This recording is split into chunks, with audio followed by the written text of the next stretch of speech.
House will come to order. Members, please register.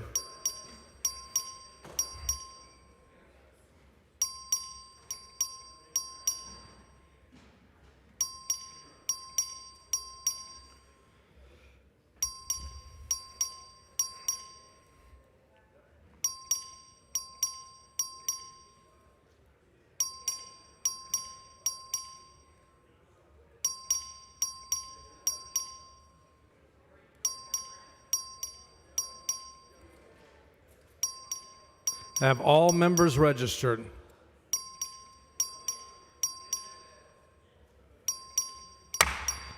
A quorum is present. The House and Gallery will please rise for the invocation, which will be offered by Pastor Scott Wall from Capital Commission in Austin. Thank you, Mr. Speaker. Good morning, members. Just want to remind you, Bible study at lunch today, right up here, so be sure you come. The word for the day comes from a couple of suggestions. You are now giving me suggestions, and you're giving me a hard time that self-control, you said, was 2 words. It's 1 word, hyphenated. I got unity and diversity. That's 3 words one of you gave me. One said inclusive. I decided to boil it down to body. So the word for today is body. You guys, you call yourself the body. Scripture talks about those who put their trust in Jesus as the body of Christ. And I think there's some principles that we can derive from that as well from the Scripture for this body. So I'm going to be praying for this body and unity in this body. So please join me in prayer. Heavenly Father, we do lift up this body of the Texas House of Representatives, this gathering of diverse men and women entrusted with the care and governance of this great state. Your word teaches us that just as the body is one, has many members, and all the members of the body, though many, are one body. So in your divine wisdom, you have shown us that unity does not erase distinction and that diversity strengthens the whole. We recognize that while this body is not the spiritual body of Christ, the principles you laid out for your church can guide us here as well in humility and service and mutual care. And I pray that this legislative body would remember that no part is insignificant, no voice should be disregarded. May each representative understand their role, not in isolation, but in relation to each other for the common good of all Texans. Your word also says, if one member suffers, all suffer together. If one member is honored, all rejoice together. Let that spirit take root here. Grant them ears to hear each other's concerns, minds that seek understanding, hands ready to build bridges rather than walls, and hearts ready to celebrate the successes of one another as each utilizes his or her gifts and experiences. So, please restrain selfish ambition here and sow seeds of cooperation. Guide them to craft laws that promote the flourishing of every citizen of this great state. In Jesus' name I pray. Amen. The chair recognizes the Honorable Venton Jones of Dallas County to lead us to the pledges of allegiance to the United States and Texas flags. Members and guests of the gallery, if you would please join me in honoring our great nation by giving our pledge of allegiance to our state and our nation. I pledge allegiance to the flag of the United States of America and to the republic for which it stands, one nation, under God, indivisible, with liberty and justice for all. Honor the Texas flag. I pledge allegiance to thee, Texas, one state, under God, one and indivisible.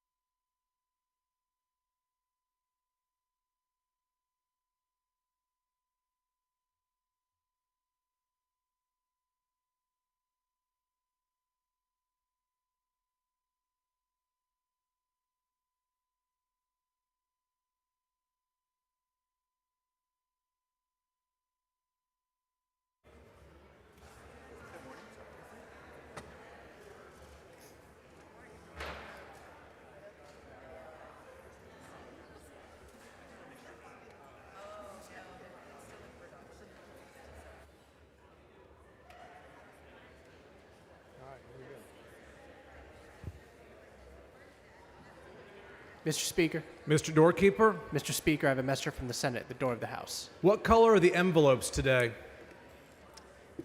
believe they were orange when they came in, sir, but it appears the clerks have taken it off his hands.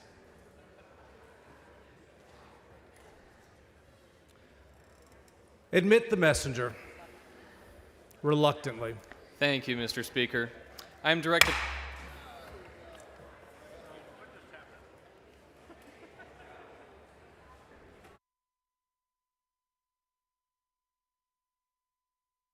Chair announces the signing in the presence of the House. ATR 128.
Following announcement, clerk will read the announcement.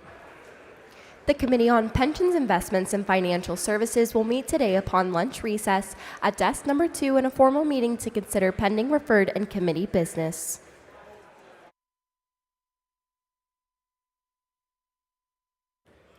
Chair is pleased to recognize Dr. Sunil Modi from Allen as the Doctor of the Day. Members, join me in welcoming our Doctor of the Day.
Members, please take your conversations outside the rail. The chair recognizes Ms. Harris Davila for a recognition. Thank you, Mr. Speaker, members.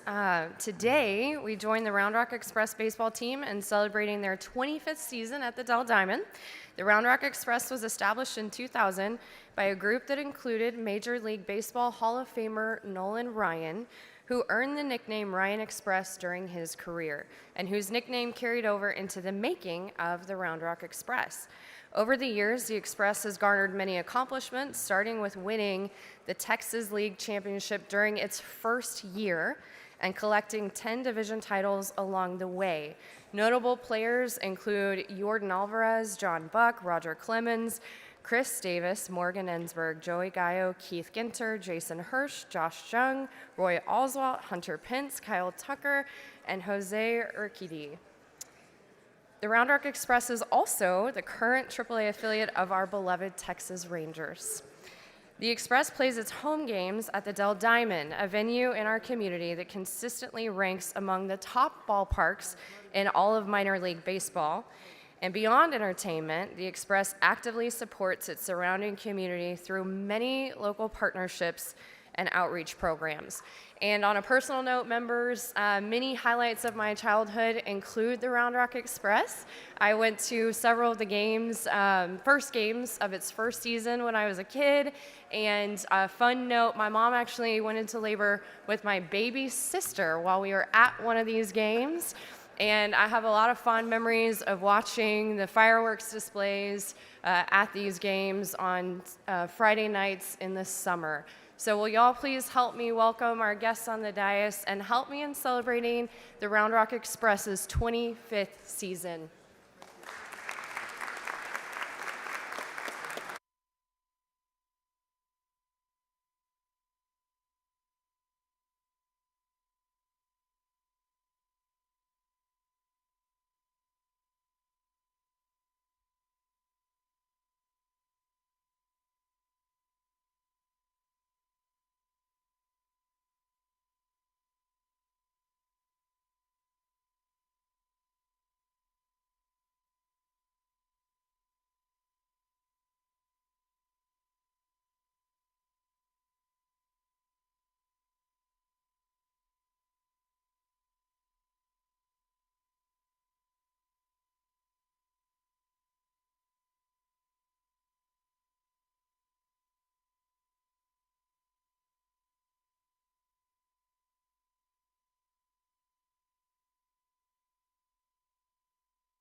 Chair recognizes Mr. Louderback for a motion.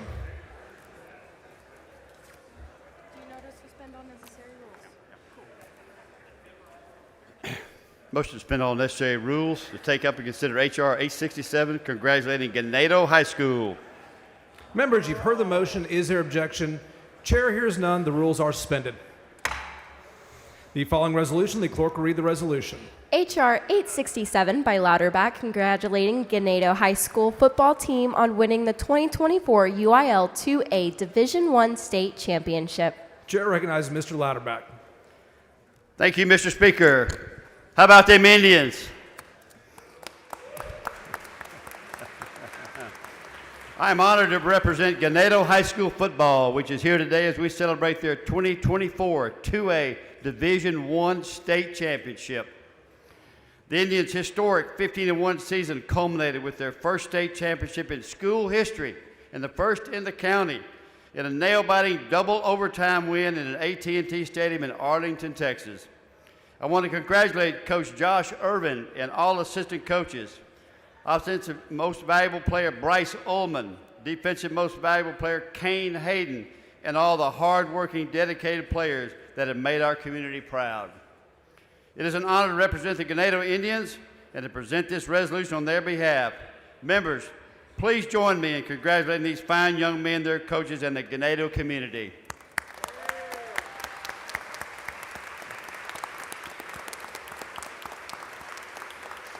Thank y'all. I move adoption. The question occurs on the adoption of the resolution. Is there objection? Chair hears none. The resolution is adopted.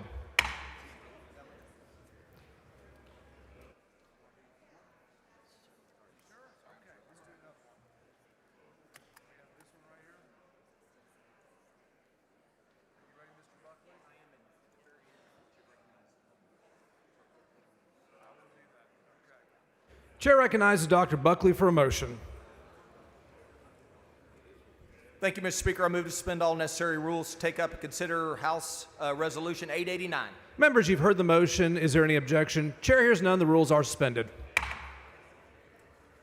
Following resolution, clerk will read the resolution. H.R. 889 by Buckley congratulating the Providence Preparatory School girls basketball team on winning the 2025 Texas Christian Athletic Fellowship State Championship. Chair recognizes Dr. Buckley.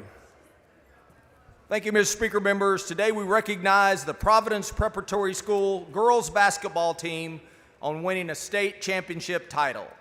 Led by coaches Tim Hodge and Justin Gaidasek, the team excelled during their regular season and playoffs to defeat in-district rival Grace Academy to finish their season with a record of 17-6 and claim the Texas Christian Athletic Fellowship 2025 state title. The Lady Rams have accomplished this incredible feat in their fourth season of the program, establishing a wonderful legacy of excellence for future players to aspire to. In the gallery with us today are coaches, team members, team managers, and parents here to celebrate this great achievement. Chair recognizes Ms. Hicklin. Thank you, Mr. Speaker. Members, I'd like to draw your attention to the Providence girls basketball team that won their state championship. We're so proud of you. You make our district proud. Parents, coaches, players, please stand to be recognized.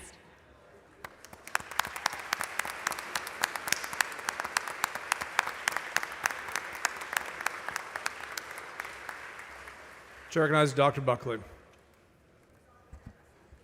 Thank you, Mr. Speaker, and to the team, congratulations. Welcome to your Texas capital. Mr. Speaker, I move adoption. The question occurs on the adoption of the resolution. Is there objection? Chair hears none. The resolution is adopted.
All right. Chair recognizes Ms. Button for a recognition. Thank you, Mr. Speaker. Members, I have the great honor of welcoming members of the Leadership Garland to the state capitol for their State Government Day. This is the state's longest-running leadership training program, which equips the members with skills and perspectives needed to contribute to our communities. And yesterday, I had a chance to meet each of them, as well as my colleague, Representative Bowers, joined me. And if you are here tonight, I know you are here with the Leadership Garland, please stand, be recognized. All right, members, please welcome, give them a round of applause. Garland is my hometown, and I love each of you. Thank you for coming to the people's, your great capital of Texas.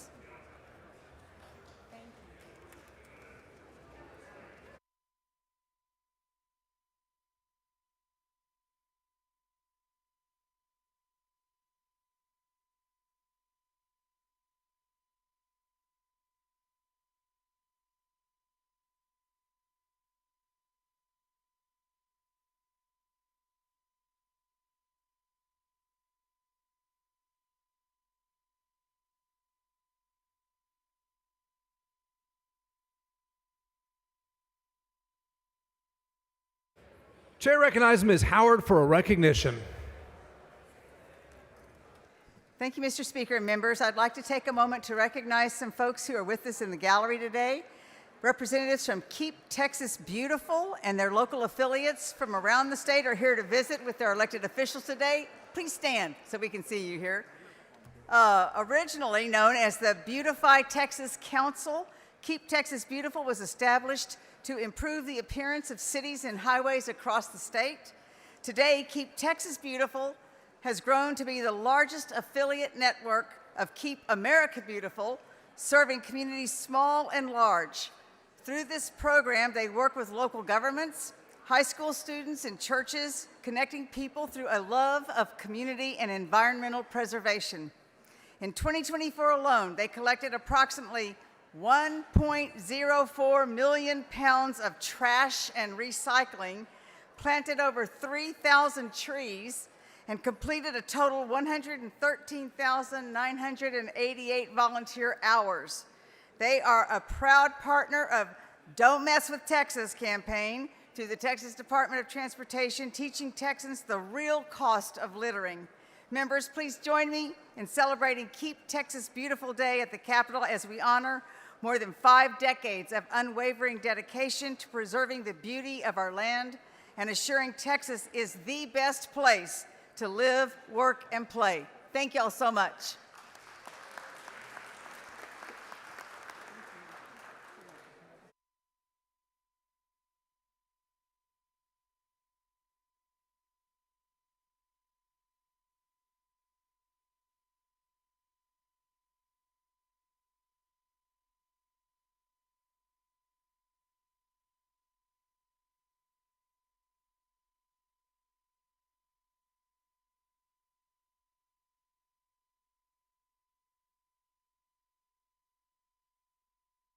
Chair recognizes Mr. Manuel for a recognition. Thank you, Mr. Speaker and members. Today, I'd like to recognize a distinguished group of individuals from Southeast Texas, men whose lives have been defined by service, leadership, and deep commitment to the communities of Beaumont and Port Arthur. These are individuals who didn't wait for the spotlight to do what was right. They stepped up, they got involved, they stayed involved, and they lifted others up as they climbed. Their journey reflects the very best of Southeast Texas and their resilience, pride, and belief in building something better. And the truth is, they don't need a title to lead. Their presence speaks, their actions teach, and their love for their community runs deeper than politics. Men like these are the blueprint that have raised me. I have a few of them here. 2 of them, unfortunately, couldn't be here, but we're going to start off with Mr. Harold Doucette. He is a representative He is respected for his public service. He's a military vet from Port Arthur, has served multiple terms on the Port Arthur City Council, and has held the position of Mayor Pro Tem. Doucette has been instrumental in advocating for the efficient use of taxpayer funds and enhancing city services. You all see where I get that from as well. And then I have one of my absolute favorites here, Mr. Norris Baptiste, who I have known since I was a little boy interning in different congressional offices. Mr. Baptiste holds the distinction of being the first African American appointed as a U.S. Marshal for the Eastern District of Texas, a position he assumed in 1994 after being nominated by President Bill Clinton and confirmed by the U.S. Senate. We also have one of my grandmother's favorite and best friends. We have Coach James Gamble. Coach James Gamble led Lincoln High School basketball team to 4 state championships and assumed over 670 career wins between 1963 and 1988, making him one of the most successful high school coaches in Texas history. 2 of the people who couldn't be here today were Eddie Senegal. For over 4 decades, Mr. Senegal has built more than just buildings. He's built trust, opportunity, and hope for countless families and congregations. His work stands as a testament to what happens when craftsmanship meets purpose. And lastly, who also could not be here today, Judge Paul Brown. Judge Paul Brown made history as the first black justice of the peace in Beaumont, Texas. A giant in our local judiciary system, he has long been a champion for justice, equality, and civic engagement in Southeast Texas. While he has not been able to make it to Austin today, I want to take a moment to recognize him and thank him for his decades of service and leadership.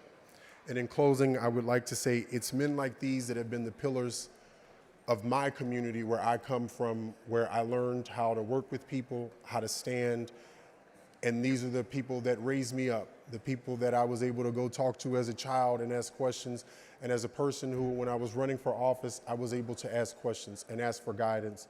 And I'm very blessed that I've had pillars like these, strong men like these in my community that have lifted me up. And I'm so thankful to each and every one of you for everything that you've done, not just for me, not just for our community, but personally to every bit of love you've given to my family and to myself. So thank you all so much. And Mr. Speaker, thank you.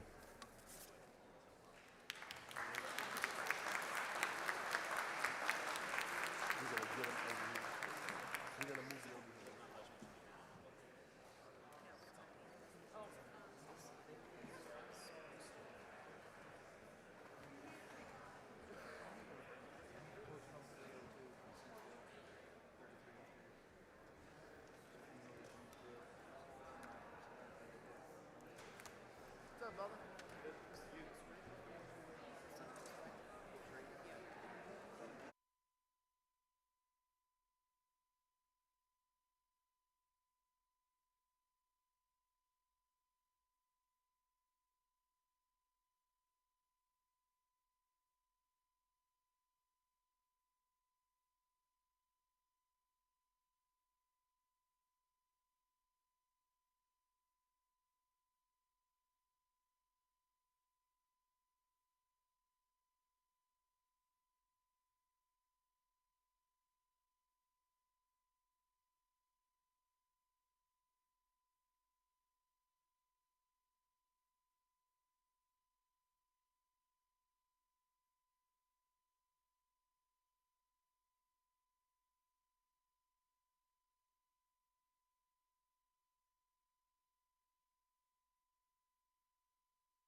Ms. Simmons, for what purpose? Mr. Speaker, I have a parliamentary inquiry. State your inquiry. So, if we have to be here on Sunday, is it possible for the Speaker of the House to arrange something nice for the moms? That is not a proper parliamentary inquiry. Mr. Speaker, Ms. Simmons, for what purpose? I have a parliamentary inquiry. State your inquiry. Do you not like moms? That is unfortunately not a proper parliamentary inquiry. Thank you, Mr. Speaker.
Members, please take your conversations outside the rail.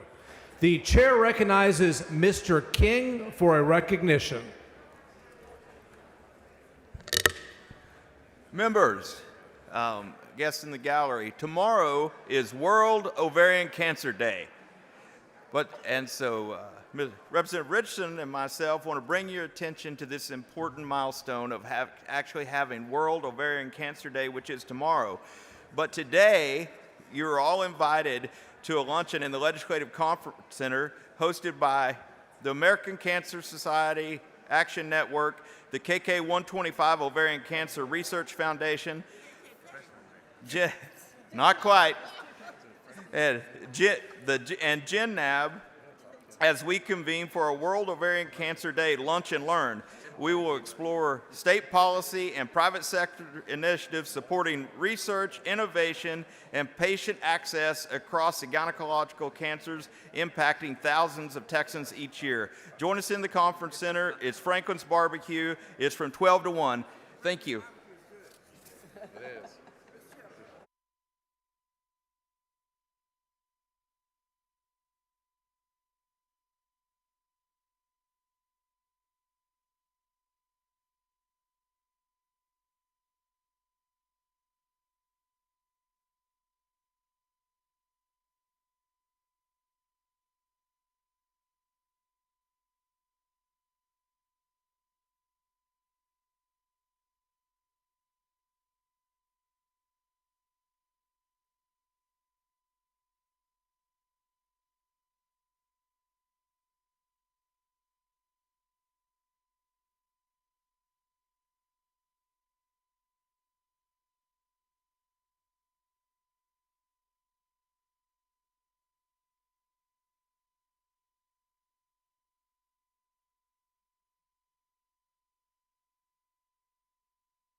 The following announcements, the clerk will read the announcements. The Committee on Corrections will meet today upon lunch recess in room 1W.14 Agriculture Museum in a formal meeting to consider pending referred and committee business. The Committee on Insurance will meet today upon lunch recess at desk number 14 in a formal meeting to consider pending referred and committee business. The Committee on Ways and Means will meet today upon lunch recess in room 3W.15 in a formal meeting to consider pending referred and committee business. The Committee on Ways and Means Subcommittee on Property Tax Appraisals will meet today upon lunch recess and after adjournment of the Ways and Means Committee in room 3W.15 in a formal meeting to consider pending referred and committee business. Ellen.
Members are ready to begin consideration of the local consent and resolutions calendar.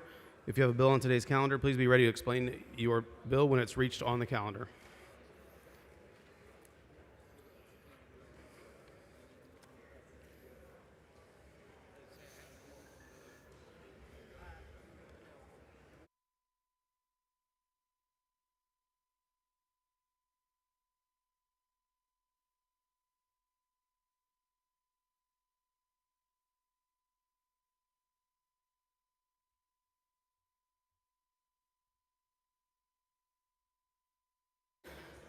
Chair recognizes Mr. Hefner to explain SB 1744.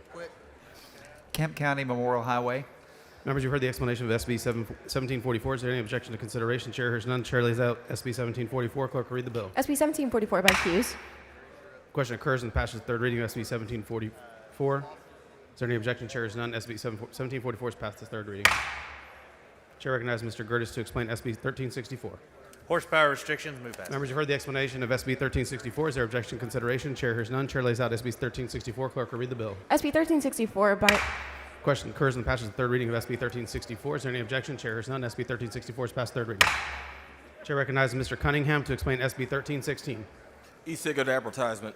Members, you've heard the explanation of SB 1316. Is there objection to consideration? Chair hears none. Chair lays out SB 1316. Clerk will read the bill. SB 1316 by Cook relating to Question occurs and passes the third reading of SB 1316. Is there any objection? Chair hears none. SB 1316 is passed third reading. Chair recognizes Mr. Frank to explain HB 2026. Gary Johnson Memorial Highway. Members have heard the explanation of HB 2026. Is there objection to consideration? Chair hears none. Chair lays out HB 2026. Clerk will read the bill. HB 2026 by Frank relating to Question occurs and passes to engrossment of HB 2026. Is there any objection? Chair hears none. HB 2026 is passed to engrossment. Members, next bill on the calendar is HB 3302. The Senate companion is over and eligible. The chair recognizes Mr. Hefner to explain SB 1422. Billy Mansion Memorial Bridge. Members, you've heard the explanation of SB 1422. Is there objection to consideration? Chair hears none. Chair lays out SB 1422. Clerk will read the bill. SB 1422 by Hughes relating to the designation. Following committee-approved amendment, clerk will read the amendment. Amendment by Hefner. Chair recognizes Mr. Hefner to explain the amendment. This is a one-word amendment memorial. Move passage. Mr. Hefner sends up an amendment that's been approved by the committee. Is there any objection to adoption of the amendment? Chair hears none. The amendment's adopted. Question occurs in the passage to third reading of SB 1422. Is there any objection? Chair hears none. SB 1422 is passed third reading. Mr. Hefner moves to lay House Bill 3302 on the table subject to the call. Is there objection? The chair hears none. The motion is adopted.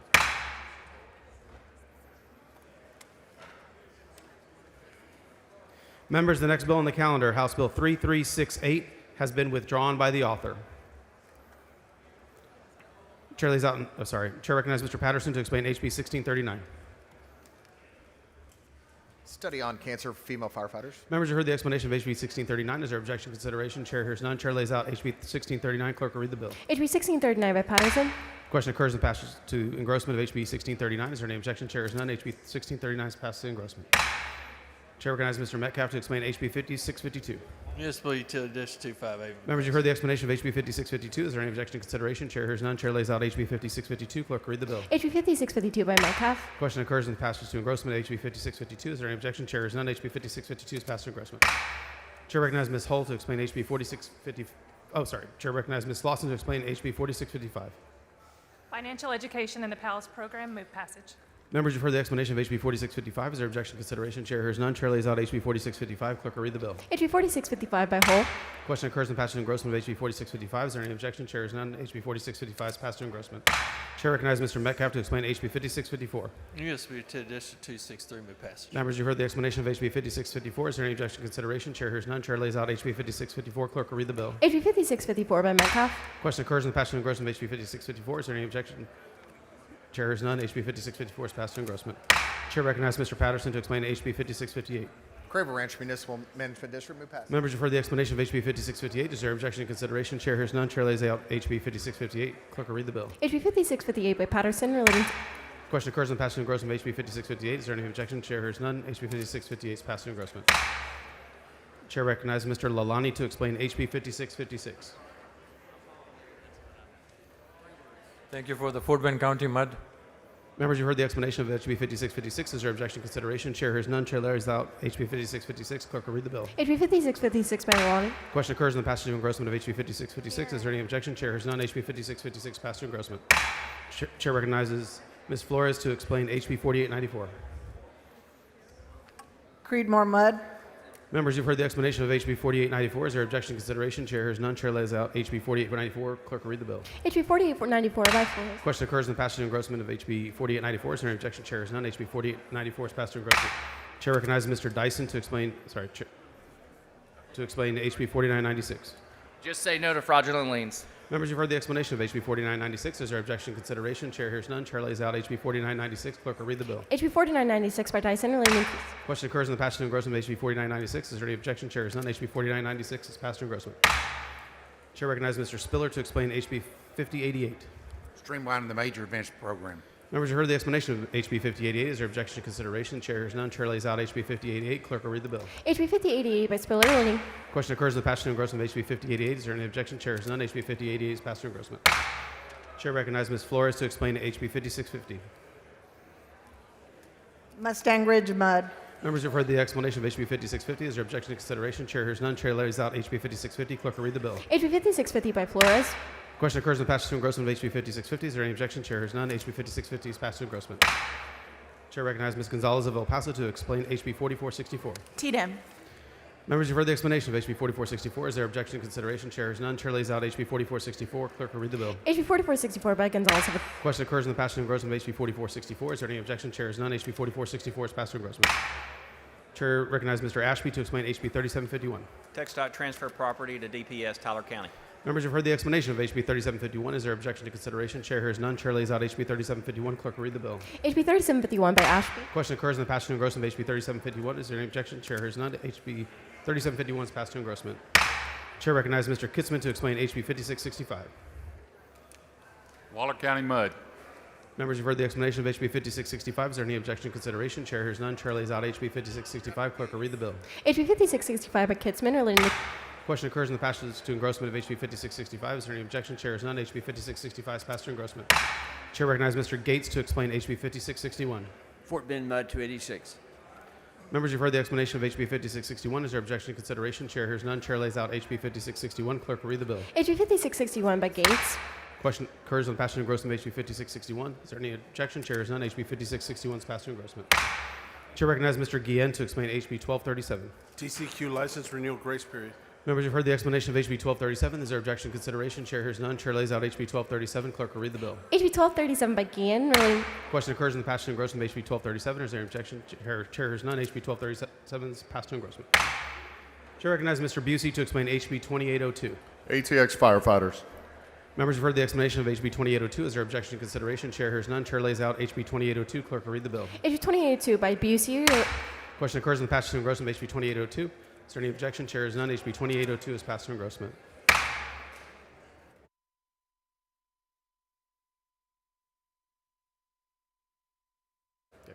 Chair recognizes Mr. Kitzman to explain HB 5437. Austin County Mud. Members, you've heard the explanation of HB 5437. Is there any objection to consideration? Chair hears none. Chair lays out HB 5437. Clerk will read the bill. HB 5437 by Kitzman. Question occurs on passage to engrossment of HB 5437. Is there any objection? Chair hears none. HB 5437 passed to engrossment. Chair recognizes Mr. Raymond to explain HB 2703. This would establish July as American Patriotism Month in the state of Texas. Members, you've heard the explanation of HB 2703. Is there objection to consideration? Chair hears none. Chair lays out HB 2703. Clerk will read the bill. HB 2703 by Raymond. Question occurs in the passage to engrossment of HB 2703. Is there any objection? Chair hears none. HB 2703 is passed to engrossment. Chair recognizes Mr. Oliverson to explain HB 5666. Fensky Road Mud. Members, you've heard the explanation of HB 5666. Is there any objection to consideration? Chair hears none. Chair lays out HB 5666. Clerk will read the bill. HB 5666 by Oliverson. Question occurs in the passage to engrossment of HB 5666. Is there any objection? Chair hears none. HB 5666 passed to engrossment. Chair recognizes Mr. Alcott to explain HB 5667. Update to the Parker County Juvenile Board. Members, you've heard the explanation of HB 5667. Is there any objection to consideration? Chair hears none. Chair lays out HB 5667. Clerk will read the bill. HB 5667 by Alcott. Question occurs in the passage to engrossment of HB 5667. Is there any objection? Chair hears none. HB 5667 is passed to engrossment. Members, the next bill on the calendar is HCR 113. The Senate companion is over and eligible. The chair recognizes Ms. Gonzalez of El Paso to explain SCR 29. El Paso. Members, the question occurs on the adoption of SCR 29. This is a record vote. Oh, sorry. Sorry. Back up. Members, you heard the explanation of SCR 29. Is there objection to consideration? Chair hears none. Chair lays out SCR 29. Clerk will read the resolution. SCR 29 by Blanco, designating a Question occurs on the adoption of SCR 29. This is a record vote. The clerk will ring the bell. Show Ms. Bowers voting aye. Show Ms. Gonzalez of El Paso voting aye. Show Ms. Pettis voting aye. Show Mr. Lozano voting aye. Show Mr. Hayes voting aye. Show Mr. Lowe voting no. Have all voted.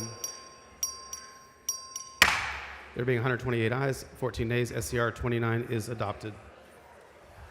Ms. Gonzalez of El Paso moves to lay HCR 113 on the table subject to the call. Is there objection? The chair is none, and the motion is adopted.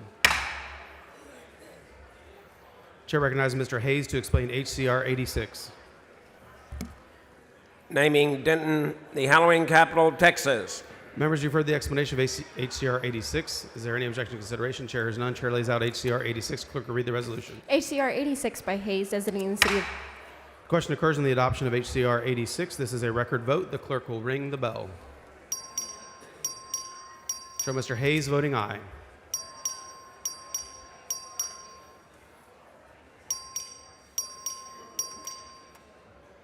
Have all members voted?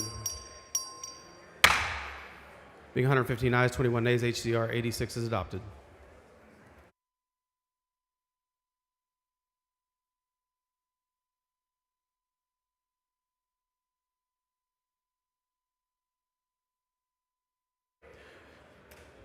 Members, we're going to adjourn briefly to start a new legislative day. Representative Patterson moves that the House stand adjourned until 11:10 a.m. today. Is there objection? The chair hears none, and the House stands adjourned until 11:10 a.m. today.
The House will come to order. Members, please register.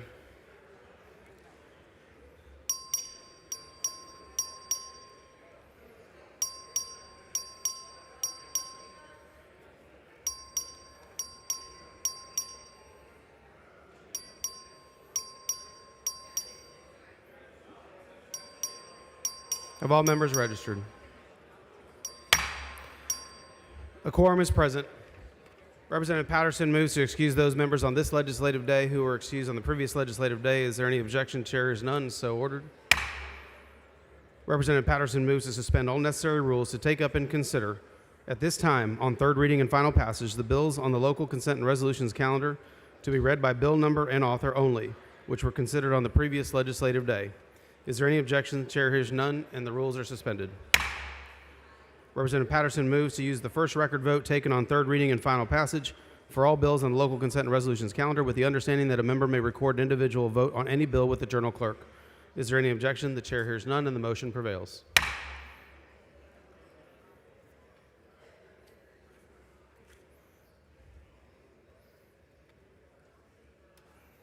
Chair lays out on third reading and final passage Senate Bill 1744. The clerk will read the bill. SB 1744 by Hughes relating to designation of the Farm to Market Road 3535 in Camp County as the Camp County Vietnam Veterans Memorial Highway. Chair recognizes Representative Heffer to explain the bill. Thank you, Mr. Speaker. This creates a memorial highway in Kemp County. Members, the question occurs in the final passage of Senate Bill 1744. This is a record vote. The clerk will ring the bell.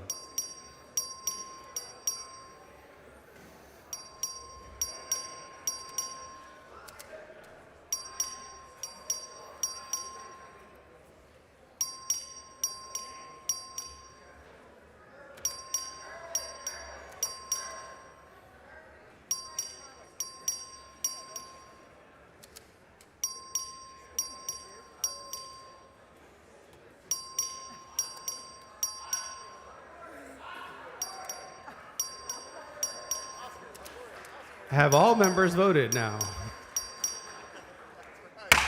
Being 148 ayes, 0 nays, SB 1744 is finally passed. Chair lays out on third reading and final passage the following bills to be finally passed by the record vote just recorded on Senate Bill 1744. The clerk will read the bills. SB 1364 by Nichols, SB 1316 by Cook, HB 2026 by Frank, SB 1422 by Hughes, SB 1639 by Patterson, HB 5652 by Metcalf, HB 4655 by Hull, HB 5654 by Metcalf, HB 5658 by Patterson, HB 5656 by Lalani, HB 4894 by Flores, HB 4996 by Dyson, HB 5088 by Spiller, HB 5650 by Flores, HB 4464 by Gonzalez of El Paso, HB 3751 by Ashby, HB 5665 by Kitzman, HB 5661 by Gage, HB 1237 by Gian, HB 2802 by Busey, HB 5437 by Kitzman, HB 2703 by Raven, HB 5666 by Oliverson, HB 5667 by Olcott.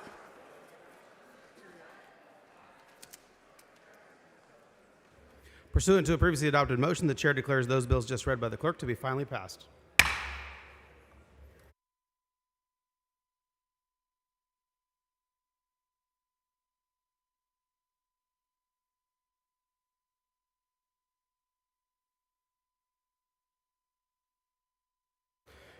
Mr. Guerin moves to defer the reading and referral of bills until the end of today's business. There are objection. Chair hears none. So ordered.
Chair recognizes Mr. Kane for a recognition.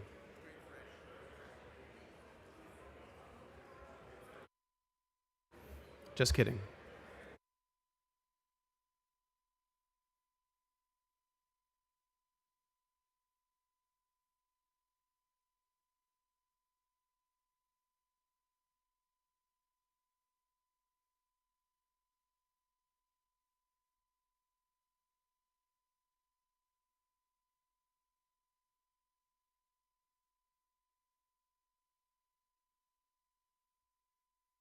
Chair recognizes Mr. Kane for a recognition. Thank you, Mr. Speaker. Members, it's my distinct pleasure to take a moment to recognize the incredible work. Yes, Members, please give Mr. Kane your attention. Real quick. So, right now we're going to take a moment and recognize the incredible work of Mrs. Helen Morales, the wife of State Representative Eddie Morales, who planned and executed this year's. Yes, give us love. She planned and executed this year's Taste of Texas event for the Legislative Ladies Club with truly exceptional grace and skill. As many of you know, the Legislative Ladies Club has long been a cornerstone of community and support for the spouses and families of our state legislators. It's a group rooted in tradition, fellowship, and service, and Helen upheld that tradition beautifully throughout this event. From thoughtful details to seamless coordination, every element. It's my understanding that the Taste of Texas reflected Helen's dedication to excellence and grace in the spirit of the club. Events like these don't just happen, they require vision and leadership, and talent. Helen, you've got all that and more. You created an atmosphere that was welcoming, joyful, and fun for all involved. So on behalf of our spouses, my wife being the president of this organization this year, we want to say thank you. Thank you for your hard work. It's a memorable event. Bravo. Chair recognizes Mr. Morales of Maverick. Thank you, Mr. Speaker. Just briefly, thank you, Helen, for what you do. Thank you to President Burgundy Kane also for the invaluable mentorship that she provided to Helen Your better half. and my much better half. Yes, we all know that. But thank you to the legislative ladies above all. You all do above and beyond what you are asked to do as our better halves. We all know that. So thank you for that opportunity. Thank you for being a part of your lives. We live in your world, and we recognize that every day. So thank you for that. Good job, well done.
Members, we're about to go on the calendar. If you have a bill on today's calendar, please be ready.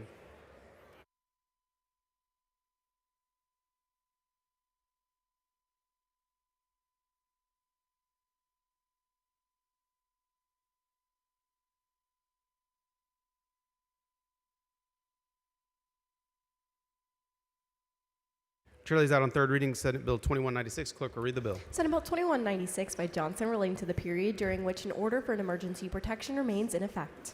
Chair recognizes Mr. Manuel to explain the bill. Thank you, Mr. Speaker. Remember, this bill extends duration of emergency protection orders, and I move passage. Question occurs in the final passage of SB 2196 is the record vote. The clerk will ring the bell. Show Mr. Manuel voting aye. Show Ms. Plesa voting aye.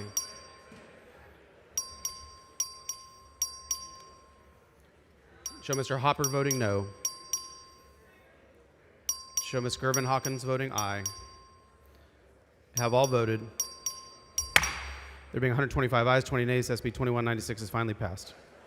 Chair lays out on third reading Senate Bill 463. Clerk will read the bill.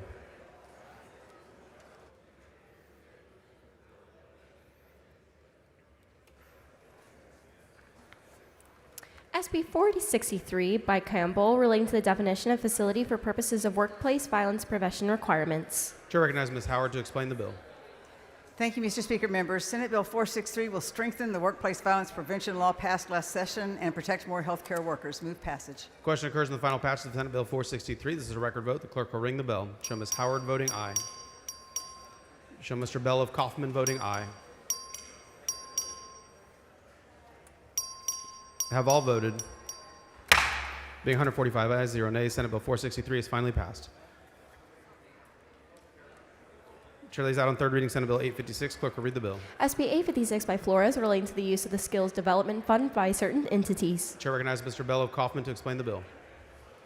Thank you, Mr. Speaker. Members, Senate Bill 856 amends the Labor Code to add the Texas A&M Engineering Experiment Station, also known as TEAS, to the list of eligible entities for the Skills Development Fund administered by the Texas Workforce Commission. Thank you, Mr. Speaker. I move passage. The question occurs in the final passage of Senate Bill 856. This is a record vote. The clerk will ring the bell. Show Mr. Bell of Kaufman voting aye.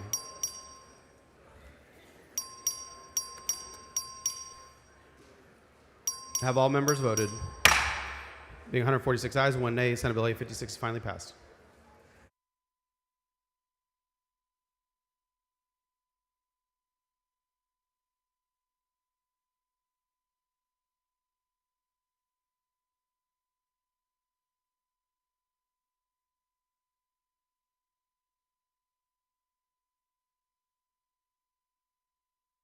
Chair lays out on third reading Senate Bill 1245. The clerk will read the bill. SB 1245 by Blanco relating to taking an outdodged sheep by using a helicopter. Chair recognizes Mr. King for a motion. Mr. Speaker, I move to postpone further consideration of SB 1245 to the end of today's third reading calendar. Members have heard the motion. Is there any objection? Chair is none, so ordered. Chair lays out on third reading Senate Bill 1169. Clerk will read the bill. SB 1169 by Hinojosa relating to the public utility agencies providing authority to issue bonds, providing authority to impose assessments. Chair recognizes Mr. Guillen to explain the bill.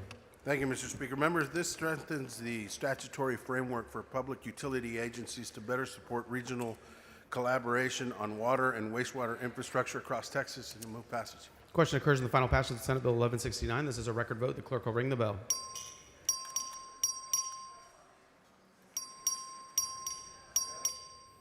Show Mr. Schofield voting aye.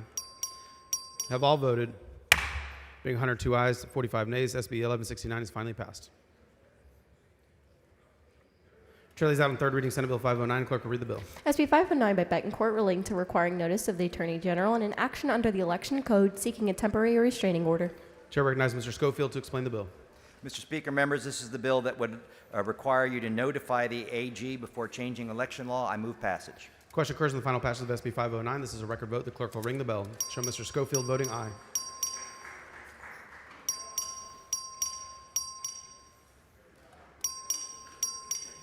Have all voted? Being 98 ayes, 49 nays, SB 509 is finally passed. Chair lays out on third reading Senate Bill 985. Clerk will read the bill. SB 985 by Betancourt relating to the combination of certain election precincts. Chair recognizes Mr. Hayes to explain the bill. Thank you, Mr. Chairman. Combination of voting precincts under limited conditions. Question occurs in the final passage of Senate Bill 985. This is a record vote. The clerk will ring the bell. Show Mr. Hayes voting aye.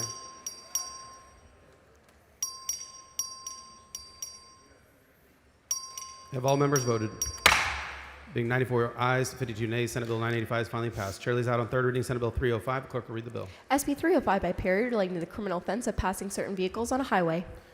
Chair recognizes Mr. King to explain the bill. Thank you, Mr. Speaker. Members, House Bill 305 seeks to add animal control officers, animal carcass removal vehicles, and parking enforcement vehicles to the move over, slow down laws. Move passage. Question occurs in the final passage of Senate Bill 305. This is a record vote. The clerk will ring the bell. Show Mr. King voting aye.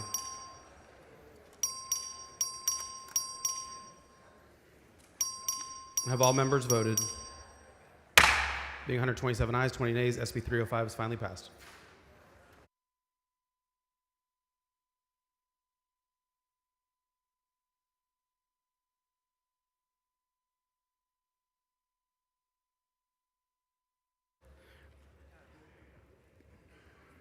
Chair lays out Senate Bill 552 as a matter of postponed business on second reading. The clerk will read the bill. SB 552 by Hoffman relating to changing the eligibility of certain persons to receive community supervision, including deferred adjudication community supervision.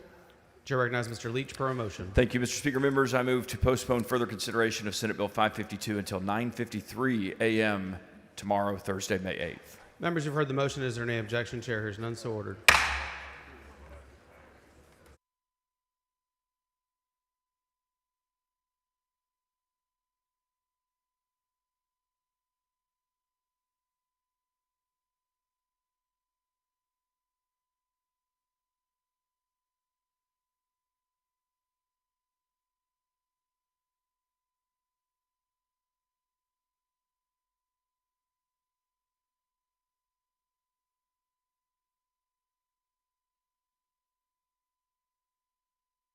Chair lays out on third reading HB 1535. Clerk will read the bill. HB 1535 by Kitzman relating to the Trinity River Authority of Texas following recommendations of the Sunset Advisory Commission, specifying grounds for the removal of a member of the Board of Directors. Chair recognizes Mr. Kitzman to explain the bill. Mr. Speaker, this is a sunset bill on the Trinity River Authority. Question occurs in the final passage of HB 1535. This is a record vote. The clerk will ring the bell. Show Mr. Kitzman voting aye. Show Mr. LaHood voting aye. Have all voted? Being 147 ayes, 0 nays, HB 1535 is finally passed.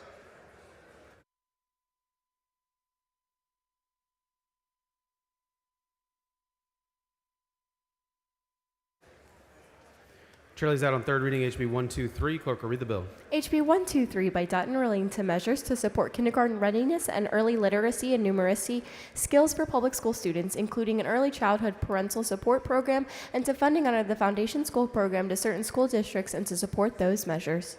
Chair recognizes Mr. Dutton to explain the bill. Mr. Speaker, members, thank you all.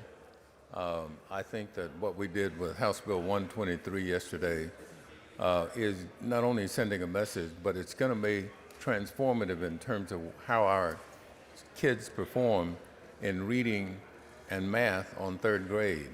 It is going to make a significant, huge difference in the achievement of our students.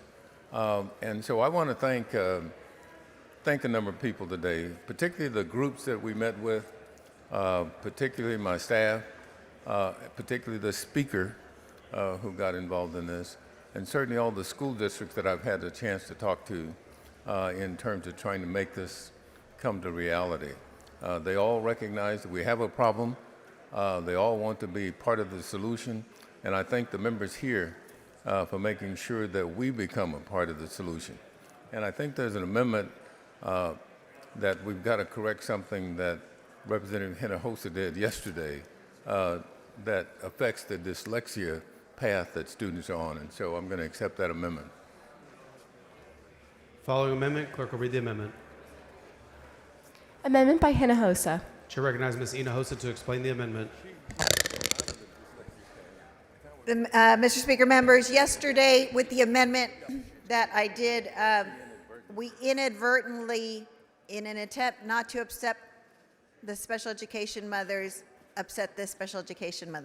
because we did something we weren't supposed to do. So this was the amendment that said we don't use K through second testing for accountability. That part stays in there. We're just making sure that we're not touching the special education part because that's important and it is acceptable to the author. I move adoption.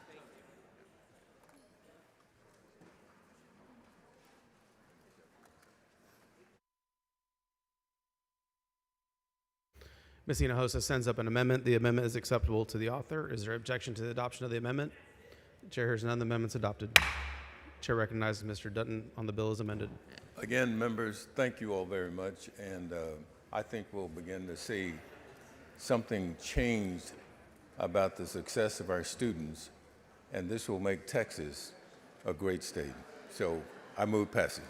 Question occurs in the final passage of HB 123. It's a record vote. Clerk will ring the bell. Show Mr. Dutton voting aye.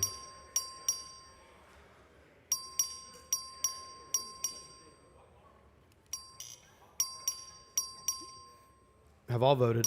There being 135 ayes, 12 nays, HB 123 is finally passed. Chair lays out on third reading HB 1804. Clerk will read the bill. HB 1804 by Tepper relating to the compliance with the filing requirements of certain reports of political contributions and expenditures, including as a qualification for a public elective office, providing administrative penalty. Chair recognizes Mr. Tepper to explain the bill. Thank you, Mr. Speaker. This bill simply requires the Texas Ethics Commission to monitor whether political subdivisions post campaign finance reports online as required under current law. No one will be disqualified. Move passage. Question occurs on the final passage of HB 1804. This is a record vote. The clerk will ring the bell. Show Mr. Tepper voting aye.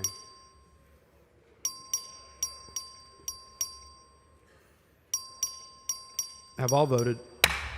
Being 99 ayes, 46 nays, HB 1804 is finally passed. Chair lays out on third reading HB 426. Clerk will read the bill. HB 426 by Bernal relating to Medicaid and Child Health Plan program coverage and reimbursement for childhood cranial remolding osteosis. Chair recognizes Mr. Bernal to explain the bill. Thank you, Mr. Speaker. Members, this is the Baby Hemet bill. Move passage. Question occurs in the final passage of HB 426. This is a record vote. The clerk will ring the bell.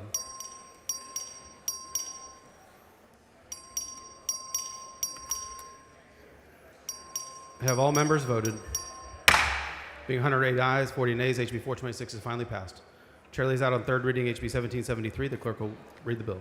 HB 1773 by Bojani relating to allowing the Board of Trustees of certain school districts to create a non-voting student trustee position on the board. Chair recognizes Mr. Bojani to explain the bill. Thank you, Mr. Speaker. Members, this bill allows school districts the option to appoint a non-voting student trustee on the board. Thank you, Chairman Ashby, for your amendment that provides necessary guardrails, and I move passage. Members, question occurs in the final passage of HB 1773. This is a record vote. The clerk will ring the bell. Show Mr. Bojani voting aye.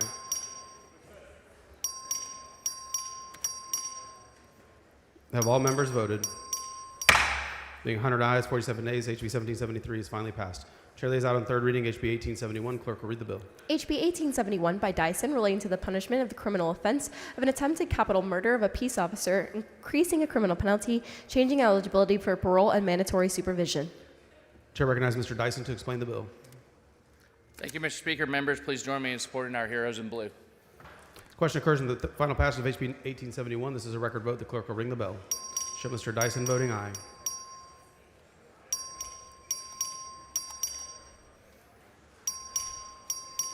Have all members voted? Being 180 ayes, 35 nays, HB 1871 is finally passed. Chair lays out on third reading HB 2035. Clerk will read the bill. HB 2035 by Oliverson relating to notice provided by a chemical dependency treatment facility to the parent, managing conservator, or a guardian of a minor refused admission to the facility. Chair recognizes Mr. Oliverson to explain the bill. Thank you, Mr. Speaker. Members, this is the bill we passed yesterday that would prevent a parent from losing a child to an overdose after having been turned away by a treatment center for involuntary commitment for that child. Move passage. Question occurs in the final passage of HB 2035. This is a record vote. The clerk will ring the bell. Show Mr. Oliverson voting aye.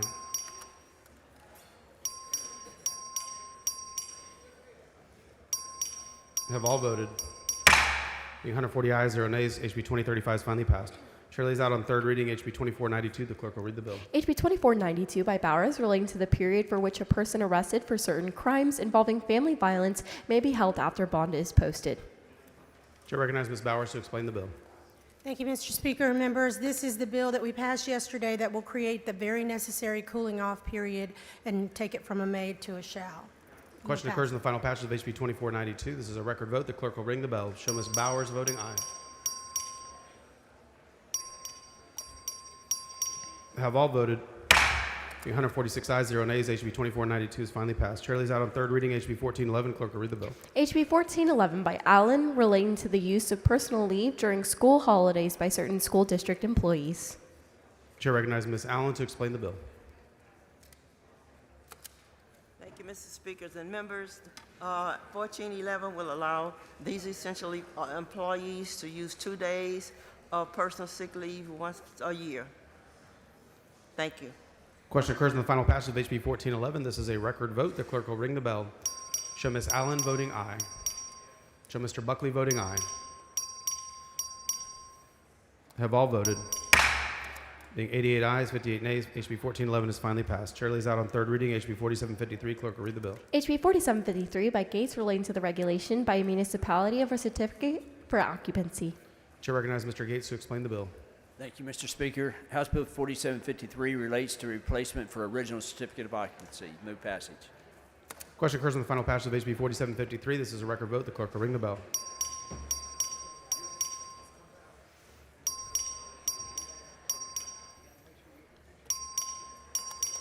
You ready? Have all members voted? Hit it hard. Being 145 ayes, 1 nay, 4753 is finally passed.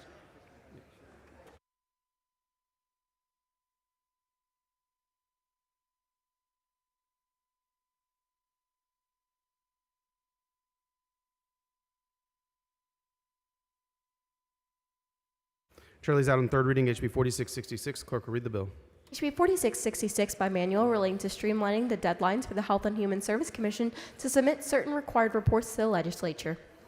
Chair recognizes Mr. Manuel to explain the bill. Thank you, Mr. Speaker. Members, this is a bill that is for the annual reporting for HHSC, and I have an amendment, and it is acceptable. Following amendment, clerk will read the amendment. Thank you, Mr. Speaker. Hold on. Oh. You've been here. Amendment by Frank. Chair recognizes Mr. Frank on his first amendment. Oh, thank you.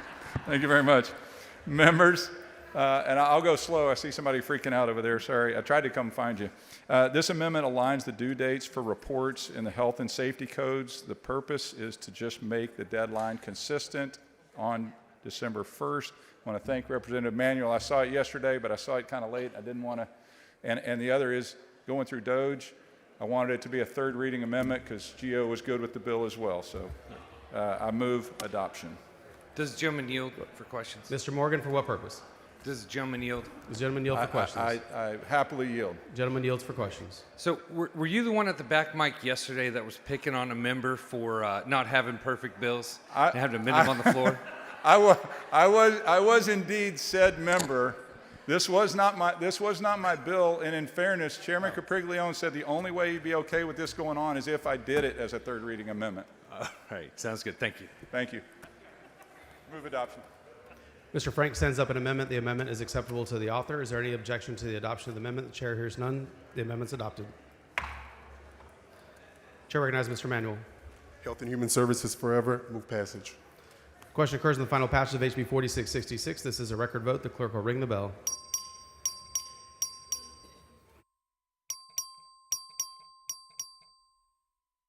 Have all voted? Being 148 ayes, 0 nays, HB 4666 is finally passed.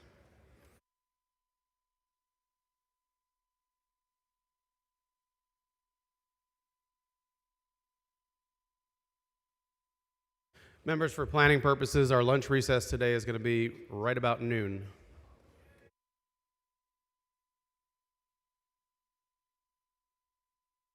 Charlie's out in third reading, HB 4529. The clerk will read the bill.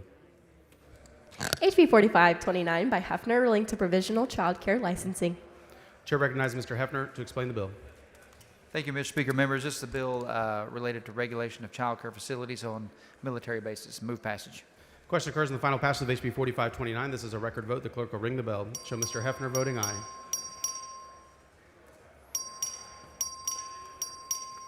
Have all voted? Being 147 ayes, 0 nays, HB 4529 is finally passed.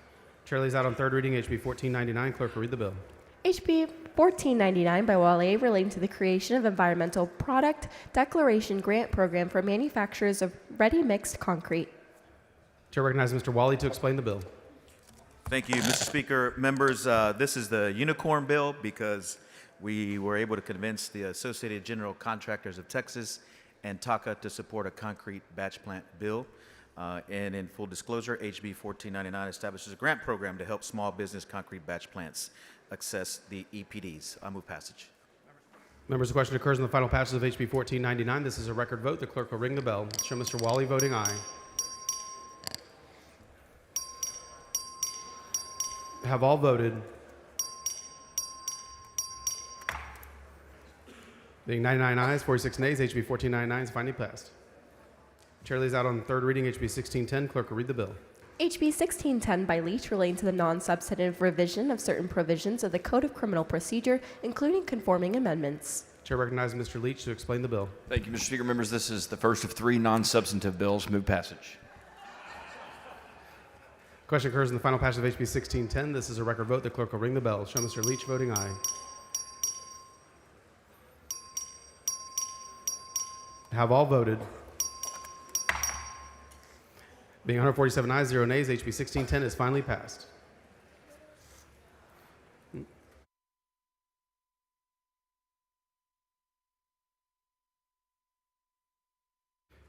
Chair lays out on third reading HB 2028. Clerk will read the bill.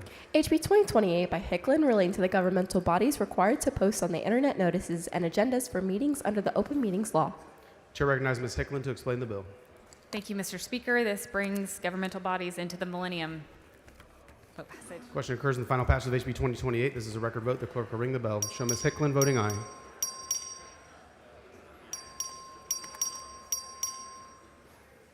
Have all voted? Being 146 ayes, 0 nays, HB 2028 is finally passed. Chair lays out on third reading HB 1506. Clerk will read the bill. HB 1506 by Ashby relating to the issuance of a license to carry a handgun to certain retired county court judges. Chair recognizes Mr. Ashby to explain the bill. Thank you, Mr. Speaker. Members, this is a bill that adds retired county and district judges to the list of judges that are eligible for an expedited license to carry. Move passage. Question occurs in the final passage of HB 1506. This is a record vote. The clerk will ring the bell. Show Mr. Ashby voting aye.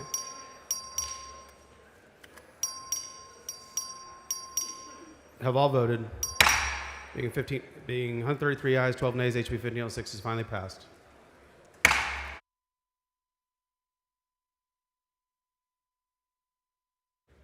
Following announcement, clerk will read the announcement. The Committee on Environmental Regulation will meet today upon lunch recess at desk 71 in a meeting to consider pending, referred, and committee business.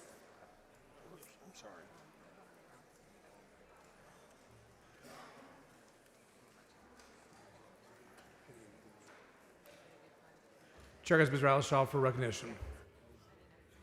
Announcement. Thank you, Mr. Speaker. Just an announcement.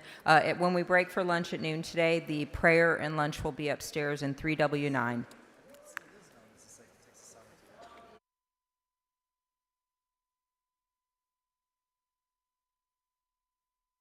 Chair lays out on third reading House Bill 886. Clerk will read the bill.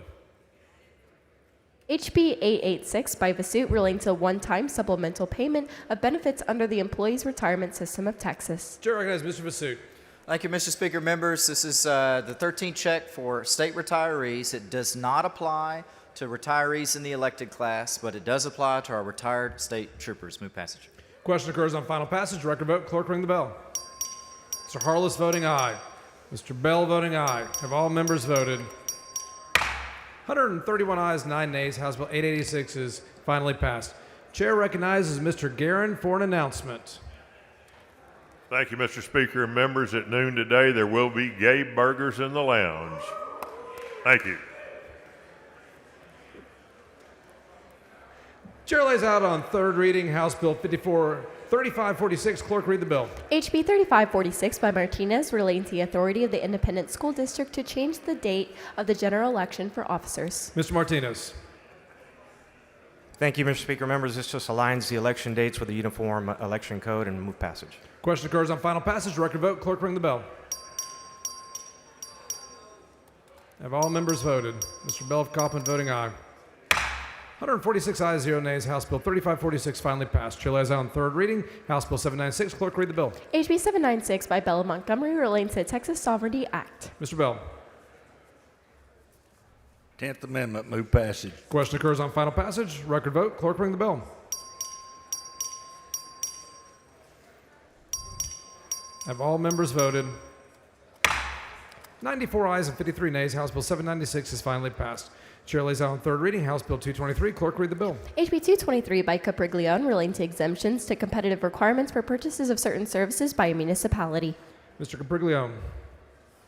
Thank you, Mr. Speaker. Members, House Bill 223 requires municipalities to competitively procure contracts for lobbying services. I move passage. Question occurs on final passage. Record vote. Clerk, ring the bell.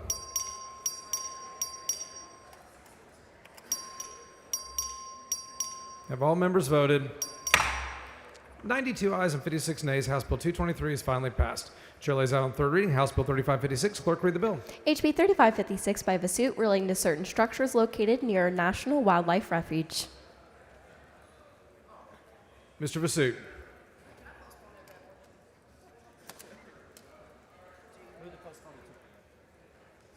Where is it flying off to? Where is it flying? I will do that.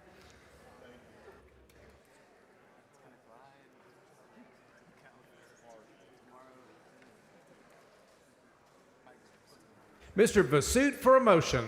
Mr. Speaker, I move to postpone further consideration of House Bill 3556 until 2 p.m. today. It'll be back. Members, you've heard the motion. Is there objection? Chair is none so made. Chair lays out on third reading House Bill 2448. Clerk, read the bill.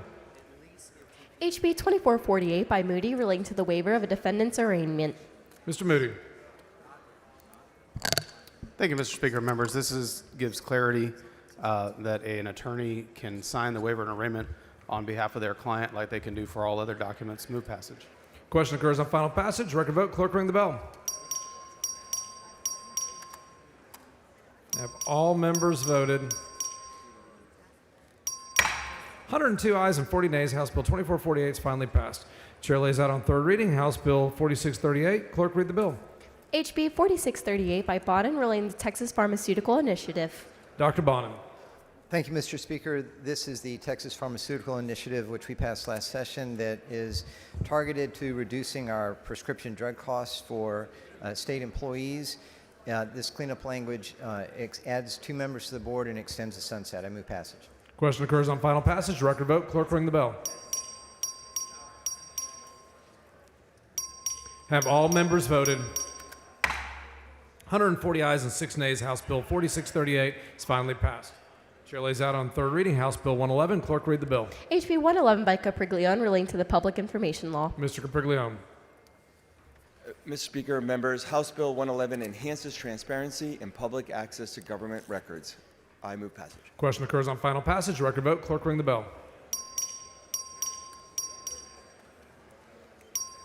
Have all members voted? 96 ayes, 49 nays. House Bill 111 is finally passed. Chair lays out on third reading House Bill 180. Clerk, read the bill. HB 180 by Guillen relating to the border protection agreements between the states and the United Mexican States. Mr. Guillen. Thank you, Mr. Speaker. Members, this codifies the authority of the governor to establish cross-border security agreements. Move final passage. Question occurs on final passage. Record vote. Clerk, ring the bell.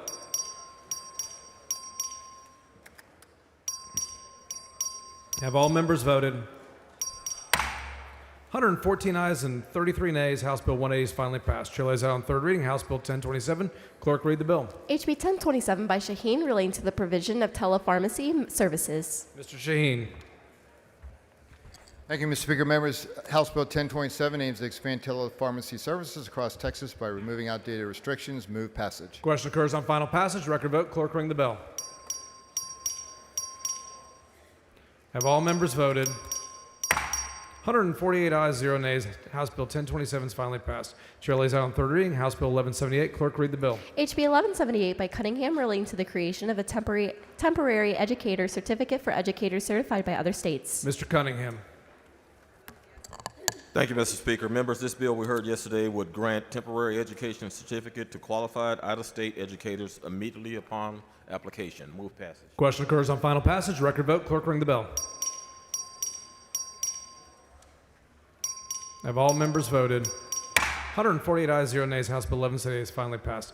Chair lays out on third reading House Bill 610. Clerk, read the bill. HB 610 by Leo Wilson relating to the severance payment to a superintendent of a school district. Ms. Leo Wilson. This bill addresses excessive severance payments for superintendents that have been terminated by school boards, and there is amendment. The following amendment. Clerk will read the amendment. Amendment by Olcott. Chair recognizes Mr. Olcott. Thank you, Mr. Speaker. Members, I love this bill. It basically takes money that would have been given to superintendents that have been terminated and puts it back in the classroom where it belongs. Mr. Speaker, Ms. Weiner, for what purpose? will the gentleman yield for some questions? Does the gentleman yield for questions? I do. Gentleman yields for questions. Thank you. I'm sorry, Mr. Olcott, the amendment hasn't come up in the system. Could you Sure. talk us through it one more time, Yeah, please? absolutely. It's simply on line 22. I believe it's line 22. I don't have the original. I think we got it pulled up. Thank you so much. You got it? It basically just changes it from 6 months to 4 months. So instead of getting a 6-month severance check, they're going to get a 4-month severance check. I move adoption. Line 16. Mr. Alcott sends up an amendment. It's acceptable to the author. Is there objection? Chair hears none. The amendment's adopted. Oh, hold on. Objection has been made. There is going to be a vote on the amendment. A division vote. Record vote has been requested. All those in favor of the amendment vote aye. All those opposed vote nay. Clerk, ring the bell. Ms. Leo Wilson voting aye. Have all members voted? There being 76 ayes and 68 nays, the amendment fails to adopt. Ms. Leo Wilson on the bill. It's third reading amendment. On third reading amendment, it requires 100 votes for an amendment to be adopted. I move passage. Question occurs on final passage. Record vote. Clerk, ring the bell. Have all members voted? Being 146 ayes and 1 nay, House Bill 610 is finally passed.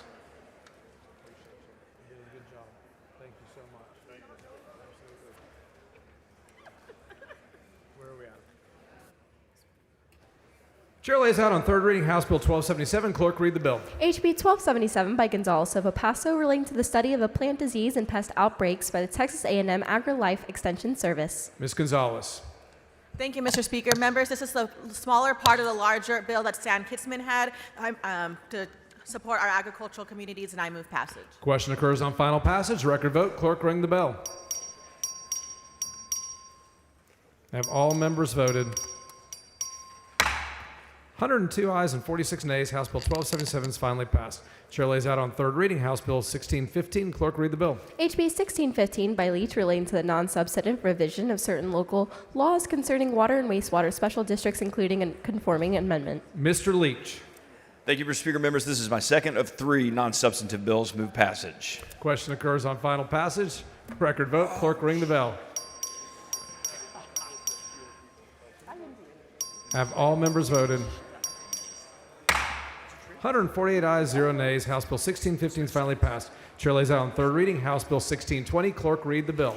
HB 1620 by Leach relating to non-substantive additions to revisions of and corrections in enacted codes to the non-substantive codification of disposal of various laws admitted by enacted codes and to non-conforming codifications enacted by the 88th legislature to other acts of that legislature. Mr. Leach. Thank you, Mr. Mr. Speaker. Schofield, for what purpose? Will the gentleman yield? Does the gentleman yield for questions? Yes. The gentleman yields for questions. Mr. Leach, on page 74 in section 8 of the bill. Yeah. Actually, could I put my entire legislative agenda into this non-substantive revision? No comment, Representative Schofield. Members, I move passage of the Joe Moody Act of 2025. Question occurs on final passage. Record vote. Clerk, ring the bell. So Mr. Moody voting aye. Have all members voted? 148 ayes, 0 nays. House Bill 1620 is finally passed. Chair lays out on third reading House Bill 5342. Clerk, read the bill. HB 5342 by Landgraf relating to the provision of behavioral health crisis services, including the operation of crisis centers and mobile crisis outreach teams, authorizing a fee. Mr. Landgraf. Thank you, Mr. Speaker. Members, this bill ensures the continued stability of the 988 suicide hotline, and remember, no fee. I move passage. Question occurs on final passage. Record vote. Clerk, ring the bell. Have all members voted? There being 147 ayes and 2 nays, House Bill 5342 is finally passed. Chair lays out on third reading House Bill 4885. Clerk, read the bill. HB 4885 by Moody relating to the disclosure of confidential juvenile records to a managed assigned counsel program. Mr. Moody. Thank you, Mr. Speaker. Members, I want to give special thanks to Chairman Leach for helping navigate this bill through the process. There's a lot of complicated things that we've worked on together, but this one's certainly near the top of the list, and I move passage. Question occurs on final passage. Record vote. Clerk, ring the bell.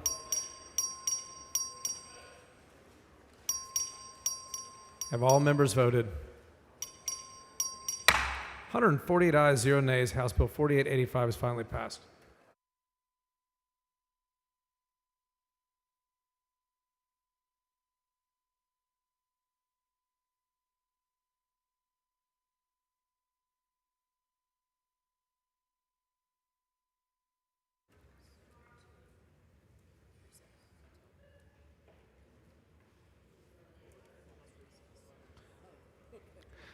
Ms. Zwiener moves the House recess until 12:45. Is there any objection? Chair hears none. The House stands in recess.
You know,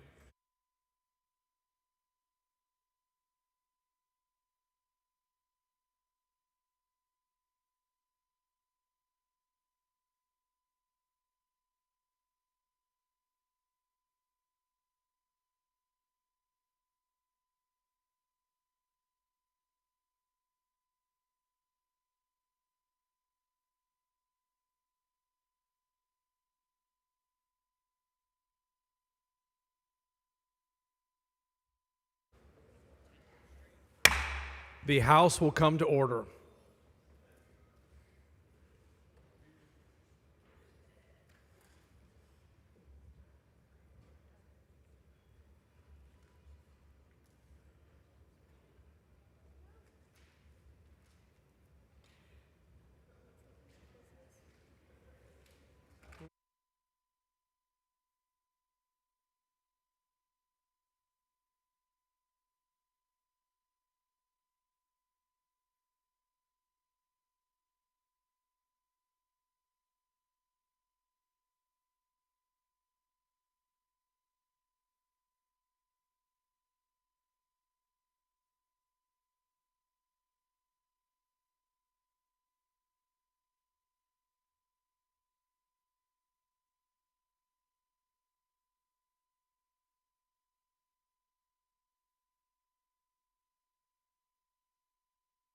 Ms. Villalobos, for what purpose?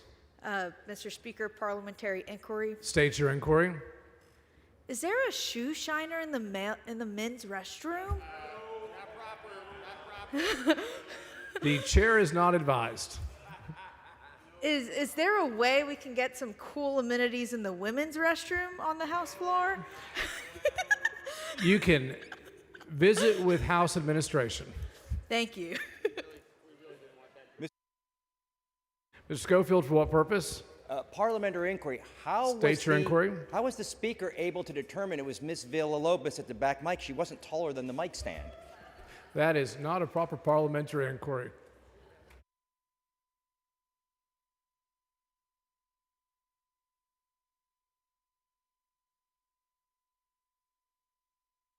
Mr. Canales, for what purpose? Parliamentary inquiry. State your inquiry. How come men have to wear suits and ties and women get to wear whatever they want? Mr. Canales, that is not a proper parliamentary inquiry.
Mr. King for a motion.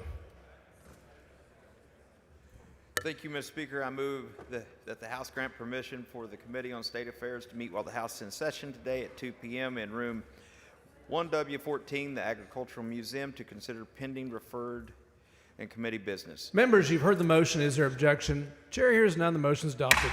Following announcement, the clerk will read the announcement.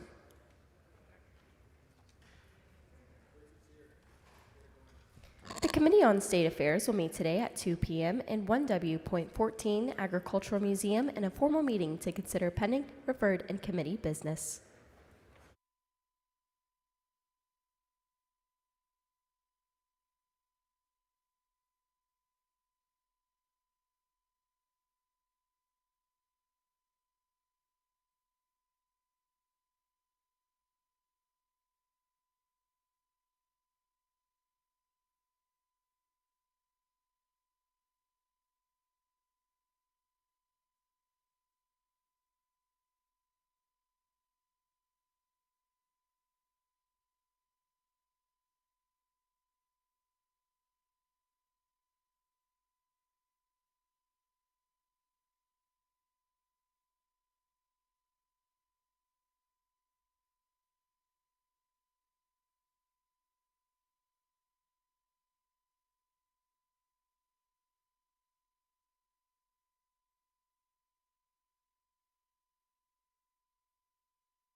Chair lays out on third reading House Bill 4751. Clerk, read the bill.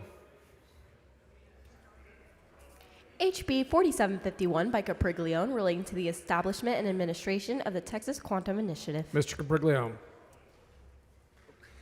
Thank you, Mr. Speaker and members. House Bill 4751 looks to create the Texas Quantum Initiative that will focus on exploring and finding opportunities for the state of Texas to bring quantum technology right here. I move passage. Question occurs on final passage. Record vote. Strict enforcement has been requested. Clerk, ring the bell. Members, please vote from your desks.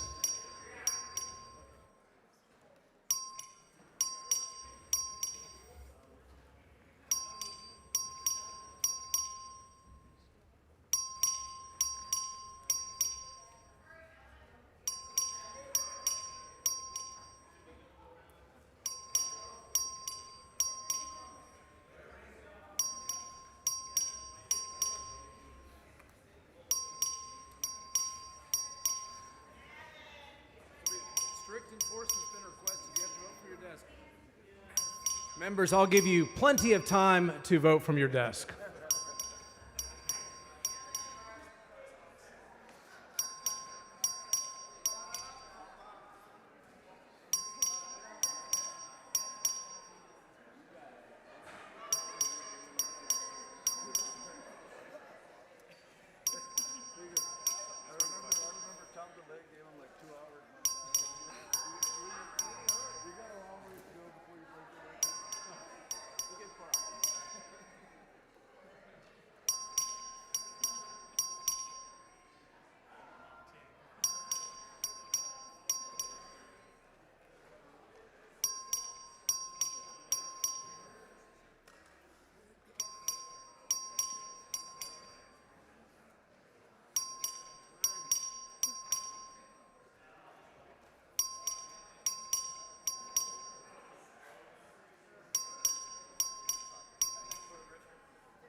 That's pretty funny.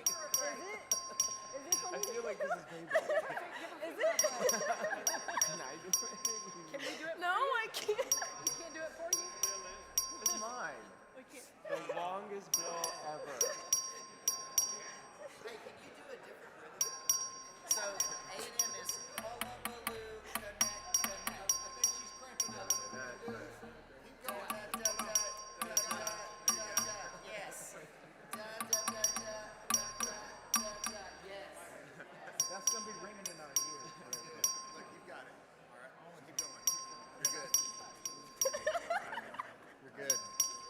You got it. Have all members voted?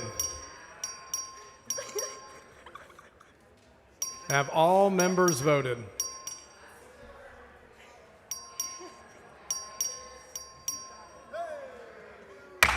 There being 94 ayes and 21 nays, House Bill 4751 finally passes. Please excuse Mr. Smithy because of committee business on motion of Mr. Darby. Is there objection? Chair is none, so ordered.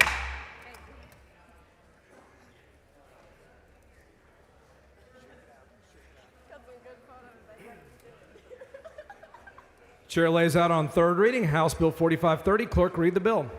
HB 4530 by Romero relating to the dedication and management of water rights placed in the Texas Water Trust. Mr. Romero. Thank you, Mr. Speaker. House Bill 4530 establishes a formal review process for groundwater dedications by the Texas Water Development Board. Move passage. Question occurs on final passage. Record vote. Clerk, ring the bell. Have all members voted? Mr. Lozano voting aye. Have all members voted?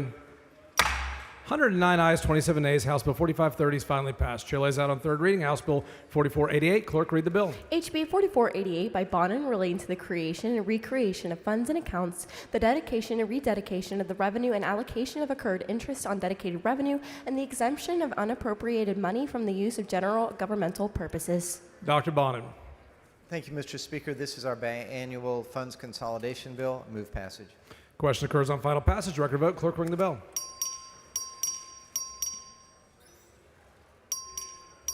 Have all members voted? 119 ayes, 18 nays. House Bill 4488 is finally passed. Chair lays out on third reading House Bill 2149. Clerk, read the bill. HB 2149 by Tupper relating to nonconforming land use after the adoption of or change to a zoning regulation or boundary. Mr. Tepper for motion. Thank you, Mr. Speaker. I move to postpone further consideration of HB 2149 until 9 a.m. Friday, May 9th. Members, you've heard the motion. Is there objection? Chair is none, so ordered. Chair lays out on third reading House Bill 2071. Clerk, read the bill. HB 2071 by Hull relating to certain policies and procedures for healthcare specialty consultations and certain child abuse or neglect investigations and assessments. Ms. Lawson. Thank you, Mr. Speaker. This is Representative Hull's bill that passed unanimously yesterday. Builds on the work done in the previous session around the use of the Forensic Assessment Center network by DFPS, and I move passage. Question occurs on final passage. Record vote. Clerk, ring the bell. Have all members voted? 141 ayes and 1 nay. House Bill 2071 is finally passed. Chair lays out on third reading House Bill 2282. Clerk, read the bill.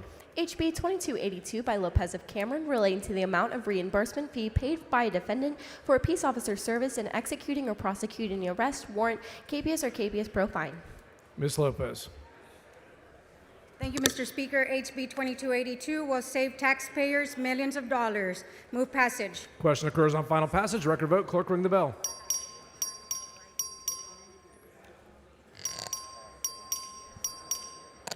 Have all members voted? 100 ayes and 43 nays. House Bill 2282 is finally passed. Chair lays out on third reading House Bill 2248. Clerk, read the bill. HB 2248 by Smithy relating to public information law. Mr. Darby. Thank you, Mr. Speaker. This is Chairman Smithy's Public Information Act responses. Move passage. Question occurs on final passage. Record vote. Clerk, ring the bell.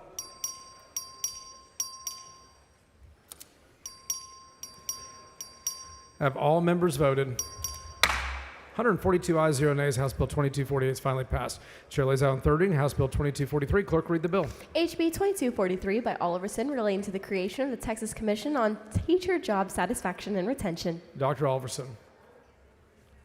Thank you, Mr. Speaker. Members, this is our Texas Commission on Teacher Job Satisfaction and Retention Act. I would be remiss if I didn't point out that we have a former public education chair in the gallery who helped me work on this legislation. Hello, Representative Huberty. Move passage.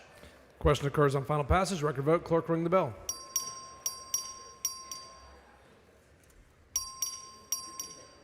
Have all members voted? 113 ayes, 31 nays. House Bill 2243 is final passed.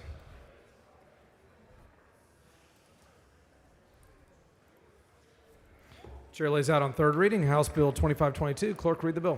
HB 2522 by Dean relating to fingerprinting requirements for the issuance of a dealer, generally distinguishing numbers to certain persons. Mr. Dean. Thank you, Speaker. Members, bill we passed yesterday that cuts red tape.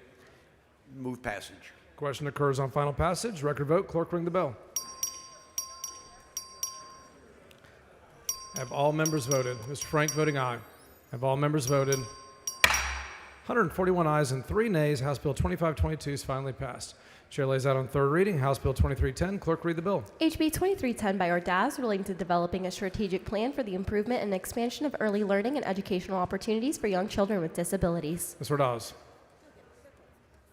Thank you, Mr. Speaker. This is the Texas Plan for Preschoolers with Disabilities. Thank you, Chairman Buckley, Representative Leo Wilson, and Rep. Plesha for being joint authors on this important piece of legislation. I move passage. Question occurs on final passage. Record vote. Clerk, ring the bell.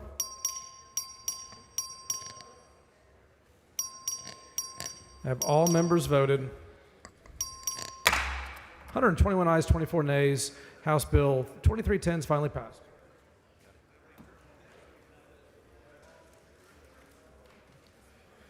Chair lays out House Bill 2513 on third reading. Clerk will read the bill. HB 2513 by Tupper relating to paid leave for absence of public employees serving as fire protection personnel who are engaged in certain military service. Chair recognizes Mr. Tepper. Thank you, Mr. Speaker. This is a firefighter's bill to help them not use their personal vacation time to serve in the Guard and Reserve. Move passage.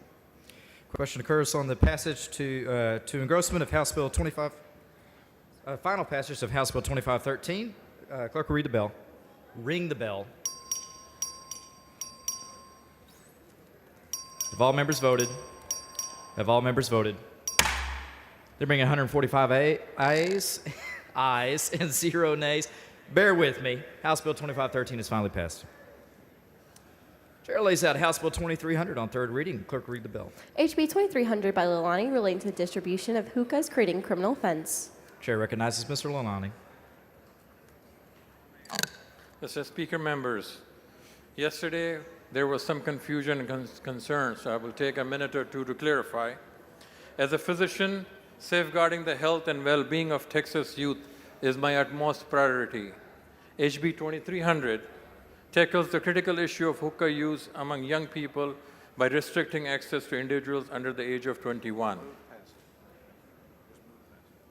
I move passage. Question occurs on final passage of House Bill 2300. This is a record vote. The clerk will ring the bell. Have all members voted? Have all members voted? There being 81 ayes, 61 nays, House Bill 2300 is passed to engrossment. To final passage. We'll get that right. Chair lays out House Bill 1902 on third reading. Clerk will read the bill. HB 1902 by Cook relating to creating the criminal offense of jugging. Chair recognizes Mr. Cookie. Thank you, Chairman. Members, let's put an end to jugging in Texas, and I move passage. Mr. Speaker, For what purpose, Ms. will the Gerben gentleman Hawkins? yield for questions? The gentleman yield for questions. I will. Gentleman yields. What is judging?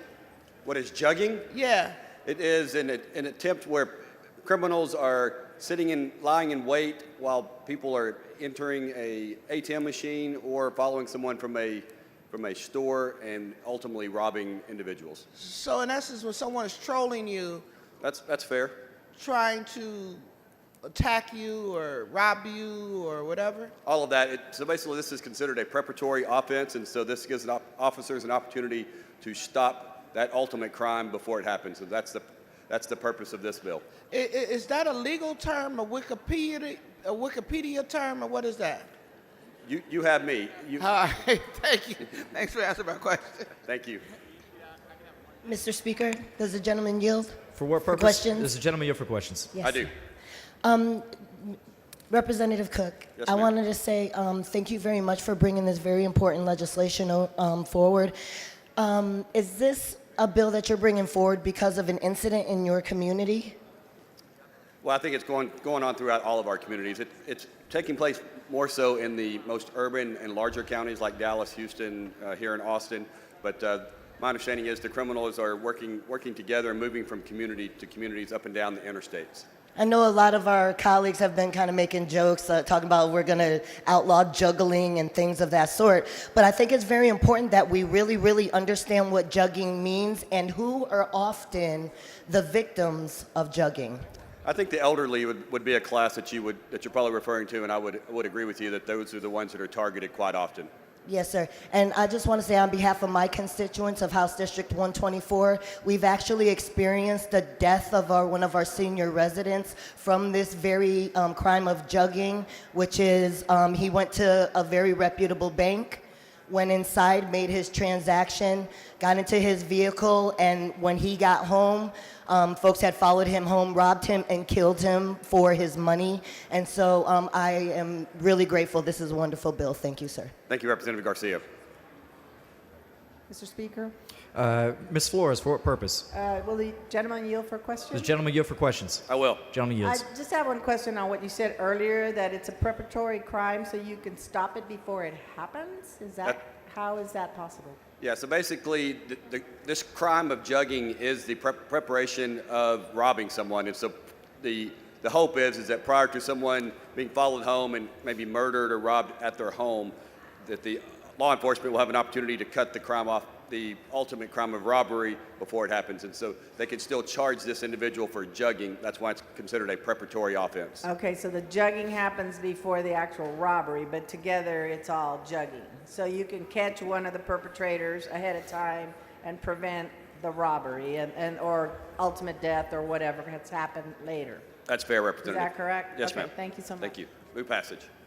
Question occurs on final passage of House Bill, I'm sorry, Mr. Lauterbach, for what purpose? Does the gentleman yield? Mr. Gentleman for questions. I do. Gentleman yields. Representative, what the term jugging is a law enforcement term that comes from setting a bait from fishing, setting a bait and waiting for something to happen.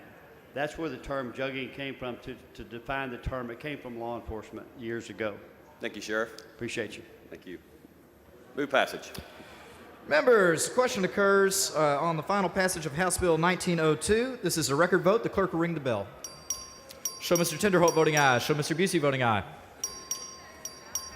Have all members voted? Have all members voted? There being 140 ayes, 2 nays, House Bill 1902 is finally passed. Chair lays out on third reading House Bill 1813. The clerk will read the bill. HB 1813 by Busey relating to parental right to information concerning public school special education program and certain requirements for persons serving as special education representatives and hearing officers at impartial due process hearings. Chair recognizes Mr. Busey. Thank you, Mr. Speaker. Members, 1813 would require non-attorney, non-family advocates in due process hearings to complete some training. Mr. Speaker, I move passage. Members, question occurs on final passage of House Bill 1813. This is a record vote. The clerk will ring the bell. Have all members voted? Have all members voted? There being 123 ayes, 17 nays, House Bill 1813 is finally passed. Chair lays out House Bill 3719 on third reading. Clerk will read the bill. HB 3719 by Hunter relating to the availability of dates of birth under the Public Information Law. Chair recognizes Mr. Hunter. Ms. Thank Hawkins, you. for what purpose? Thank you, Mr. Mr. Speaker, will the representative answer a couple questions? Does the gentleman yield for questions? Of course. Gentleman yields. Thank you, sir. I really appreciate it, Representative. So, related to the availability of dates of birth under the Public Information Law, so that means we have to disclose our birth because maybe we don't want people to know how old we are, or it is not disclosed, or we have an option not to disclose. There are 3 exceptions in there. For example, HIPAA, for example, no. What it does is it cures a around 2015, basically ruling where you were able to provide it. For example, if you are, I hate to bring you up, but we'll say if you were accused and you had a very common name, they want to be able to report it accurately. So what it does is it restricts it to making sure reporting only in those instances. Only those instances. Thank you, Representative. I think this is a great bill. Thank you. Move passage. Members, question occurs on final passage of House Bill 3719. This is a record vote. The clerk will ring the bell. Show Mr. Hunter voting aye. Have all members voted? Show Ms. Holt voting aye. Show Mr. Money running down the hallway voting aye. Have all members voted? Have all members voted? Being 144 ayes and 0 nays, including Representative Money, House Bill 3719 is finally passed. Chair lays out on third reading House Bill 4284. The clerk will read the bill. HB 4284 by Guerin relating to an excessive discount on certain alcoholic beverages. Chair recognizes Mr. Guerin. Thank you, Mr. Speaker. Members, House Bill 4054 addresses the excessive discount prohibitions. I move passage. Members, question occurs on final passage of House Bill 4284. This is a record vote. The clerk will ring the bell. Have all members voted? Have all members voted? There being 131 ayes, 13 nays, House Bill 4284 is finally passed. Chair lays out on third reading House Bill 3743. The clerk will read the bill. HB 3743 by Olcott relating to the management to staff ratio for state agencies. Chair recognizes Mr. Olcott. Thank you, Mr. Chairman. Members, this bill simply streamlines government agencies. I want to thank Chairman Carpiglione and Representative Kane for help with this bill. I move passage. Members, question occurs on final passage of House Bill 3743. This is a record vote. The clerk will ring the bell.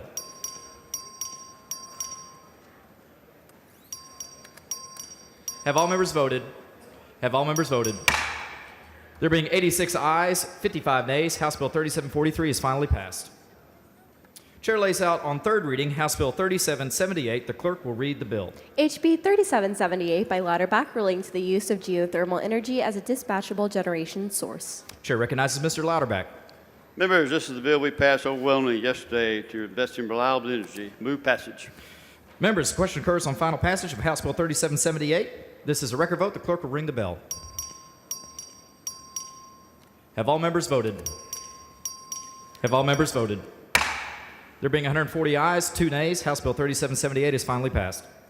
Chair lays out on third reading House Bill 5153. The clerk will read the bill. HB 5153 by Rose, relating to amending Chapter 62 of the Health and Safety Code by adding certain local health entities as provider types for reimbursement under the Children's Health Insurance Program. Chair recognizes Ms. Rose. Thank you, Mr. Speaker. Thank you, Mr. Speaker. Members, House Bill 5131 makes it easy for children to access health care in their communities. Move passage. Members, the question occurs on final passage of House Bill 5153. This is a record vote. Clerk will ring the bell. Have all members voted? Have all members voted? There being 116 ayes, 26 nays, House Bill 5153 is finally passed. Chair lays out House Bill 5147 on third reading. Clerk will ring the bell. Read the bill. 5147 by King, relating to investigational stem cell treatment. Chair recognizes Mr. King. Thank you, Mr. Speaker. Members, House Bill 5147 expands access to promising stem cell therapies while maintaining strong safeguards for patients. Move passage. Members, question occurs on final passage of House Bill 5147. This is a record vote. Clerk will ring the bell. Have all members voted? Have all members voted? To bring 143 ayes, 1 nay, House Bill 5147 is finally passed. Chair lays out on third reading House Bill 4877. Clerk will read the bill. HB 4877 by Paul, relating to Texas Property and Casualty Insurance Guarantee Association. Chair recognizes Mr. Paul. Fixes Texas Property Casualty Insurance Guarantee Association. Move passage. Members, question occurs on final passage of House Bill 4877. This is a record vote. Clerk will ring the bell. Have all members voted? Have all members voted? There being 143 ayes, 0 nays, House Bill 4877 is finally passed. Chair lays out on third reading House Bill 4850. Clerk will read the bill. HB 4850 by Button, relating to programs within the Office of the Governor and the Texas Economic Development and Tourism Office. Chair recognizes Ms. Button. Thank you, Mr. Speaker. Members, HB 4850 updates and streamlines several functions of the Governor's Economic Development and Tourism Office. Move passage. Members, question occurs on final passage of House Bill 4850. This is a record vote. The clerk will ring the bell. Have all members voted? Have all members voted? There being 139 ayes, 3 nays, House Bill 4850 is finally passed. Chair lays out on third reading House Bill 3261. The clerk will read the bill. HB 3261 by Johnson, relating to eligibility of certain criminal defendants for an order of non-disclosure of criminal history record information. Chair recognizes Ms. Johnson. Thank you, Mr. Speaker and members. This authorizes the potential for petitions for non-disclosure for youthful, nonviolent offenders. Move passage. Members, the question occurs on final passage of House Bill 3261. This is a record vote. The clerk will ring the bell. Have all members voted? Have all members voted? There being 89 ayes, 51 nays, House Bill 3261 is finally passed. Chair lays out on third reading House Bill 3005. The clerk will read the bill. HB 3005 by Gervin Hawkins, relating to the payment of funds under certain construction contracts. Chair recognizes Ms. Gervin Hawkins. Thank you, Mr. Speaker. Members, this is the prompt pay bill where we pay our folks who do construction work on time, early, and when they need it. I move passage. Members, question occurs on final passage of House Bill 3005. This is a record vote. The clerk will ring the bell.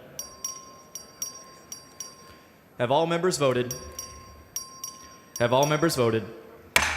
There being 130 ayes, 13 nays, House Bill 3005 is finally passed. Chair lays it on third reading, House Bill 3033. Clerk will read the bill. HB 3033 by Craddock, relating to a grant program for nonprofit organizations supporting the Department of Public Safety, authorizing voluntary contributions. Chair recognizes Speaker Craddock. Mr. Speaker, members, this House Bill 3033 establishes the option for Texans to donate to nonprofit benefiting DPS employees and their families. I move adoption. Members, question occurs on final passage of House Bill 3033. This is a record vote. Clerk will ring the bell. Have all members voted? Have all members voted? Show Ms. Allen voting aye.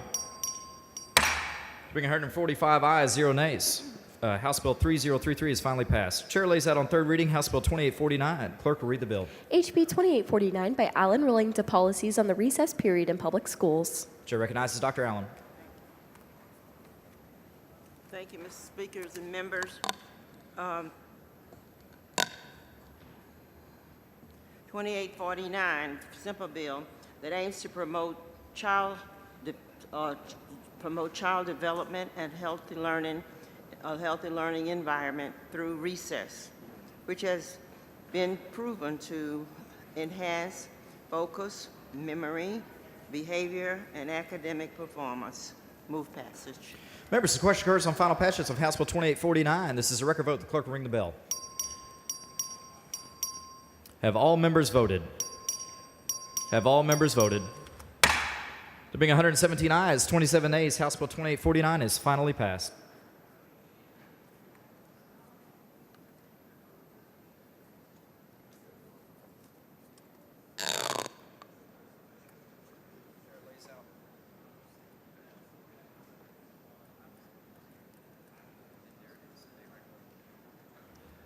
Chair lays out on third reading House Bill 2967. The clerk will read the bill. HB 2967 by Dutton relating to vision screenings for students in public or private schools, including vision screening information reporting for public school students and the creation of a vision care allotment under the Foundation School Program.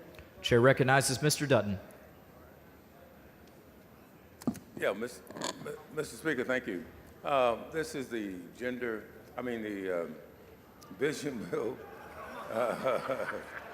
Okay, let me back up, members. Back up, members. Back up, members. Back up, members. This is the vision bill that we passed yesterday that we're going to do now for first through third graders out of the available funds. And I move adoption. Members, the question occurs on final passage of House Bill 2967. This is a record vote. Clerk will ring the bell.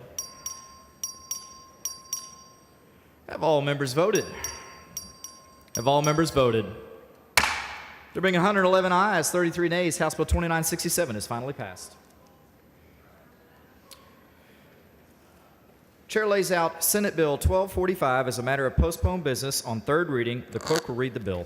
SB 1245 by Blanco relating to the taking of certain odd-ad sheep by using a helicopter. Chair recognizes Mr. Morales. Thank you, Mr. Speaker. This is the mutton chopper bill. Move passage. Members, the question occurs on final passage of Senate Bill 1245. This is a record vote. Clerk will ring the bell. Show Mr. Morgan voting aye. Let the record reflect there are a lot of sheep noises. Have all members voted? Have all members voted? There being 140 ayes and 1 nay, Senate Bill 1245 is finally passed.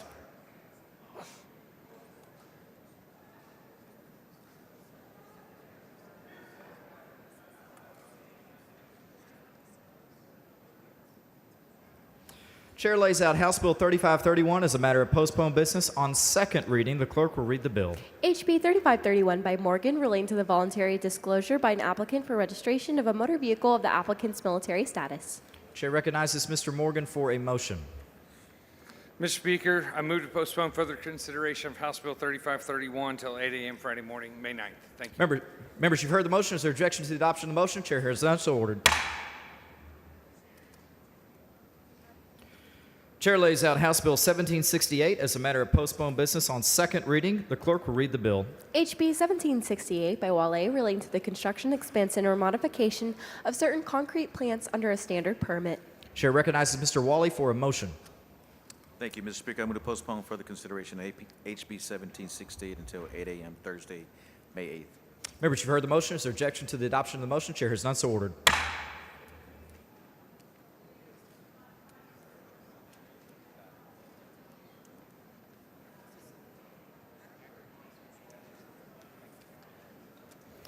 Members, the next bill on the calendar is House Bill 333. The Senate companion is over and eligible. The chair lays out on second reading Senate Bill 906. The clerk will read the bill. SB 906 by Blanco relating to the authority of the use of letters de solo pelable to commission peace officers.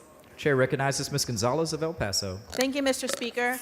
Members, in Texas, we have 3 federally recognized Native American nations, the Alabama Coshada in East Texas, the Kickapoo in Eagle Pass, and the Estado del Sur Pueblo in El Paso County.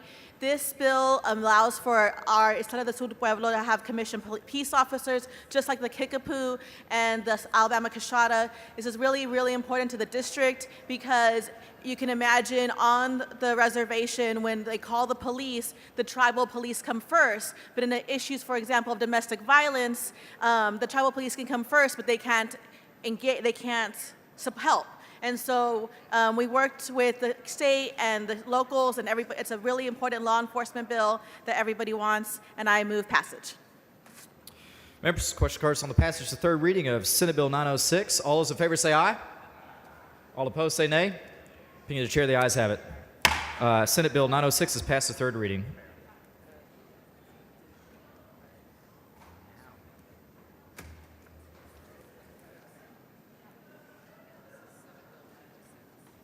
Ms. Gonzalez of El Paso moves to lay House Bill 333 on the table subject to call. Is there objection? Chair hears none, so ordered.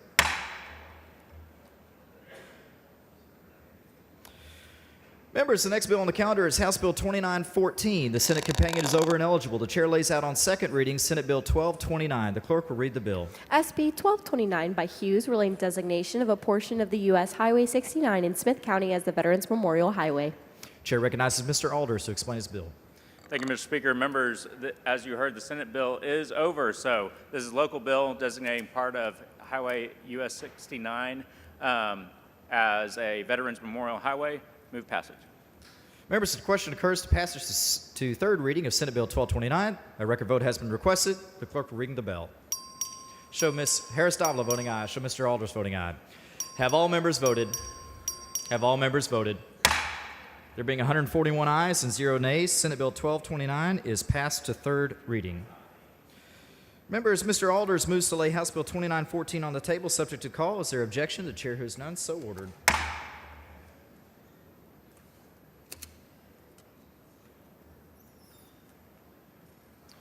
Chair lays out House Bill 2613 as a matter of postponed business on second reading. The clerk will read the bill. HB 2613 by Harris-Davila relating to the liability of water park entities for injuries arising from certain activities. Chair recognizes Ms. Harris-Davila for a motion. Members, the Senate bill is almost eligible, so we're going to go ahead and postpone further consideration of HB 2613 until today at 4 p.m. Members, you've heard the motion. Is there objection to the adoption of the motion? Chair hears none, so ordered.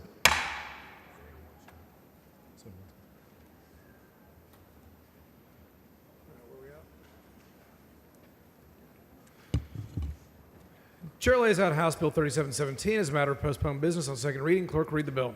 HB 3717 by Harris relating to the establishment of a grant program to fund the United States Food and Drug Administration drug development trials with ibogaine with the purpose of securing the administration's approval as a medication for the treatment of opioid use disorder, co-occurring substance use disorder, and any neurological or mental health conditions in which ibogaine demonstrates efficiency.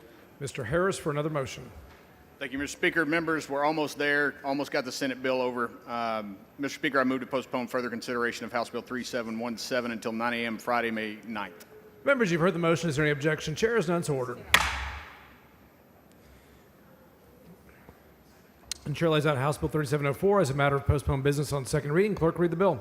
HB 3704 by Anchia relating to notaries public creating criminal offense. Mr. Anchia. Thank you, Mr. Speaker. And members, I move to postpone further consideration of House Bill 3704 until 10 a.m. Friday, May 9th. Members, you've heard the motion. Is there objection? Chair is none, so ordered. Chair lays out House Bill 2697 as a matter of postponed business on second reading. Clerk, read the bill. HB 2697 by Anchia relating to certain procedures in connection with the bond forfeiture. Mr. Anchia. Thank you, Mr. Speaker. House Bill 2697 simply adds the prosecutor to the list of parties who must be notified when a bail bondsman intends to surrender a defendant charged with a felony back to the court. Move adoption. Question occurs on passage and engrossment. Record vote. Clerk, ring the bell. Have all members voted? 141 ayes and 1 nay. House Bill 2697 is passed to engrossment. Chair lays out House Bill 3801 as a matter of postponed business on second reading. Clerk, read the bill. HB 3801 by or relating to the establishment of the Health Professions Workforce Coordinating Council and the abolish of the statewide Health Coordinating Council and the Nursing Advisory Committee of that council. Mr. Frank. Thank you, Mr. Speaker. Members, I'm laying this bill out for Representative Orr, who is, House Bill 3801 creates a statewide health professions workforce coordinating council. It is modeled after the existing statewide behavioral health coordinating council, and importantly will replace, it doesn't add to, it replaces the statewide healthcare coordinating council. Mr. Speaker, I do have an amendment. Following amendment, clerk will read the amendment.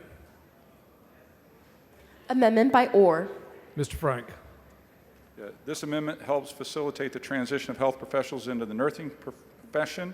The work group will examine how to better align allied health careers into the nursing professions. It's obviously acceptable to the author, and I move adoption. Mr. Frank sends up an amendment sent to the author. Is there objection? Chair is none. The amendment's adopted. Mr. Frank on the bill. I close and move passage. Question occurs on passage. Record vote. Clerk, ring the bell.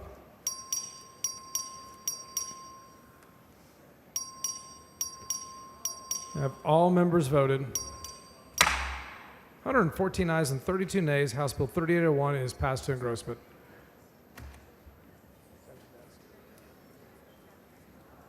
Chair lays out House Bill 3099 as a matter of postponed business on second reading. The clerk will read the bill. HB 3099 by Gertis relating to an adult high school charter program funding. Chair.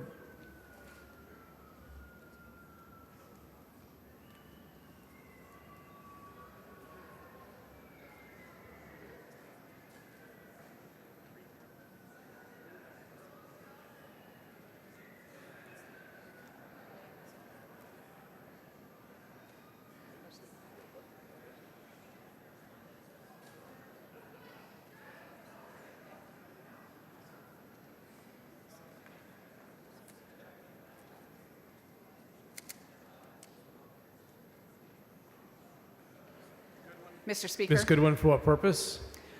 Mr. Speaker, parliamentary inquiry. State your inquiry.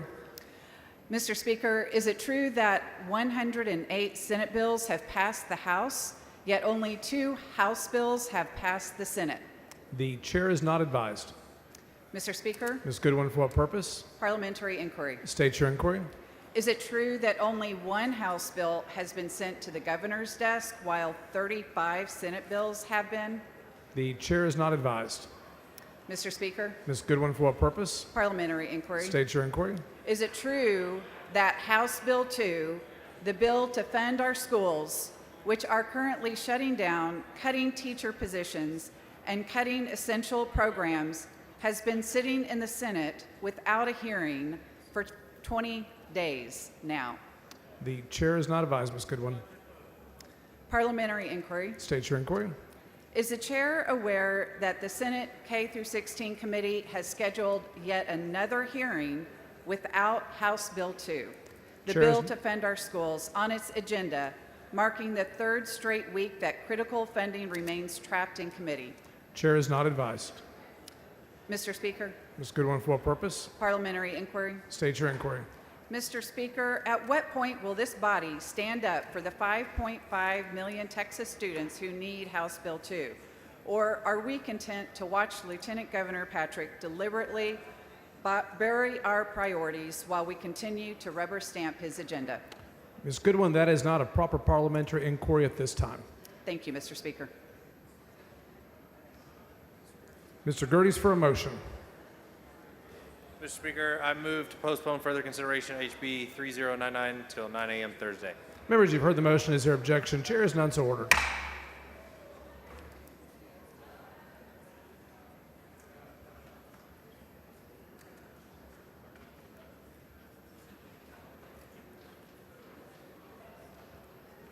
Chair lays out House Bill 3556 as a matter of postponed business on third reading. Clerk, read the bill. HB 3556 by Vasut relating to certain structures located near a national wildlife refuge. Mr. Vasut. Move passage. Question occurs on passage to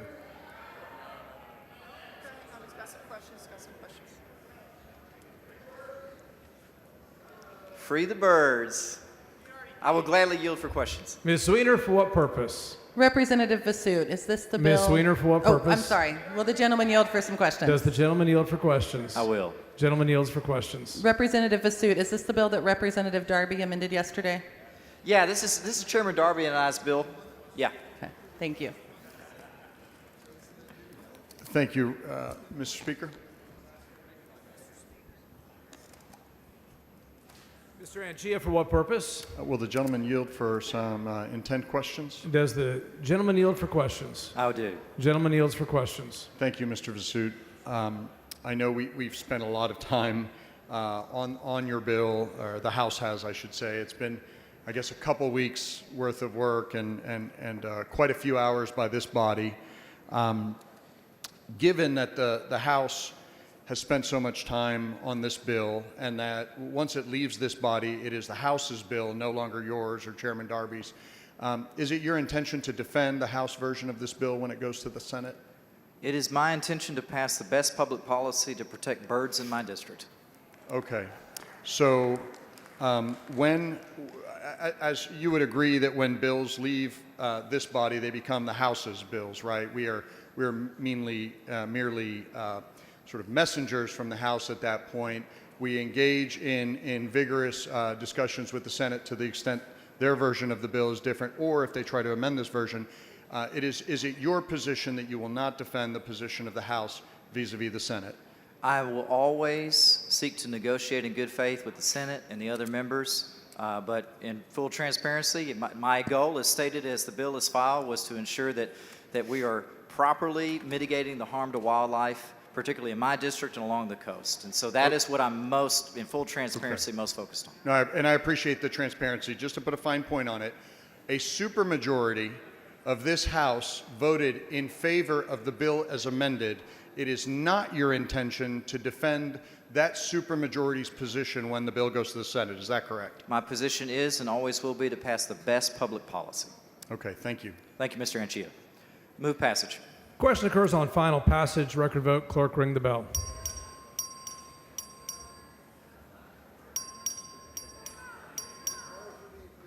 Mr. Rosenthal voting nay. Have all members voted? Mr. Canals voting aye. Have all members voted? There being 96 ayes and 49 nays, House Bill 3556 is finally passed.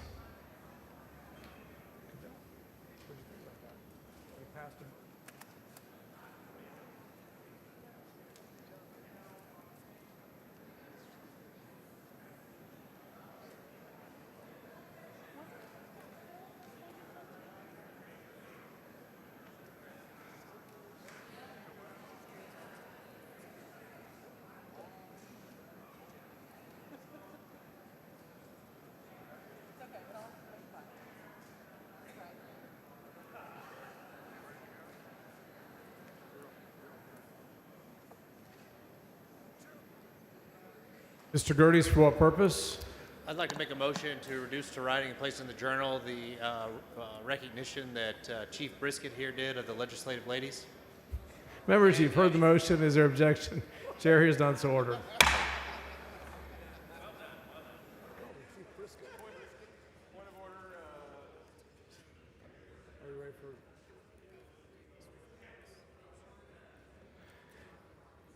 Chair recognizes Mr. Craddock for a motion.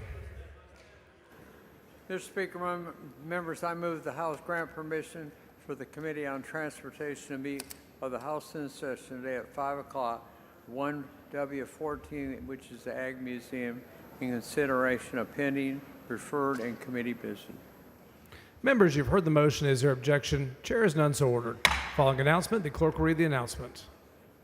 The Committee on Transportation will meet today at 5 p.m. in room 1W.14 Agriculture Museum in a formal meeting to consider pending referred and committee business. Mr. Anchia, for what purpose? Thank you, Mr. Speaker. I'd like to make a motion that the dialogue between Representative Vasoot and me that just occurred be reduced to writing and placed in the journal. Members, you've heard the motion. Is there objection? Chair is none, so ordered. Thank you.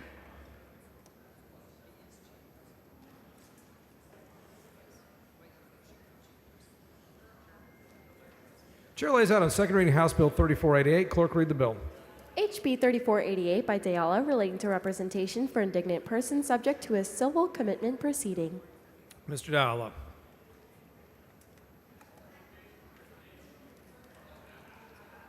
Thank you, Mr. Speaker. Members, all of you have Jason here next to me helping me lay out this bill. This is an indigent defense cleanup bill. We have one statute that places certain obligations with the State Council of Offenders, while another places obligations with the Texas Board of Criminal Justice. To clarify these references, House Bill 3488 aligns both codes. Move passage. Question occurs on passage to engrossment. Record vote. Clerk ring the bell. Ms. Garcia Hernandez voting aye. Have all members voted? 124 ayes and 20 nays. House Bill 3488 is passed to engrossment.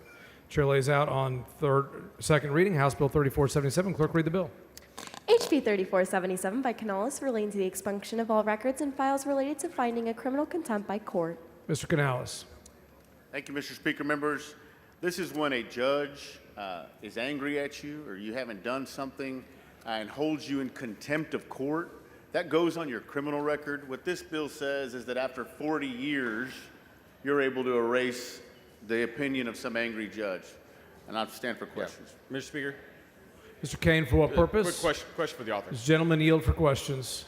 Yes. Gentleman yields for Mr. questions. Canales, give us an example. I mean, let's say you could be held in contempt of court for maybe disobeying order, but you could be held in contempt of court maybe just being mouthy or a judge had a bad day. Is that Being right? disrespectful or catching a judge on the wrong day, you Yeah. end up with basically a criminal contempt.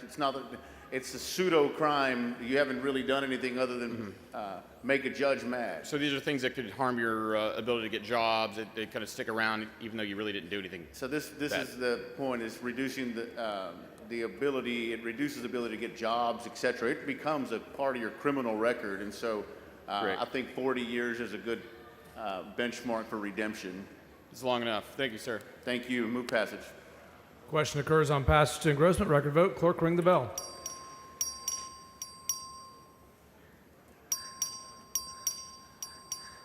Have all members voted? 127 ayes and 16 nays. House Bill 3477 is passed to engrossment. Right. Chair lays out on second reading HB 3466. Clerk will read the bill. HB 3466 by Bell of Kaufman relating to the cancellation of certain consumer transactions. Chair recognizes Mr. Bell of Kaufman to explain the bill. Thank you, Mr. Speaker. Members, House Bill 3466 modernizes outdated and redundant consumer protections by exempting services that are cancelable at any time from Chapter 1601 of the Business and Commerce Code. This exemption means these services will be solely controlled by the much more comprehensive regulations in Chapter 1304 of the Occupations Code. This bill streamlines regulation while ensuring Texans continue to receive the robust consumer protections they deserve. Thank you, Mr. Speaker. I move passage. Question occurs on passage to engrossment of HB 3466. Record vote. Clerk will ring the bell. Show Mr. Bell of Kaufman voting aye. Have all members voted? Show Mr. Darby voting aye. There being 139 ayes and 1 nay, HB 3466 is passed to engrossment.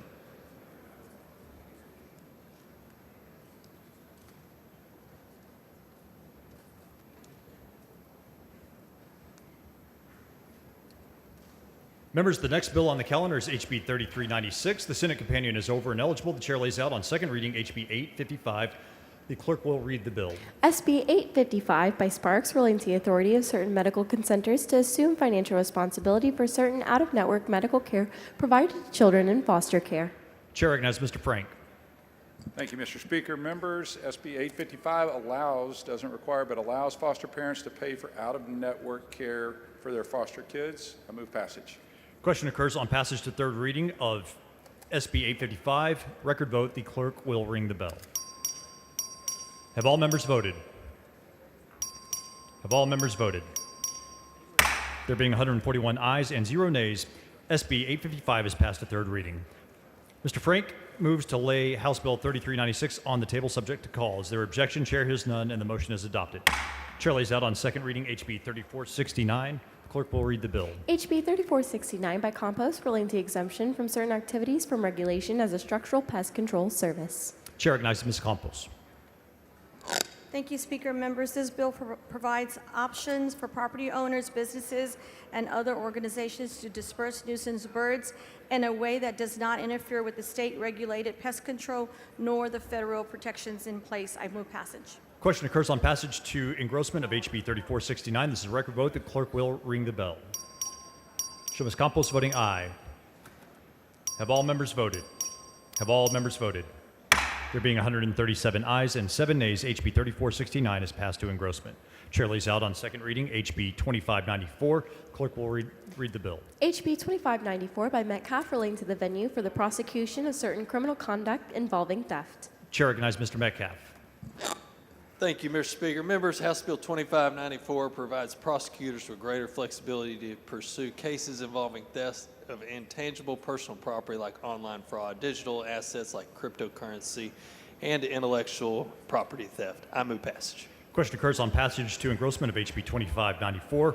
It's a record vote. The clerk will ring the bell. Show Mr. Metcalf voting aye. Have all members voted? Have all members voted? There being 143 ayes and 0 nays, HB 2594 is passed to engrossment. Members, the next bill on the calendar is HB 2776. This Senate companion is over and eligible. The chair lays out on second reading Senate Bill 703. The clerk will read the bill. SB 703 by Zaffarini relating to criminal and licensing consequences for the commissioner of certain offenses by massage establishments, massage schools, massage therapists, and massage therapy instructors. Chair recognizes Mr. McLaughlin to explain the bill. Thank you, Mr. Speaker. Members, Senate Bill 703 strengthens protections against human trafficking and sexual abuse in the massage therapy industry. This bill expands the list of sexual trafficking-related crimes that disqualify someone from receiving or keeping a massage license.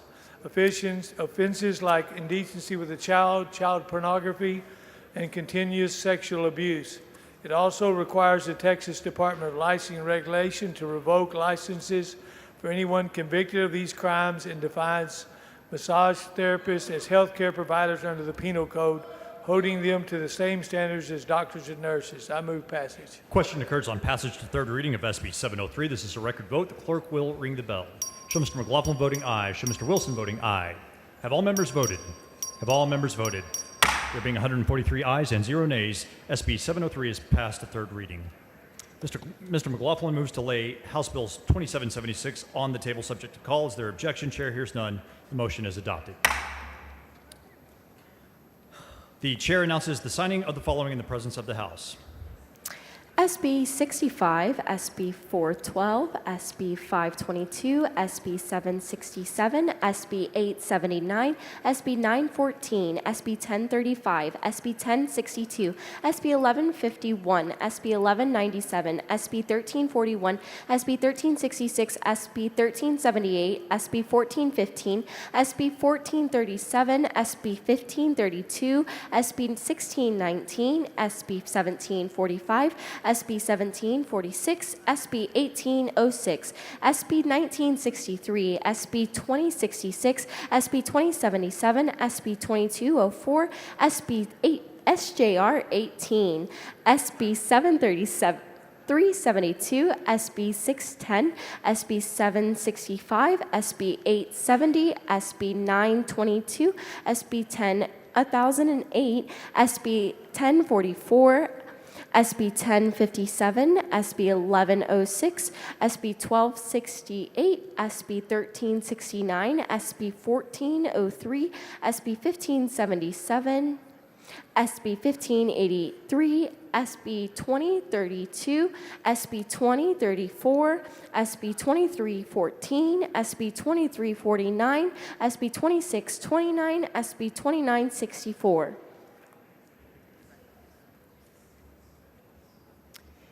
Chair lays out on second reading HB 2564. The clerk will read the bill. HB 2564 by Wilson relating to the valuation of defense economic adjustment assistance grant applications. Chair recognizes Mr. Wilson to explain the bill. Thank you, Mr. Speaker. Members, 2564 streamlines the Texas Military Preparedness Commission's DEAG process by reducing administrative burdens. I have an amendment. The following amendment, the clerk will read the amendment. Amendment by Wilson. Chair recognizes Mr. Wilson to explain the amendment. This just basically supplants the Ledge Council draft. Move adoption. Mr. Wilson sets up an amendment. The amendment is acceptable to the author. All those, is there objection to the adoption of the amendment? The chair hears none. The amendment is adopted. Chair recognizes Mr. Wilson to close on the bill. Move passage. The question occurs on passage to engrossment of HB 2564 as amended. This is a record vote. The clerk will ring the bell. Show Mr. Wilson voting aye. Show Dr. Leilani voting aye. Have all members voted? Have all members voted? There being 141 ayes and 0 nays, HB 2564 is passed to engrossment. Chair lays out on second reading HB. Mr. Speaker, Ms. Weiner, for what purpose? I move to reduce to writing all the debate on House Bill 3556 on both second reading yesterday and third reading today and place it in the journal. Members, you've heard the motion. Is there objection? Chair hears none. The motion is adopted.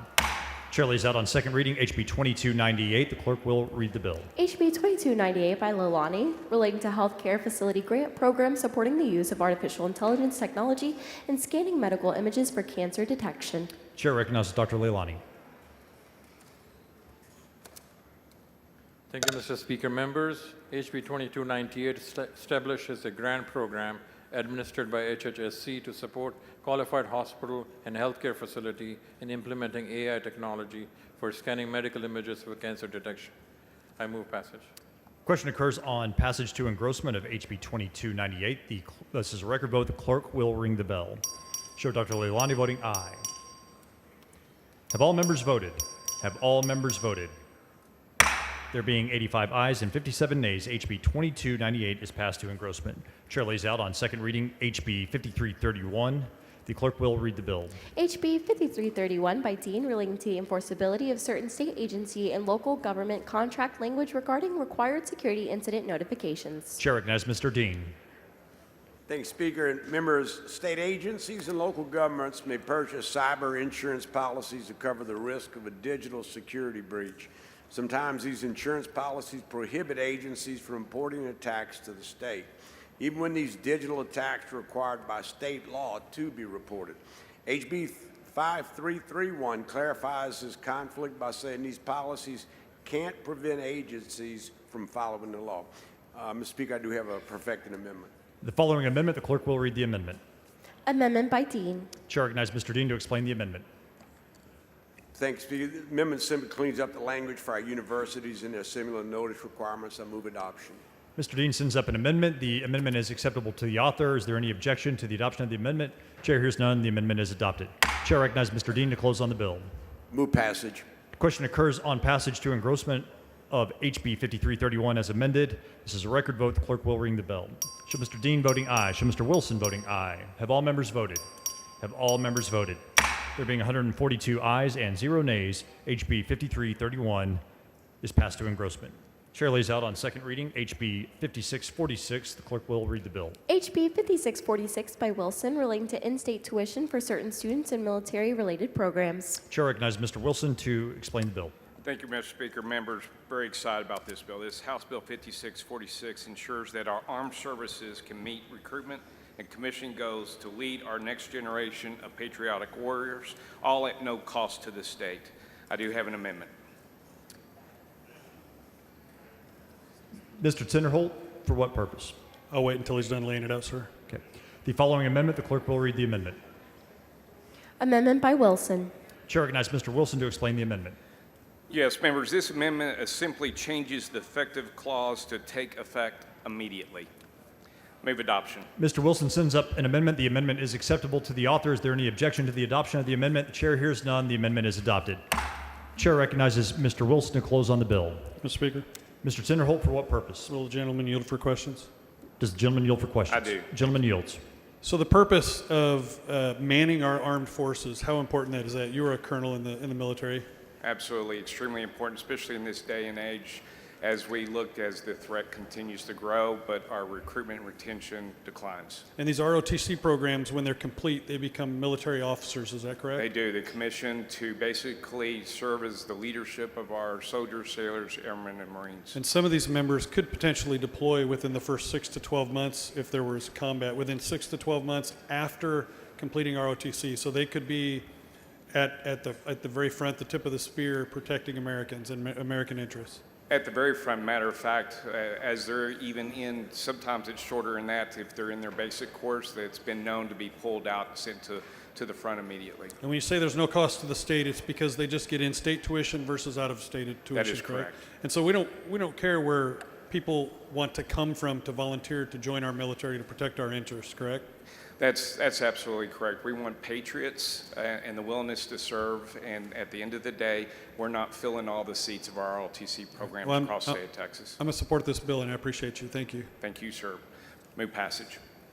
Question occurs on passage of HB 5646 to engrossment. It's a record vote. The clerk will ring the bell. Show Mr. Wilson voting aye. Show Ms. Garcia Bear voting aye. Have all members voted? Have all members voted?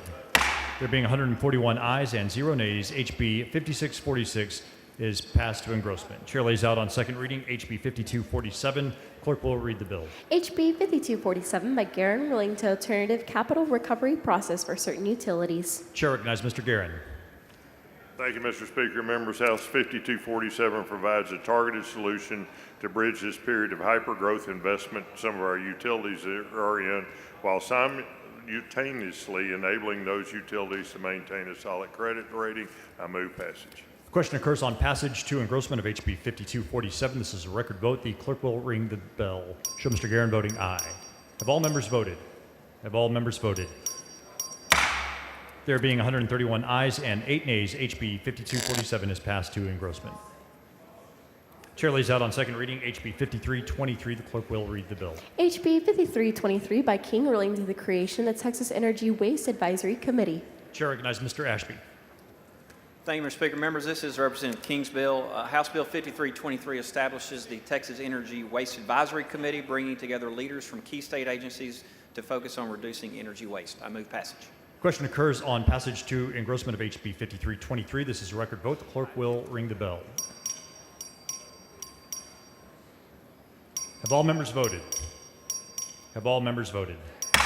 There being 108 ayes and 32 nays, HB 5323 is passed to engrossment. Chair lays out on second reading HB 4384.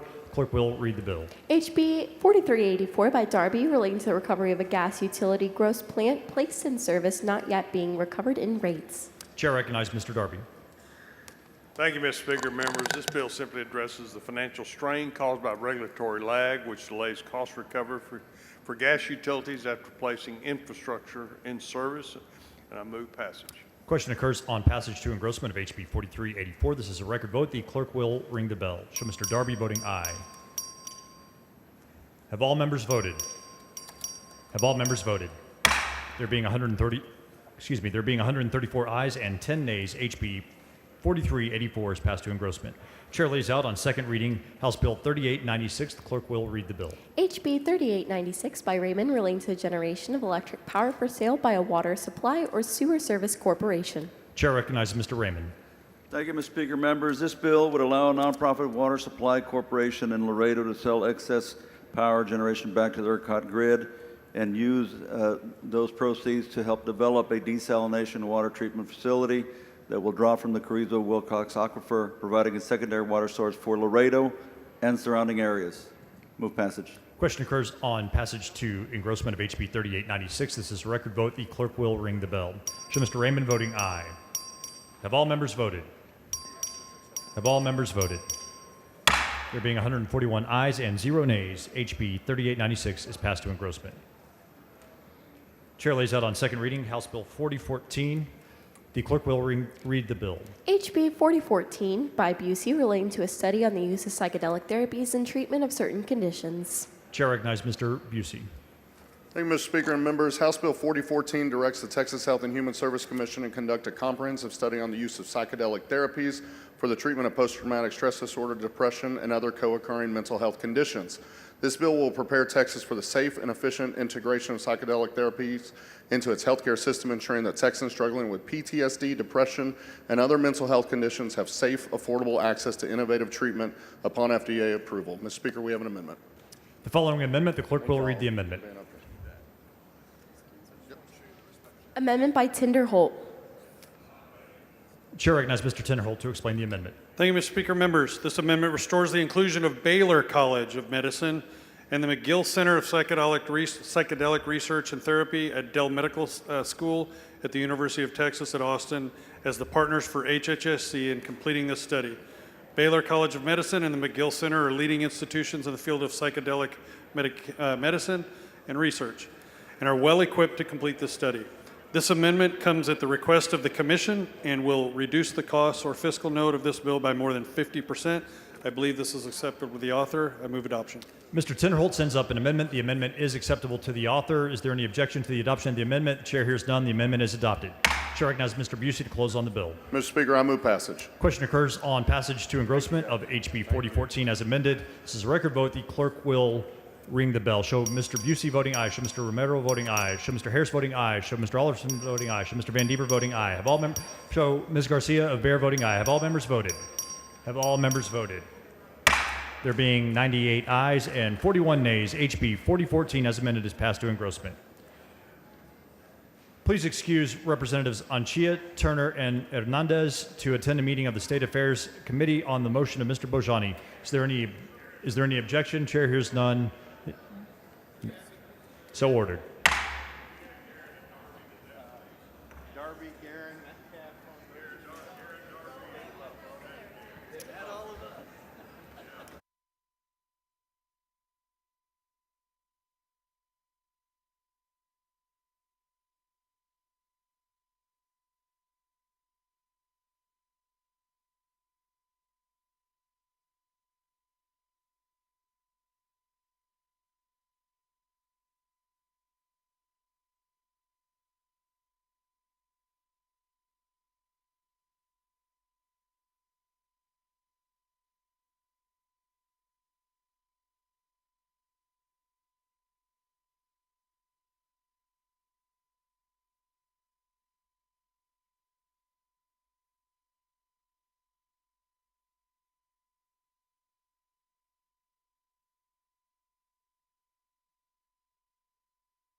Please excuse Mr. Guerin, Mr. Darby, Mr. Metcalf, Ms. Davis, Ms. Thompson, Mr. McQueenie, Mr. Phelan, and Ms. Hull to attend a meeting on the Committee of State Affairs on the motion of Mr. Berry.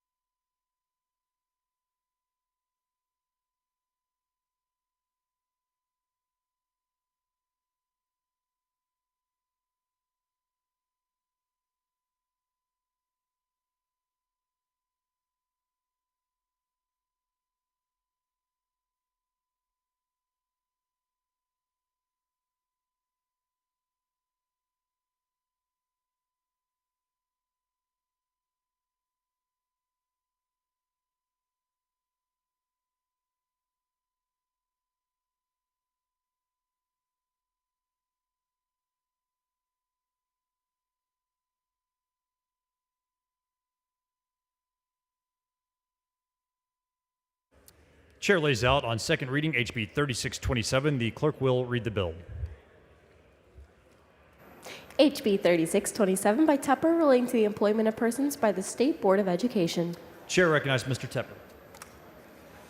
Thank you, Mr. Speaker. House Bill 3627 would allow the chair of the State Board of Education to hire its own employees. The employees would receive state employment, health, and retirement benefits. They reached out to us for help with some employees, and we would like to give it to them. And, Mr. Speaker, there is an amendment.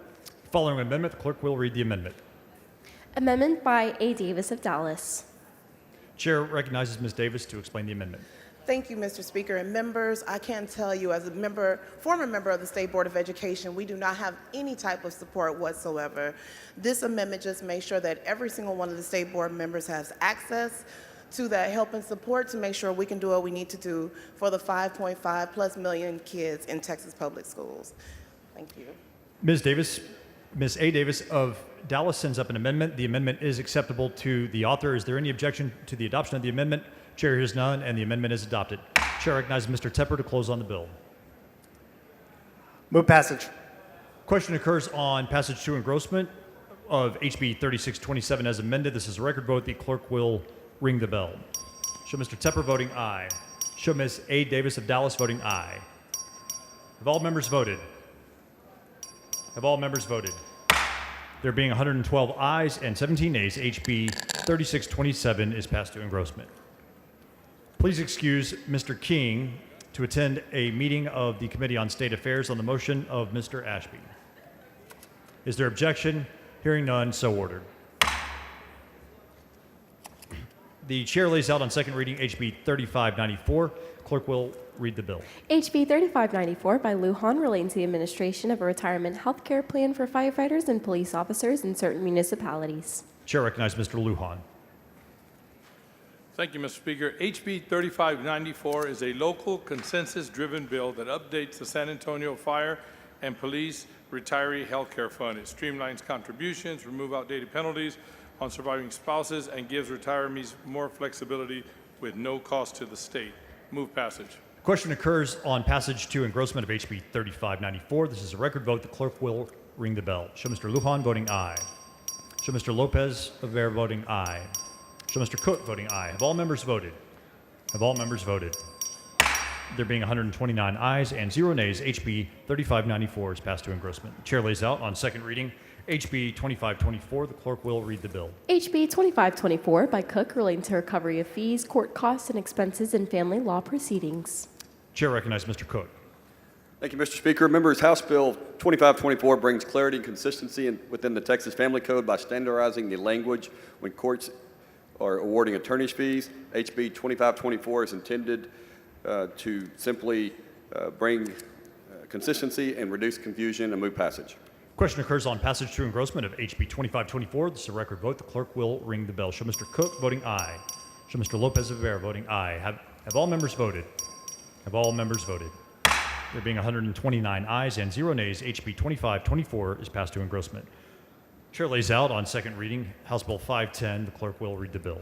HB 510 by Lopez Abair relating to issuance of certified birth records to a homeless individual. Chair recognizes Mr. Lopez Rivera to explain the bill. Thank you, Mr. Speaker. Members, House Bill 510 waives the fee for a homeless individual to obtain... Mr. Bell, for what purpose? I'll let him finish his layout. Yeah, to obtain their own certificate of birth certificates. The process for requesting a record already exists and doesn't change anything by this bill. It simply removes a financial barrier for those individuals that are homeless to be able to get their birth certificate for proof of... Will the gentleman yield for questions? Mr. Bell, for what purpose? I certainly do. So when I read your bill, I have a couple of concerns that jump out at me really quickly. One of them is it has a shall in it that the county shall provide that birth certificate to that person who qualifies under your bill as homeless. And there's a lot of definition on what that means, including not having a physical address. Is that a fair characterization of your? What this bill does is Health and Human Services would be given the permission to be able to waive that fee for the individuals to go to Health and Human Services. I'm not really sure if there's a fee that's associated with anybody else, but it would be giving them the ability to waive that fee. Yes, sir.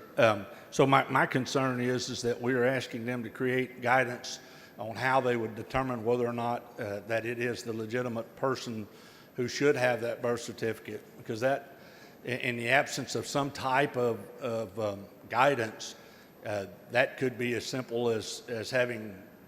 mail from somebody else's mailbox and serving that or using that as your identification. And certainly we live in a time where identity theft is a huge problem. And I'm very concerned that with the absence of guidance to the agency regarding what has to be used in order to qualify an individual for this service, would you entertain an amendment to include a directive to the agency to require biometrics, whether that's thumbprints or something of that nature, to make certain that the individuals who are going to receive a birth certificate under this actually have a right and an entitlement to that birth certificate? I don't have a problem with what you're saying. The reality of it is currently there is guidance for Health and Human Services to be able to provide their validation. I believe that there's 4 different categories that they validate for, and that's in place now.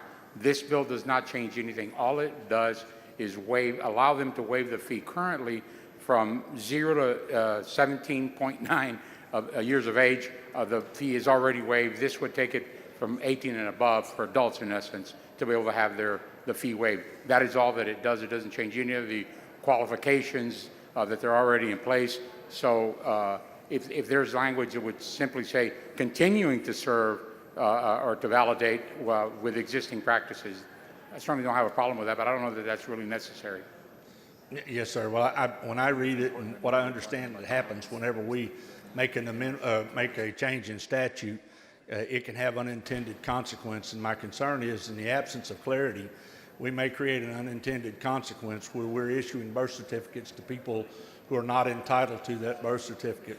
Sure. Well, I understand that. The issue of consequences and the like, the consequence here is if these individuals can't validate a birth certificate, then they continue to remain homeless, can't get into a shelter, and those consequences, I think, completely outweigh any of the other issues that we might open ourselves up to. So while I understand your point of view, I do appreciate the spirit and intent of your bill. I am very concerned that it could have an effect on everything from election integrity to financial matters. And so with that said, I'll be voting against the bill respectfully. Thank you. Yes, sir. Well, I respect that. Thank you. Mr. Canales, for what purpose? Will the gentleman yield for questions? Absolutely. Gentleman yield for questions. Yes, sir. Gentleman yields. Currently, there are qualifications to get a birth certificate. Are you changing that? No, sir. Are you making any changes to the validation, verification of somebody going to get a birth certificate? No, sir. There's not one change in your bill? Not at all. All this does is allow them to determine if the person is indigent so that they can waive the cost if they make that determination. That is correct. You have a good bill. Thank you, sir. Move passage. Question occurs on passage to engrossment of HB 510. This is a record vote. The clerk will ring the bell. Show Mr. Lopez of Bear voting aye. Have all members voted? Have all members voted? There being 73 ayes and 55 nays, HB 510 is passed to engrossment. Chair lays out on second reading HB 561. Clerk will read the bill. HB 561 by Lopez of Bear, relating to eligibility of certain local governmental entities affected by the realignment of defense worker jobs or facilities to receive grants. Chair recognizes Mr. Lopez of Bear to explain the bill. Thank you, Mr. Speaker. I'm back. House Bill 561 that's before you today will allow public utility companies like the San Antonio Water System to directly apply for DEAG grant programs in the instance where the city is not applying for the grant program.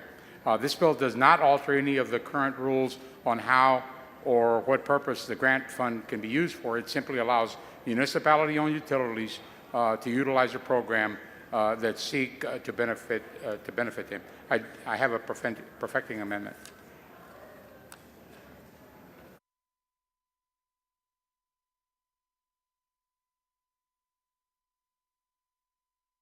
Okay,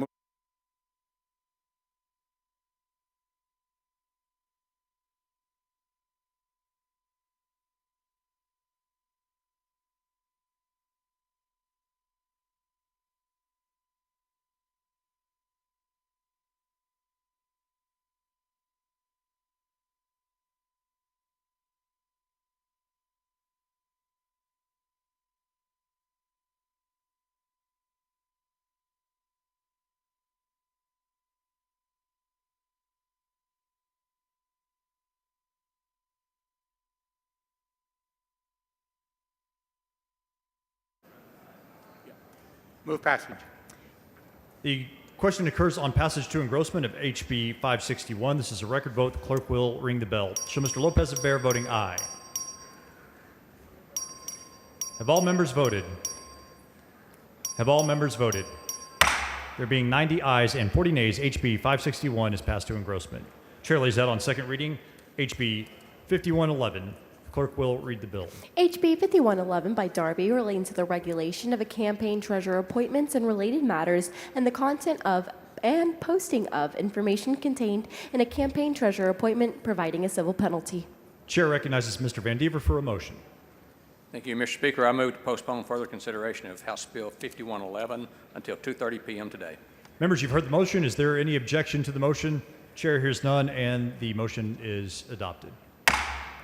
Members, the next bill on the calendar is HB 5446. The Senate companion is over and eligible. The chair lays out on second reading SB 1025. The clerk will read the bill. SB 1025 by Betancourt relating to text of ballot propositions that increase taxes.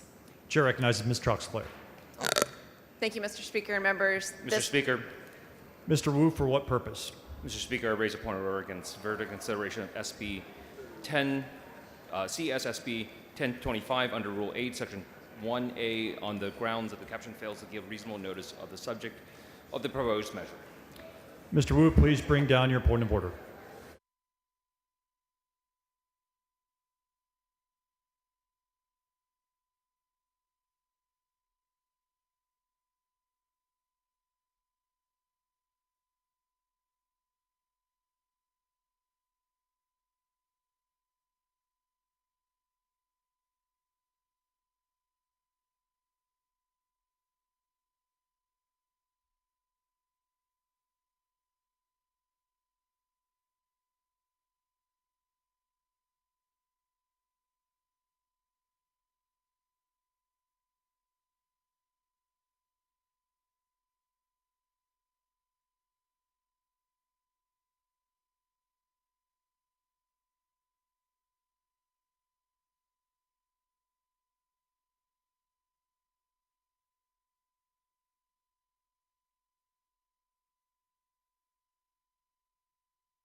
Members, the point of order is withdrawn.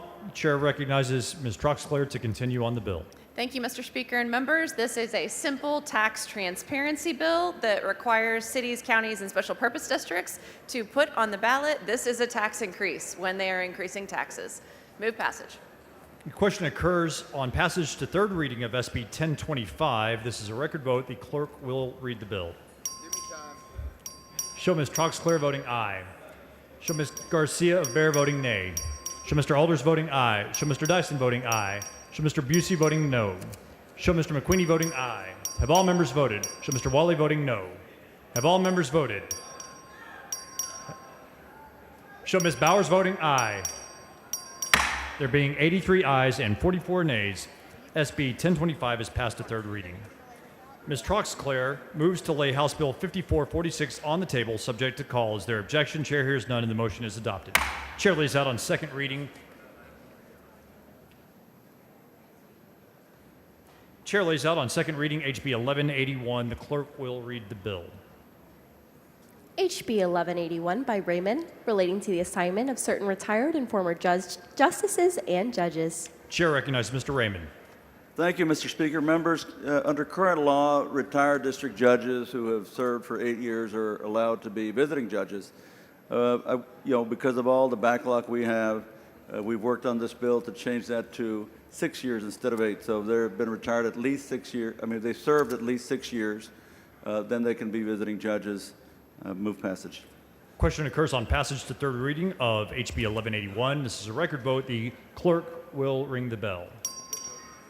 Show Mr. Raymond voting aye. Have all members voted? Have all members voted? There being 113 ayes and 16 nays, HB 1181 is passed to engrossment.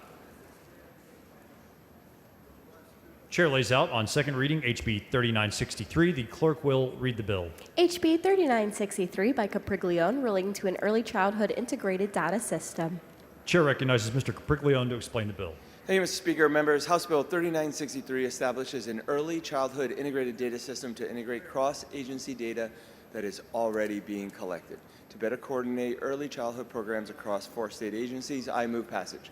Question occurs on passage to engrossment of HB 3963. This is a record vote. The clerk will ring the bell. Show Mr. Capriglione voting aye. Have all members voted? Have all members voted? There being 106 ayes and 27 nays, HB 3963 is passed to engrossment. Chair lays out HB 511 as a matter of postponed business on second reading. The clerk will read the bill. HB 5111 by Darby, relating to the regulation of campaign treasurer appointments and related matters and the content of and posting of information contained in a campaign treasurer appointment providing a civil penalty. Chair recognizes Mr. Darby to explain the bill. Thank you, Mr. Speaker. This is the campaign treasurer updated legislation. I have a floor substitute. The following amendment, the clerk will read the amendment. Amendment by Darby. Chair recognizes Mr. Darby to explain the amendment. Thank you, Mr. Speaker. Members, don't normally do this, but this was a complete floor substitute. We laid this bill out before State Affairs, and then we didn't have any opposition, but we started hearing from folks that were concerned about it, so we have this substitute, which takes the following action. It removes the section that could, even by implication, subject a candidate, treasurer, or a PAC to criminal penalties. This was never the intent of the legislation. It separates candidates and PACs in statute to allow for a person to serve as a treasurer for multiple candidates or small PACs, but not both concurrently. This ensures that all local political clubs and small entities are not affected, and further ensures that candidates can all share a campaign treasurer. Moreover, this sub exempts candidate special purpose PACs, so your treasurer can run your candidate specific SPAC. This allows. Ms. Gervin Hawkins, for what purpose? Will the gentleman yield for questions? Well, let me complete the layout of the amendment. Not at this time. Then I'll be glad to. It allows those who engage in lobby activities to remain a PAC treasurer, but not a candidate treasurer. This was the main intent of the legislation. This sub corrects a drafting error to ensure that all required personal information of a candidate and a treasurer is fully redacted. It clarifies the full process for civil penalties to be in the moment, from the moment that the entity is noticed by certified mail, whereas the original language was vague and did not provide sufficient notice to candidates or their PACs. Adds a full transitionary period for those with treasurers appointed before January 1, 2026 to ensure that they will not be subject to penalties until May 1, 2026. Members, this legislation is critical to updating a statute that this legislature and previous legislatures have not addressed since the 1980s. So with that, I'll stand ready for any questions. Ms. Gervin Hawkins, for what purpose? Well, first of all, I guess I need to move for adoption, right? Well, Ms. Gervin Hawkins, do you have questions about Mr. Darby's amendment or about the underlying bill? About the amendment. Okay. Does the gentleman yield for questions? Yes. Gentleman yields. Thank you, Representative Darby. That's a large amendment. And I just want to get clarity on it and make sure the members are aware of what the amendment is doing. So are we impacting the candidates and PACs? And we're saying that the treasurer can serve with multiple candidates. That's correct. So one treasurer could serve as a treasurer for multiple candidates, Correct. but not for multiple PACs. Correct. One treasurer cannot serve for more than one PAC. Can they serve as for a candidate and a PAC? As long as that PAC is a candidate's special purpose PAC. And what is a candidate special purpose PAC? One created to benefit the candidacy of a candidate for office. So that, and then if they do, there's criminal penalties. There's no criminal penalties associated with this. Okay. It's just statute that says you cannot serve in those capacities if you're double dipping, basically, in some situations. Well, I mean, clearly there are responsibilities that the Ethics Commission and this legislature puts on treasurers, responsibilities for reporting, for allocating proper expenses to the campaign. And so, but there are no criminal penalties, there's only civil penalties. Okay. Thank you, Representative Darby, for answering my question. And I do have a questions on the bill. Okay, thank you. Mr. Speaker. Mr. Little, for what purpose? So gentlemen yield for questions. Gentleman yield for questions. Absolutely. Gentleman yields. Thank you, Chairman Darby. My understanding of your bill is that it would prevent any of us in this chamber or anyone running for office in Texas from using an out-of-state treasurer. Is that right? You could continue to use your treasurer that you have today. Nothing in this bill affects anybody's treasurer. If you like your treasurer, you can keep your treasurer? You can keep it. You can keep your treasurer. But if you appoint a new treasurer after January the 1st, 2026, then you could not be a treasurer of a candidate and as a PAC, nor could you have an out-of-state treasurer. Well, I'm just confused about that aspect of it, Chairman Darby. What problem are we trying to solve by preventing candidates in Texas from using an out-of-state treasurer after this bill passes? Well, hold on. Well, okay. Just quick question. If I'm in office now, I can keep my out-of-state treasurer, but a new candidate running after this bill passes cannot use an out-of-state treasurer? That's correct. But why? Well, these are Texas laws, Texas ethics laws, and we need to have somebody in Texas that will be the point person to answer any questions regarding that candidate or the treasurer's responsibilities. Again, they're subject to the jurisdiction of this state. We're asking them to be a treasurer for a candidate in this state, and I think that we need to have a resident of Texas acting as a treasurer for that candidate or for the PAC. Okay. And the reason that I ask is my out-of-state treasurer has done a great job. All of my filings have gotten in on time. I understand that she's responsive to the commission, or at least subject to their jurisdiction if she's making a filing on my behalf.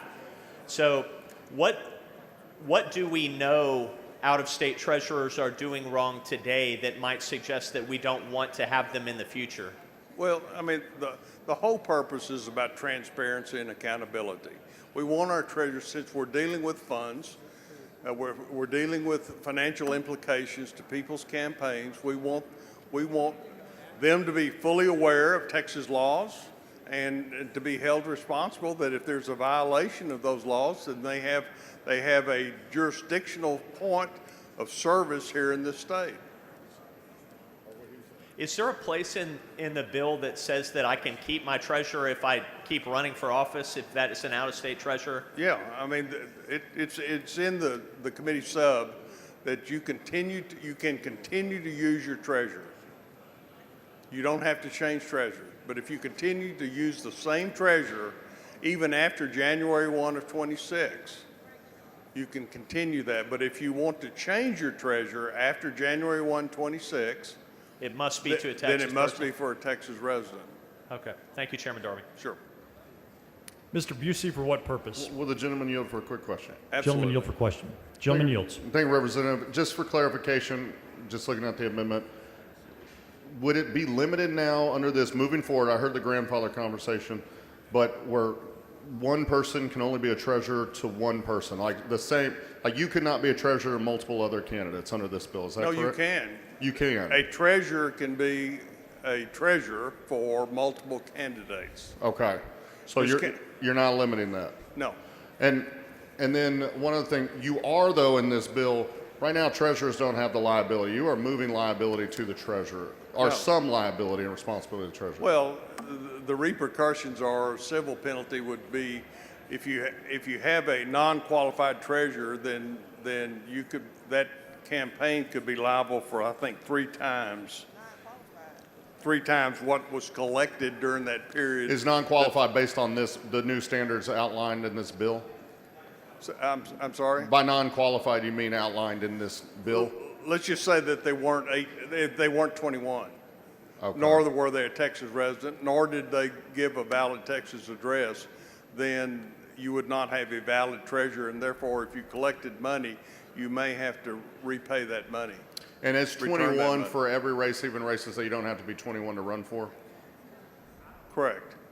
And then I have one other question. I think you have like ID requirement, information requirements on the treasurer that goes beyond even the candidate as far as like Social Security. Am I correct? And All of that information is used to demonstrate Texas residency, but all of it will be automatically redacted. It won't be That will public? not be available for the All right, public.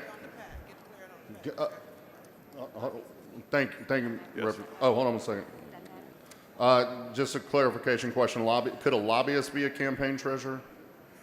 A lobbyist can be a campaign treasurer for a PAC, For a PAC? Okay. not for a candidate. Okay. Thank you, Representative.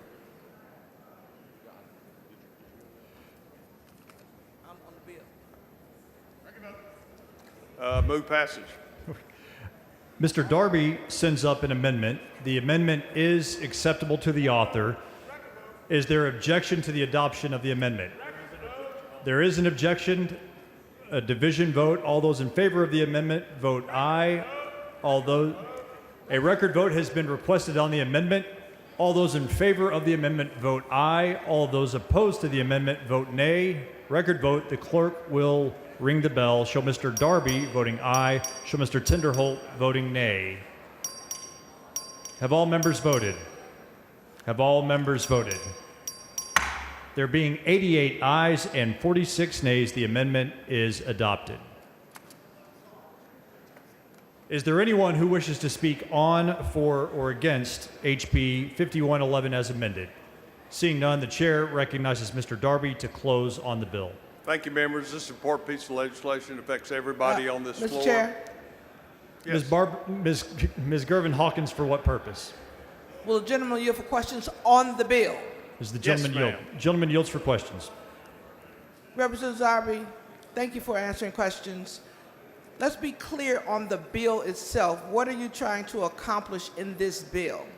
I'm trying to update our treasurer statutes. We have not taken a look at this section of the code, elections code, and since 1987. We just need to bring the provisions of this statute up to date. So And that's- could you review the provision specifically that you're trying to update from what to what? Well, we're trying to, there's been a lot of misunderstanding about the designation of treasurer. There's a lot of Hold on, obscure. Mr. Chair, can we get some order? I can't hear. I'm sorry? I'm trying to hear. Members, please take your conversations outside the rails. Well, this simply updates our treasurer statutes. And I we know wanna- update is general, Representative Darby, so with all due respect, could you tell us specifically what pieces the old to the new?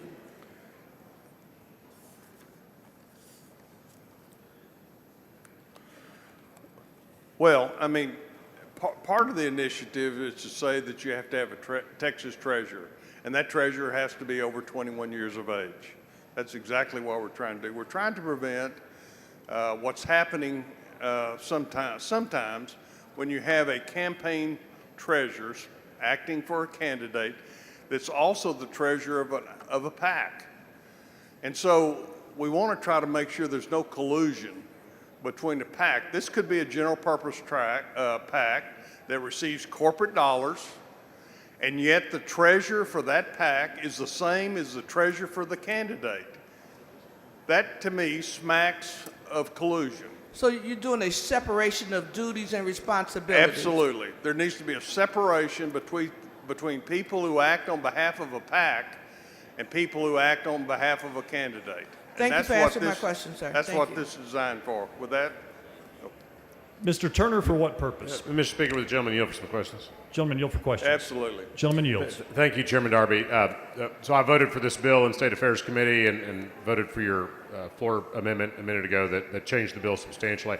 I'm hearing some confusion on the floor about what the bill does now, so I want to just kind of walk through with you if we could, so the members are all clear on what the bill does and does not do. That's okay. Yeah, and I'm happy. This is not normally what we do. I had a complete substitute, and I wanted to take enough time at the mic this Right. afternoon to make sure everybody on this floor understands what this bill does. Me too. So under your bill as amended just now, a treasurer can serve as treasurer for a candidate and a PAC in certain circumstances. Is that right? As long as that PAC is a specific purpose PAC for that candidate. Okay, so a specific purpose PAC for the candidate, they can serve as a treasurer for Both. the candidate's principal committee and their specific purpose PAC. Correct. But a treasurer cannot be treasurer of, say, my campaign committee and a GPAC. Is that Correct. right? Okay. All right. Understood.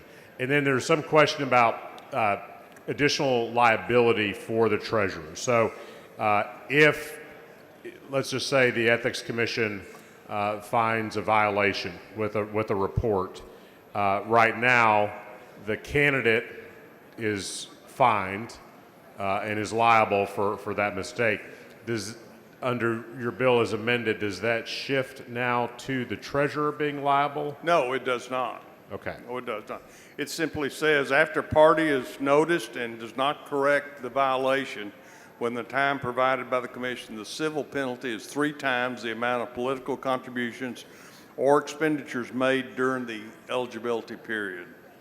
So this is a complaint-driven process, and the TEC will not review all treasurers for compliance. Okay. So the fine is still on the campaign committee or the Correct. PAC, Yes.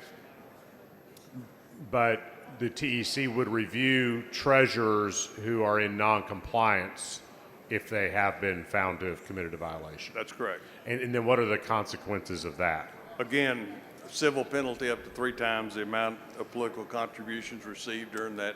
But that is on the campaign committee, not on the treasurer personally. Correct.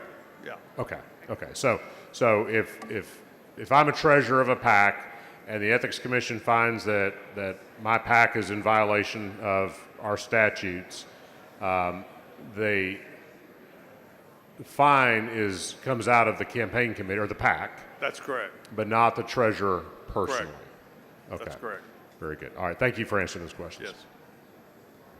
Mr. Speaker, Mr. Little, for what purpose? does the gentleman yield for questions? Sure. Gentleman yields. Thank you, Chairman Darby. Just a couple more questions. Okay. So, one thing that I've learned when considering your bill, Chairman Darby, is that there are apparently a number of service providers that provide third-party treasurer services for a living to a bunch of different PACs and candidates. Are you aware of that? Yes, I mean, only generally, not specifically. So, my main question to you, Chairman Darby, is that a bad thing that we have a treasurer who may represent multiple clubs, PACs, and candidates professionally for a living, providing those accounting services? And if it is a bad thing, why is that a bad thing? We're just trying to make sure we have transparency and we don't lead to collaboration, if you will, between a PAC that receives perhaps corporate funds and a treasurer. We want transparency and we want accountability, that we keep all these silos separate and apart from one another. But how does your bill achieve that transparency or accountability? Well, to your example, if you've got a firm that's simply representing candidates, they can represent an untold number of candidates. There's no limit in this bill about the number of candidates that they can be a treasurer for.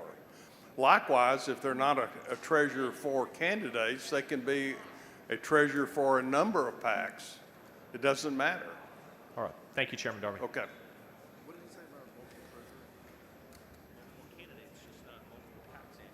So you can't. Mr. Speaker, will the gentleman yield Mr. for a Busey, for what purpose? Last clarification question. I'm sorry, Mr. Busey, for what purpose? I'm sorry, will the gentleman yield for a question? Does the gentleman yield? Absolutely. Gentleman yields. Just to get clarification, could your prestigious elected official, if you wanted to be the treasurer for Representative Chris Turner and for Representative James Frank, if they wanted you to have that clout, would you be allowed to do that after this bill is passed? Yes. Yes, it would not impact that. All right, thank you, sir. Okay. Move passage. The question occurs on passage to engrossment of HB 5111 as amended. This is a record vote. The clerk will ring the bell. Show Mr. Darby voting aye. Show Mr. Tinderholt voting nay. Show Mr. Hunter voting aye. Have all members voted? Have all members voted? There being 75 ayes and 55 nays, HB 5111 is passed to engrossment. Chair lays out on second reading HB 2785. The clerk will read the bill. HB 2785 by Garcia of Dallas, relating to the display of certain information on the Secretary of State's internet website prior to the completion of an online voter registration application. Chair recognizes Ms. Garcia of Dallas to explain the bill. Thank you, Mr. Speaker. Members, HB 2785 is a clarification bill that makes our voter registration application process more secure. This bill ensures prospective applicants clearly understand that filling in a registration application on the Secretary of State's website does not complete their voter registration application. Currently, the Secretary of State shows a disclaimer after filling in the application, and their office has confirmed that they are not required to have this disclaimer. House Bill 2785 mandates that the Secretary of State's website prominently display a message that must be acknowledged before proceeding with the website. Information prospective applicants that 1. Submitting a voter registration application request on the website does not complete the voter registration process, and 2, a completed voter registration application must be printed, signed, and submitted to the appropriate county voter register. This bill has passed unanimously out of the Elections Committee and has broad bipartisan support from groups such as Harris County Ballot Security and Texas League of Women Voters. House Bill 2785 will reduce confusion surrounding our... Mr. Raymond, for what purpose? Would the gentlelady yield for a question about her bill? Does the gentlelady yield for question? I yield for questions. Gentlelady yields. Did I just hear you say that this would mandate the Secretary of State to do something? Is that right? It's simply going to Did I just hear you say that this would mandate, just say yes or no? Say yes. Say yes. Yes. So is this another one of those unfunded mandates? You don't even know it. Never mind. I withdraw the question, Your Honor. Patriots like the bill. Okay. The question occurs on passage to engrossment of HB 2785. This is a record vote. The clerk will ring the bell. Show Ms. Plisa voting aye. Show Ms. Garcia of Dallas voting aye. Show Ms. Weiner voting aye. Show Mr. Shaheen voting aye. Have all members voted? Have all members voted? There being 113 ayes and 26 nays, HB 2785 is passed to engrossment. Chair lays out on second reading HB 1661. The clerk will read the bill. HB 1661 by Vasu relating to election supplies and conduct of elections, creating criminal offenses, increasing criminal penalties. Chair recognizes Mr. Vasu. Thank you, Mr. Speaker. House Bill 1661 seeks to address an issue we had in Harris County in 2022 about the availability of ballot supplies. There weren't enough ballot supplies at several polling places. The bill increases penalties for failure to distribute election supplies from a Class C to a Class A to make sure there's meaningful penalties. It also increases penalties for obstructing the distribution of election supplies from a Class C to, wait for the amendment, and then releasing election results before the polls close on election night from a Class A to a state jail felony. It also creates 2 Class A misdemeanors for the authority responsible for procuring election supplies if they intentionally fail to provide an election precinct with the required number of ballots or intentionally fail to promptly supplement the distributed ballots upon request by a polling place, and there is an amendment. The following amendment, the clerk will read the amendment. Amendment by Busey. Chair recognizes Mr. Busey to explain the amendment. Mr. Speaker, members, this amendment changes the offense for obstructing the distribution of supplies to a Class A misdemeanor, and I believe it's acceptable to the author. Ms. Gervin Hawkins, for what purpose? Mr. Speaker, will gentlemen yield for questions? Does the gentleman yield for questions on the amendment? Representative Boosie, everything is going fast here. I'm trying to slow it down a little bit so I can understand. Your amendment does what? It just changes it to a Class A misdemeanor for obstructing the materials, distribution of supplies to a Class A misdemeanor. So when you say distribution of materials, what type of materials are we talking about? Election materials, could be ballots, getting them out to the sites. If somebody is intentionally, knowingly obstructing the distribution of that, there's a penalty in the bill. We're changing that to a Class A misdemeanor. So, Representative Boosie, are we criminalizing everything people do? Well, all my amendment does is set it, instead of a state jail felony, Class A misdemeanor. And this is acceptable by the author? Yes. Okay. My next question is to the bill author. Thank you. Mr. Busey sends up an amendment. The amendment is acceptable to the author. Is there any objection to the adoption of the amendment?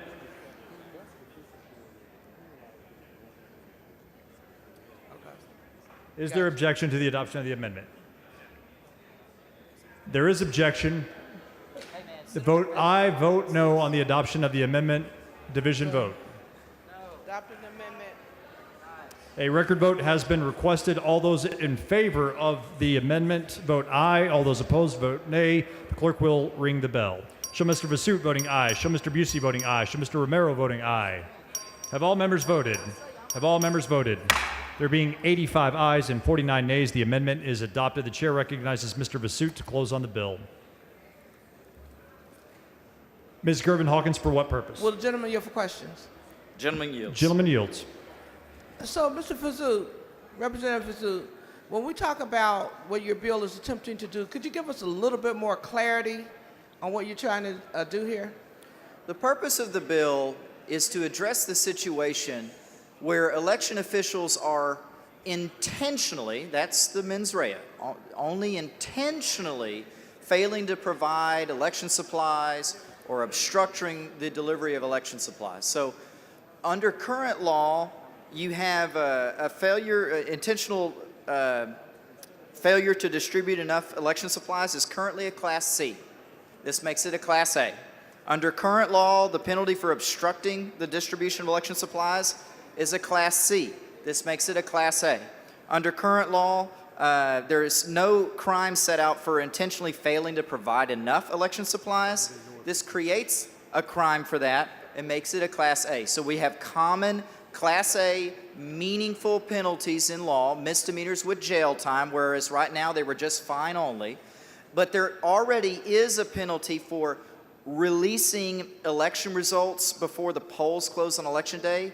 We wanted to enhance that as well, but that's already a Class A, so we made just that a state jail felony. So the whole bill is about increasing penalties to address a situation where people are intentionally failing to deliver supplies and then making sure, polls are trying to stay open because they don't have enough supplies and they're getting new ones and they're releasing the results early to influence the election.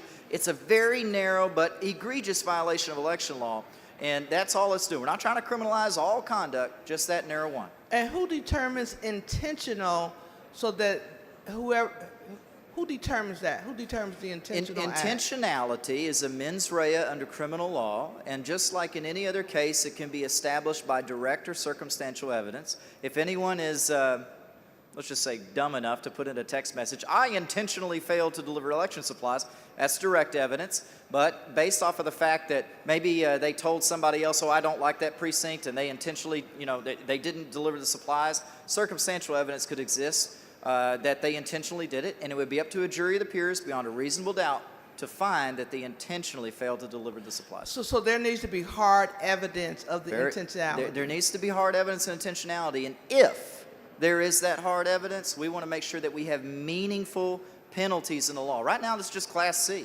We're making all of those Class Cs in common Class A's so that they have jail time attached to them. And the one provision of the bill that was a Class A, we wanted to enhance that. We made it a state jail felony. Are you aware of any of those incidents that happened here in Texas? Well, in Harris County, I'm aware that they had issues where there were ballots that failed to be delivered.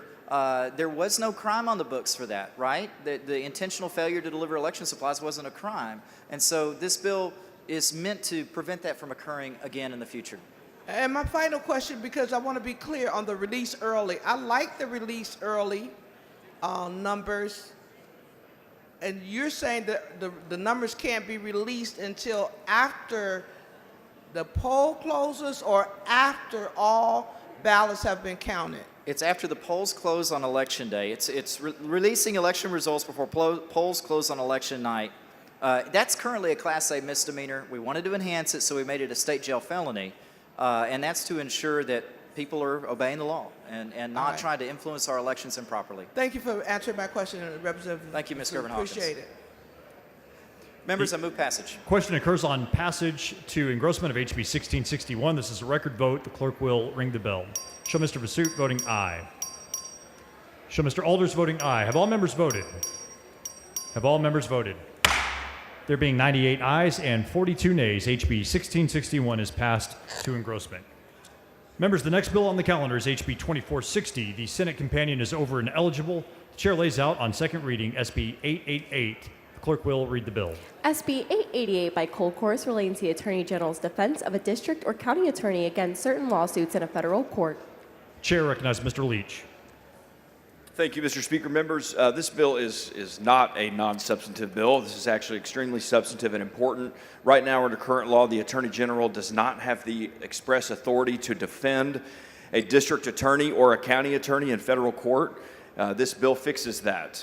Specifically, it gives the Attorney General the authority to defend a district or county attorney in federal court if the cause of action relates to the enforcement of a state statute and that district or county attorney requests assistance. And with that, I move passage. Question occurs on passage to third reading of Senate Bill 888. This is a record vote. The clerk will ring the bill. Show Mr. Leach voting aye. Show Mr. Guetta voting aye. Show Ms. Kerwin voting aye. Have all members voted? Show Dr. Buckley voting aye.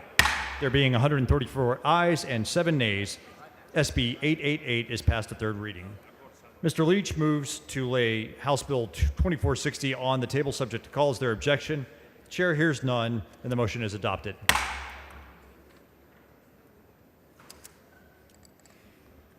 Chair lays out on second reading House Bill 200.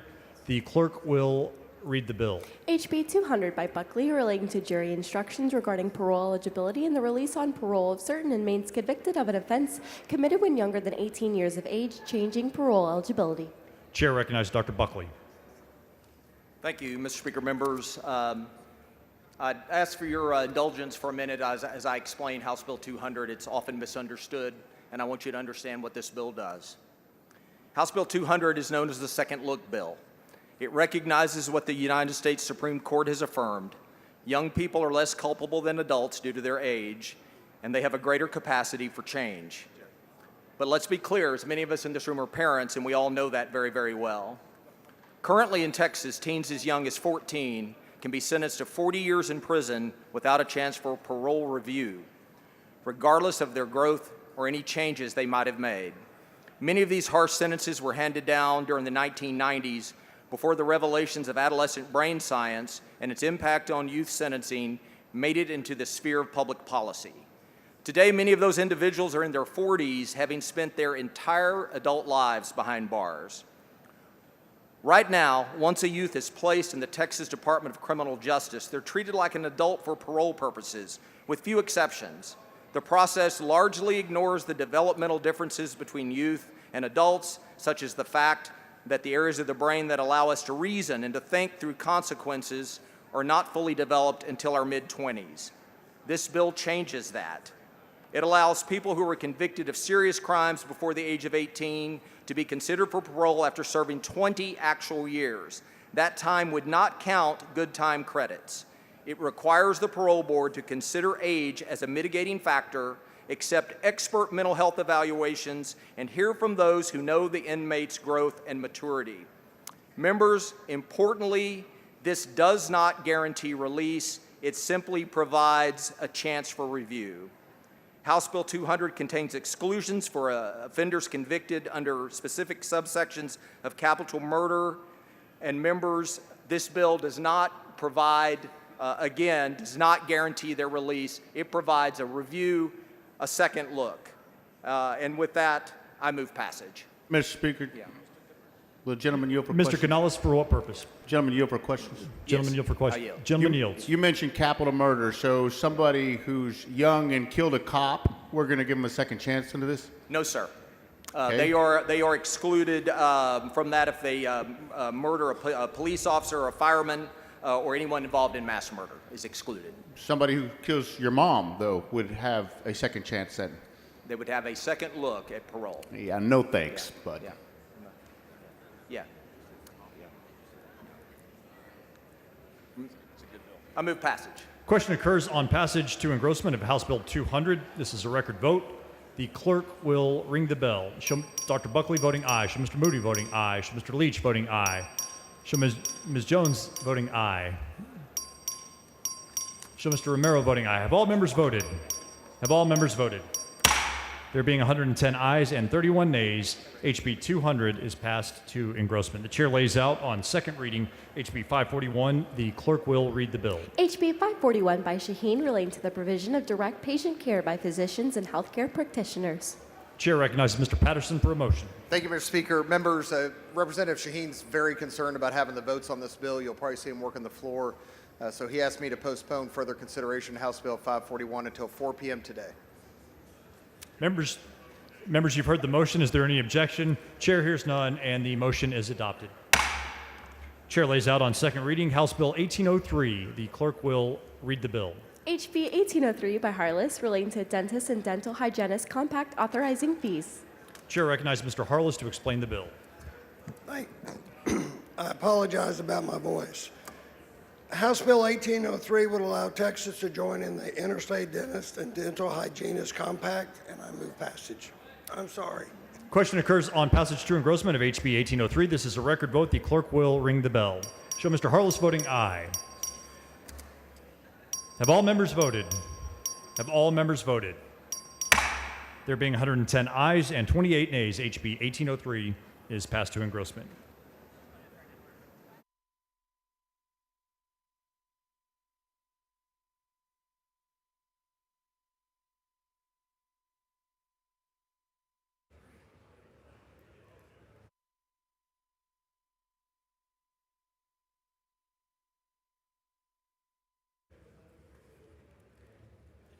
Chair lays out on second reading House Bill 30. The clerk will read the bill. HB 30 by Troxclair relating to the repeal of provisions authorizing certain taxing units in the following year, the year in which a disaster occurs, to adopt an ad valorem tax rate that exceeds the voter approval rate without holding an election to approve the adopted tax rate, making conforming changes. Chair recognizes Ms. Troxclair for a motion. Mr. Speaker, Mr. Martinez-Fisher, for what purpose? I'd rise to raise a point of order under Rule 4, Section 40. I'm sorry, Mr. Martinez-Fisher, Ms. Troxclair has been recognized for a motion. For a motion, Mr. Speaker, parliamentary inquiry. State your inquiry. What is the motion? Well, we'll have to let the movement make the motion, Mr. Martinez-Fisher. Okay. Well, Mr. Speaker, I will object on that motion until I know what it is. Okay. Chair recognizes Ms. Troxclair for a motion. Mr. Speaker, I move to postpone further consideration of HB 30 until 3:30 today. Members, you've heard the motion. Is there any objection? Chair hears none. The motion is adopted. Chair lays out on second reading HB 175. The clerk will read the bill. HB 175 by Gonzalez of El Paso relating to establishing optional certifications for child care providers participating in the Texas Rising Star program and reimbursement rates for those providers. Chair recognizes Mr. Van Dever for a motion. Thank you, Mr. Speaker. I move to postpone further consideration of House Bill 175 until 4:30 p.m. today. Members, you've heard the motion. Is there any objection? Chair hears none. The motion is adopted. The chair lays out on second reading HB 249. The clerk will read the bill. HB 249 by Bernal relating to installment payments for ad valorem taxes imposed on resident homesteads in certain counties. Chair recognizes Mr. Bernal. Thank you, Mr. Speaker. Members, we've had a lot of conversation here about keeping people in their homes, and this bill is designed to do just that. It's a local bill, but it would allow taxpayers in Bexar County to pay their property taxes in 4 installments. Move passage. The question occurs on passage through engrossment of House Bill 249. This is a record vote. The clerk will ring the bell. Show Mr. Bernal voting aye. Show Mr. Guerra voting aye. Have all members voted? Have all members voted? Show Mr. Schofield voting aye. Have all members voted? There being 119 ayes and 24 nays, HB 249 is passed to engrossment. The chair lays out on second reading HB 721.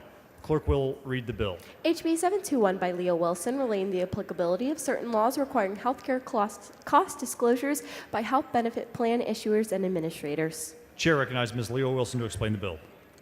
Members, House Bill 721 is very targeted to just Galveston Island. It's a legislative fix in code that will allow UTMB to continue doing a multi-share program for people who otherwise would be seen in an emergency room without insurance.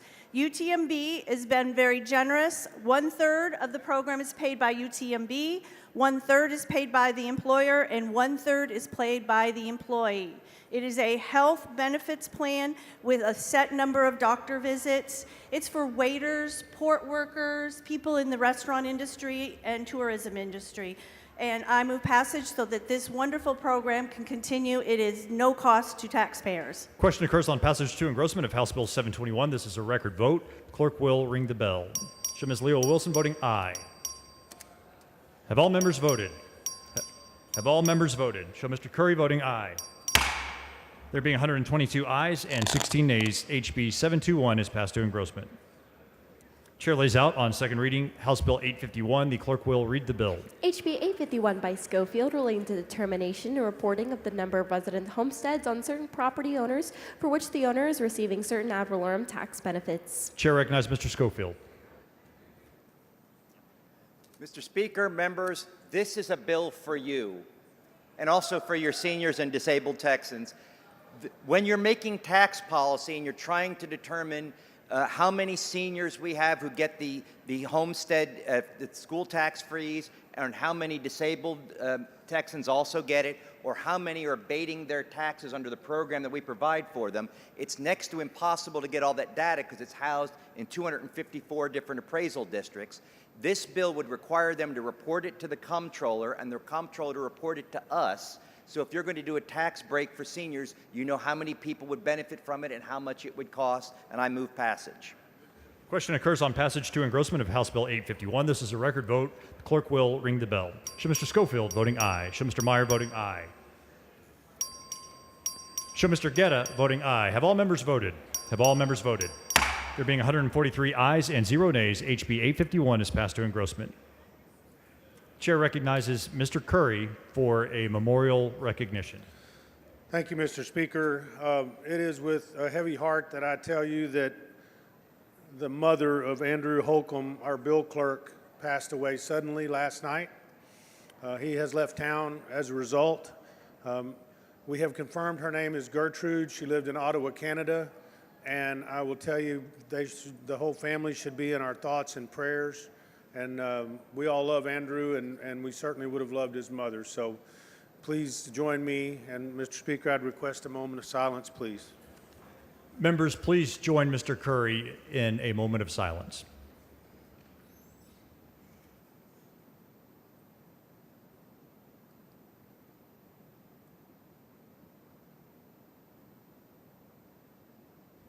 Thank you, members. Thank you.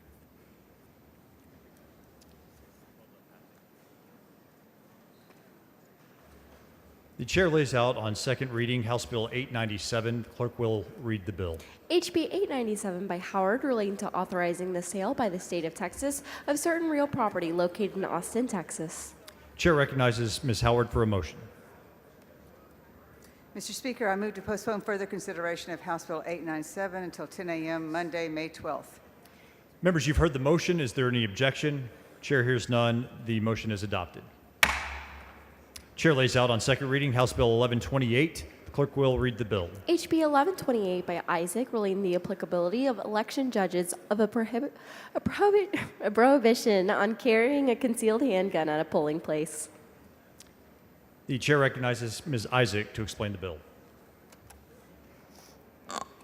Thank you, Mr. Speaker. Members, this bill will codify an opinion from our AG that election judges have the authority to carry in polling places. I move passage. Mr. Speaker, Ms. Goodwin, for what purpose? will the gentle lady yield for some questions? Does Yes. the gentlelady yield? Gentlelady yield. yields for questions. Representative Isaac, why do you want to put guns in Texas polling places? So on March 6th, in testimony before the Election Committee this session, the elections director of the Texas Secretary of State reported that in 2024, election workers endured bomb threats and physical attacks, including having water bottles thrown at them. Some workers even quit mid-election out of fear for their safety. The Texas Association of Election Administrators legislative director testified that election workers have been threatened at polling places and even visited at their homes by imposters. She warned that it's becoming harder to recruit and retain workers because of rising threats. These are not isolated incidences. They're happening across Texas. Election workers and are mostly volunteering. These workers are mostly volunteers giving their time to serve their communities. If we expect them to uphold the integrity of our elections, we must do our part to ensure polling places are safe and secure for everyone involved. I can keep going on and give you examples of why. How many shootings at Texas polling places involved a defensive use of a firearm by a poll worker? I'm not advised. 0. Do you know how many mass shootings there were in Texas just in 2024? I'm not advised. 31 mass shootings in Texas. Are we talking about this bill, though? I mean, we're talking about polling locations. Why are we now actively expanding access in one of our most sacred parts of our democracy? A 2022 report by the U.S. House of Committee on Oversight and Reform highlighted the increased intimidation of election workers in Texas and other states. For instance, Hyder Garcia, an election administrator in Tarrant County, received death threats, including calls to hang him when convicted for fraud. His home address was leaked, and the threats extended to his children with messages stating, "I think we should end your bloodline." This climate of fear has tangible consequences.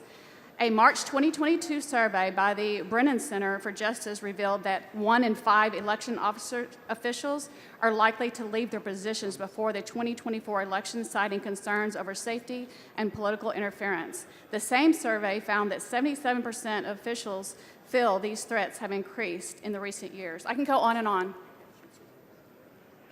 So that voter intimidation that you're talking about, that poll worker intimidation, that is illegal, correct? It is. And we're talking about concealed firearms. I bet you would probably be surprised at how many people are on this floor right now with concealed handguns. Are you intimidated? You don't even know they're here. Do you think that it's possible that voters will be more intimidated by gun-toting poll workers than by poll workers I just without answered that guns? question. They don't even know that they exist. Are you aware that in New York State Rifle and Pistol Association v. Bruin, Justice Thomas, one of the most pro-gun justices on the court, affirmed that states can restrict guns in polling places? Why would one of the most gun-friendly Supreme Court justices specifically say that states can keep guns out of polling places? Evidently, he does not realize that we are more safe when law-abiding citizens are carrying firearms. Do you think that even Justice Thomas recognizes the need to keep polling places gun-free to avoid intimidation? I'm sorry, say that again? Do you think that even Justice Thomas recognizes the need to keep polling places gun-free to avoid intimidation? No, I do not. We're talking about election judges and people serving as an election judge only. Justice Thomas was quoting Justice Scalia's opinion in D.C. v. Heller, which refused to overturn long-standing prohibitions or laws forbidding the carrying of firearms in sensitive places like a polling place. Do you think that even Scalia understood the need to keep polling places gun-free to avoid intimidation? Evidently not. This is about election judges only carrying, no one else, in a polling location, and they won't even know it's there. I mean, you mentioned people not behaving well, threatening, et cetera. Is a gun going to solve that problem? Are we now expecting our poll workers to pull out their gun to get people at an election location to behave correctly? In 2018, the Office of the Attorney General concluded that because presiding election judges have the same power of a district judge to enforce order and keep the peace, it is likely that Section 46.03 of the Penal Code does not apply to presiding election judges that are licensed to carry a handgun under Chapter 411 of the Government Code when they are performing their law enforcement duties under Section 32.075 of the Texas Election Code. This means that a presiding judge that possesses a handgun license is permitted to carry a handgun while serving as an election judge on Election Day in limited circumstances. This will make it clear that law-abiding citizens who are election judges, as well as early voting clerks or deputy clerks acting as election judges who want to carry to protect themselves while performing the duties, can do so legally without fear of prosecution. What kind of training are they getting before they're able to carry the gun into the polling location? The same training that everyone does when you have a license to carry. So they have to have a license to carry in order to bring their gun in? They do. And this is only, well, no, this is early voting. Yeah, they have to have a license to carry under this bill. Do those who carry a gun into a polling location have to have any de-escalation training? This is for election judges and people performing the duty as an election judge only. All right, thank you. Mr. Speaker, Ms. Gervin Hawkins, for what purpose? will the gentlelady answer questions? Yes, ma'am, I will. Gentlelady yields for questions. Thank you. Representative, I think all of us want to make sure that our elections are fair, free, and we reduce intimidation. Yes, I think ma'am. all of us want the same thing. Yes. So my questions will focus around those areas of concern that if an incident occurs and a weapon is fired, what happens at that point? Would that poll be shut down? Would that office be shut down? We pause the election. I'm looking at what occurs if an incident happens. I would imagine it would bring everything to a halt, likely so, yes. And But this, okay, go ahead. And so if it brings everything to a halt, now we've interfered with the process, okay? Would you agree a more plausible solution is to have law enforcement officers potentially on site so they can handle it and kind of get rid of the problem and that the election could continue on? I'm sorry, I didn't hear the last part of your question. Will you repeat your question, please? Mr. Speaker, can we get a little... Members, please take your conversations outside the rail. This is such a critical issue, members, that we really need to see how we work together to get to the goal that we all want, and that's fair, free elections and elections that are productive, okay? Yes, ma'am. So the concern about having an incident that occurs, having law enforcement on site and around, wouldn't that be a better remedy than having an incident that then disrupts that whole election cycle? Well, the reality is we don't have enough law enforcement to have them at every polling location. And the reality is when things go wrong and someone does come in and try to harm someone, we have someone there already. We don't have to call 911 and wait on a police officer to show up. We have someone there that can protect us. And that is the goal of this legislation, is to protect everyone. And so again, I want to be clear, when an incident, if an incident occurs, that polling station is shut down. People cannot come to that polling station to vote. Wouldn't you agree that that now impedes on our election process? I would hope that it would have protected everyone in there. If something were to happen, that everyone was protected and the bad actor was the person that maybe was stopped from doing what they may have wanted to do. So your concern is that we're going to stop the election. My concern is that some innocent person is going to get hurt. I think we're both concerned about that. We don't want anyone to get hurt, yeah. I don't want anyone to get hurt, and I don't want the election to stop. And so if we tried to come up with a remedy to prevent both of those, like I said, I believe our goals are the same. No doubt the methodology to get there may be different of how we view. And I'm wondering, is a weapon the only option to be able to resolve such an issue? Yes, sometimes it is. Unfortunately, a weapon is the only way to protect ourselves.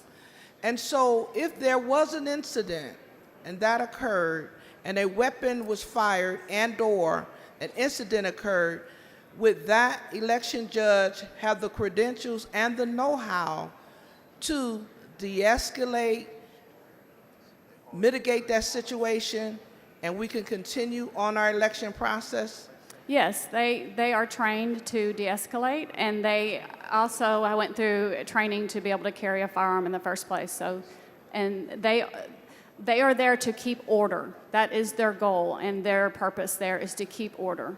So would they have a backup team or intervention team so that indeed they can not just stop everything, scare the hell out of everybody, and shut things down? Are you open for some options to be able to meet your goal, protection of everyone, but also do it in a way that it does not impede the process, the election process? When you say backup team, you mean someone that will continue with the election process while, is that, I guess I don't understand. You mean a backup team with firearms? Because we can amend it to do that. No, I'm not talking about everybody. This ain't the Wild Wild West. Oh, okay. I'm not talking about that. I don't know what you mean by backup team. This is such a serious issue. I don't know what you mean by backup team. I'm sorry. Backup team to what? I'm sorry. To help that election judge deal with that horrific incident so that the people who are in line to vote and/or the employees that are there are not traumatized? Well, I would imagine law enforcement by that time would have been called. So you do believe that is a partial of the remedy, is the calling of law enforcement? Yes, but unfortunately, it takes time for law enforcement to arrive, and that's why I believe we need someone there all the time with protection. Thank you, Representative, for answering my questions. Thank you. I appreciate it. Mr. Speaker, does the gentlewoman yield Ms. for Flores, question? for what purpose? Does she yield for a question? Does the gentlelady yield for questions? Yes, ma'am, I do. Gentlelady Thank yields. you. Well, do you really think that arming somebody with a firearm to, maybe combat somebody with a water bottle is not escalating the situation? And wouldn't it, I thought I heard you say, well, I'll let you answer that question. So I don't believe we should wait until someone is shot at a polling location to put someone in there and to be able to protect us. So it seems like these threats are escalating and it's getting worse. So this is a deterrent too. If a bad actor knows that someone there at that location is carrying a firearm, that is a deterrent as well. And did I hear you say that, because I heard you say two things when Representative Goodwin asked whether or not they had de-escalation training. I believe you said they did not, but then when Representative Hawkins asked, you said they were trained in de-escalation, so which is it? Well, the judges they are there to enforce order and keep peace. That is their goal. That's why they're there at the polling location. And I believe that person should have a firearm to protect everyone there, everyone, voting, workers, everyone. And that is their primary goal. But you don't believe that they should have de-escalation? Even police officers who are trained to carry weapons and respond to situations are required to have de-escalation training. So would they have to take some de-escalation? Would you be amenable to those folks being trained in de-escalation so that it wouldn't get to the point where they have to pull a gun on somebody, or to brandish a firearm in a crowded place? So when you take a course to carry a firearm, that is part of your training. Thank you. Thank you. Mr. Verdell, for what purpose? Will the member yield for questions? I guess so. All right. Gentlelady yields for questions. All right. Ms. Isaac, did you know that between 2014 and 2024, armed civilians stopped at least 157 active shooters, and in nearly 35% of those cases, an armed civilian stopped a mass shooter before police intervened? I'm not aware of those numbers, but I do know it happens, and that's why I filed this bill. That is a FBI statistic. Did you know that there are members in the House that often vote against Pro-2A legislation, but they still carry a firearm for their own protection? I would imagine that's so, just like And fences. Three questions left, very simple. Do you believe that a woman has the right to self-defense? I do, and this is the greatest equalizer. And do you believe that a man also has that same right to self-defense? I do. So is it safe to say that an election judge should have that same right as any other man or woman to carry a firearm in the act of self-defense for themselves? I do. Thank you for your answers. Appreciate it. Thank you.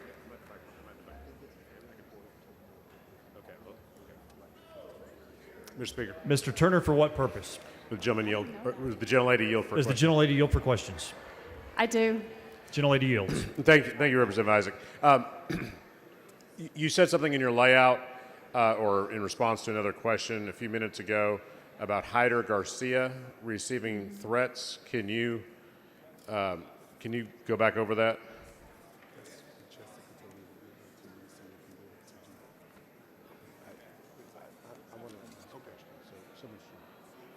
Someone should. I can't do that. Okay. Yeah, I don't remember what it was.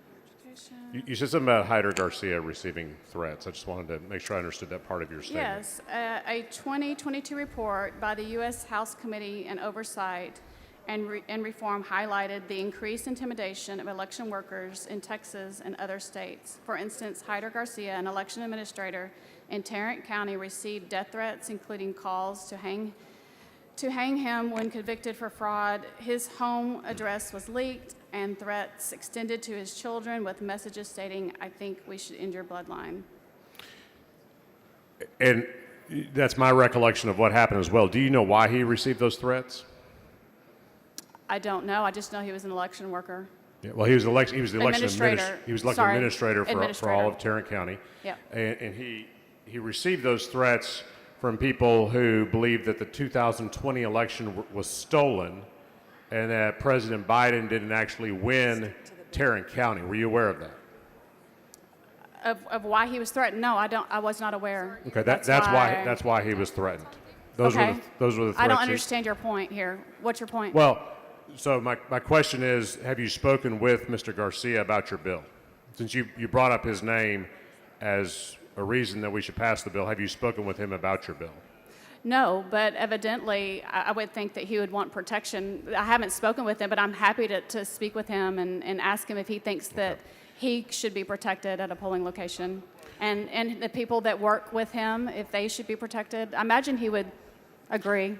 Well, I haven't spoken with him about your bill either. I would hazard a guess that he would not support this bill because I don't think because he's a professional election administrator, and I don't think he would think that handguns in polling places are a good idea when you're trying to maximize voter participation. But since you'd brought him up, I just want to know if you'd spoken with him and if you knew the background about why he had been threatened.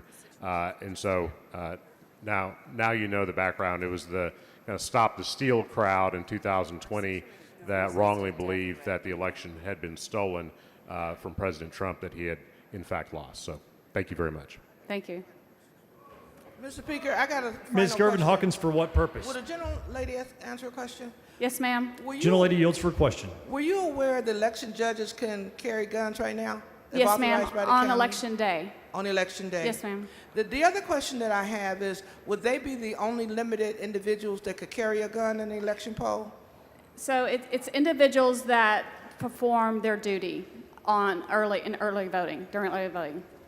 So only staff that could perform their duties, so the Yes. average voter cannot carry a gun in the election poll? Correct. That's correct.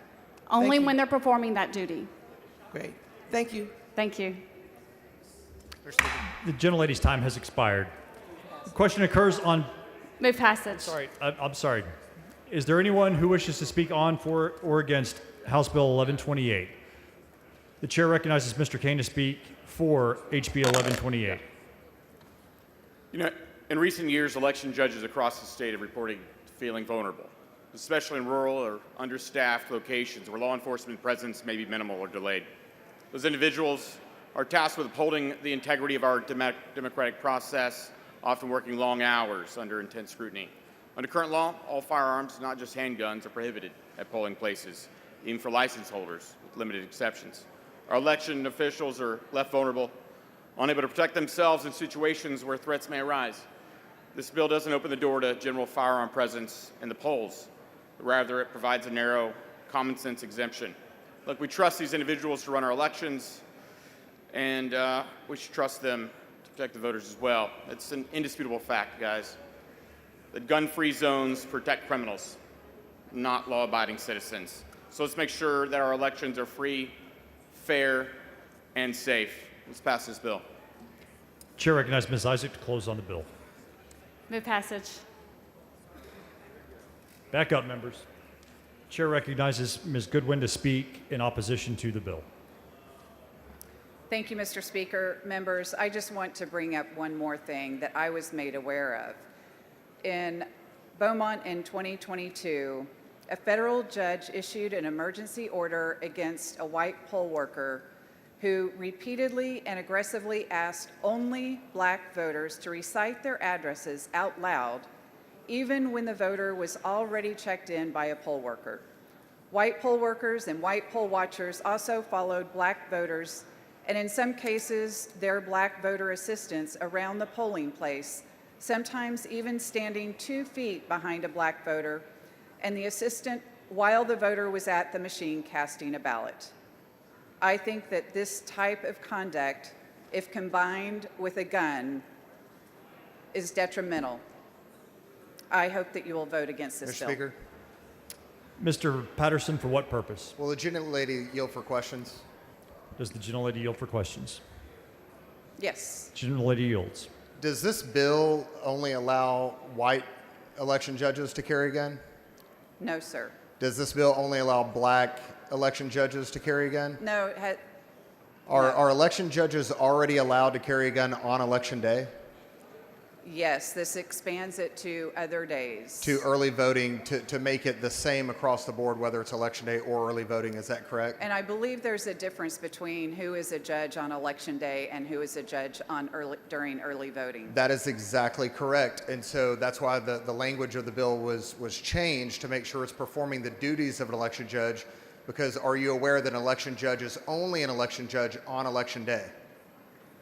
Yes. And then there is a person performing the duties of an election judge during early voting, is that correct? Yes. And only that person, not all poll workers, not anyone showing up to vote, but only that person would be able to carry a gun just like the election judge does on election day, is that correct? Yes. And are you aware that this body, this legislative body, the Texas House, has passed this exact same bill the last 2 sessions? And I've probably argued against it in You the may last have. 2 sessions Yes, as ma'am. well. All right, thank you. Mr. Speaker, Ms. Flores, for what purpose? does the gentlelady yield? Yes. Gentlelady yields for questions. So, just about the previous point, if it's somebody who's substituting for an election judge, and it could be a clerk that they just asked to fill in that day for early voting, would that person have the same de-escalate training that the election judge would have had? Do you think that perhaps anybody who's going to serve in that capacity should have this de-escalation training at the very least?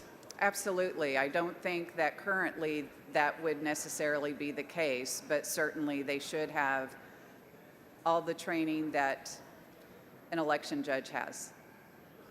Thank you. Mr. Burdell, for what purpose? Will the member yield for questions? Just Will one the gentlelady question. yield for question? Yes. Have you heard of Gentlelady any yields. law enforcement opposing this bill?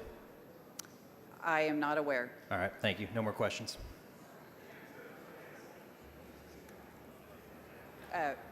The chair recognizes Ms. Isaac to close on the bill.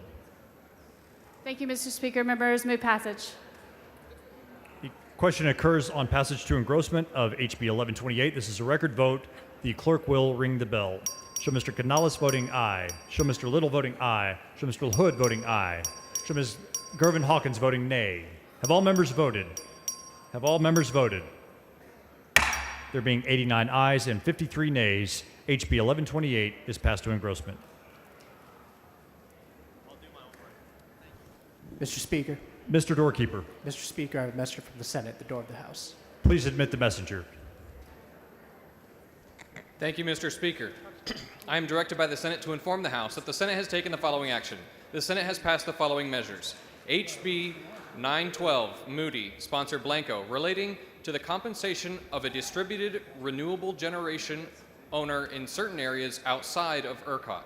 HB 2525, Darby, sponsor Paxton, relating to the exemption from ad valorem taxations of certain property owned by a charitable organization that is engaged in providing housing and related facilities and services to persons who are at least 62 years of age. SB 250, Flores. Thank you, messenger. Come back anytime. Come back anytime.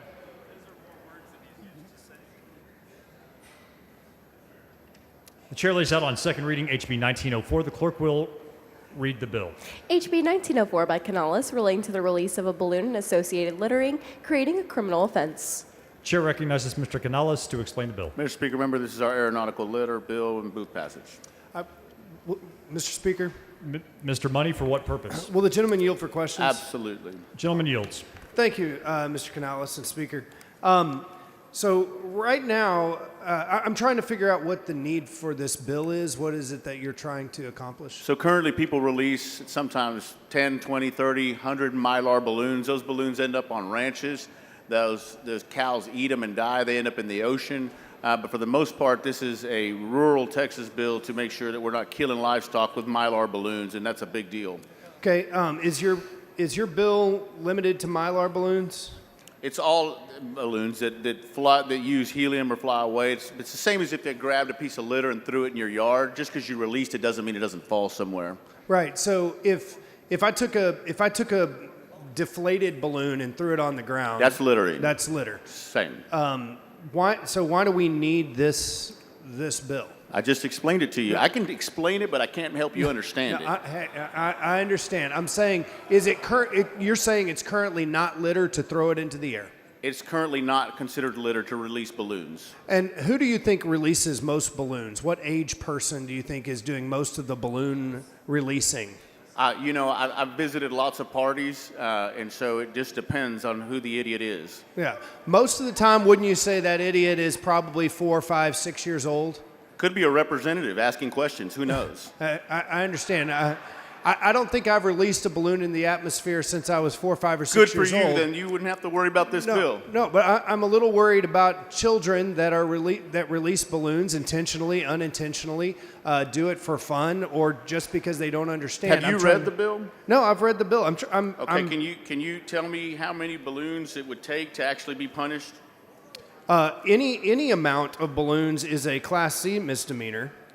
So we're not out there prosecuting children, and that's not what this bill's about. This is about people releasing large quantities of Mylar and other balloons and killing livestock on ranches throughout Texas, and it landing up in ossuaries, it landing up in bays, killing. We just had a bill a few minutes ago or a little earlier about saving birds. These Mylar balloons and these and other balloons, they're toxic, they're non-biodegradable, they're harmful to, like I said, livestock. It could be ocean life. The reality is it's litter, and so currently the litter statute does not cover balloons or anything that's released into the atmosphere. So that's what this bill is. I don't know how else to explain it. No, I just wanted to ask a few questions. Thank you I very much. appreciate your questions. Thank you. Move passage. The question occurs on passage to engrossment of HB 1904. This is a record vote. The clerk will ring the bell. Show Mr. Canales voting aye.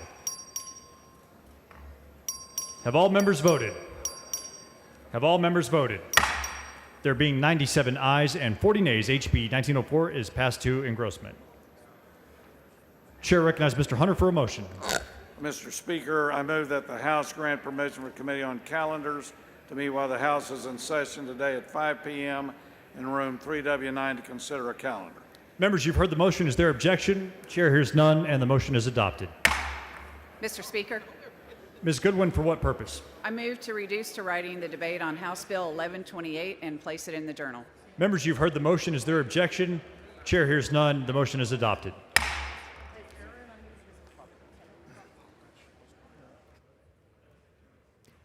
Chair recognizes Mr. Wilson for a motion. Thank you, Mr. Speaker. I move that the House grant permission for the Committee on Higher Education to meet while the House is in session today at 6 p.m. in room 1W14, Agricultural Museum, to consider pending, referred, and committee business. Members, you've heard the motion. Is there objection? Chair hears none. The motion is adopted. The following announcement, the clerk will read the announcement. The Committee on Higher Education will meet today at 6 p.m. in room 1W.14 Agriculture Museum in a formal meeting to consider pending, referred, and committee business. The chair lays out HB 30 as a matter of postponed business on second reading. The clerk will read the bill.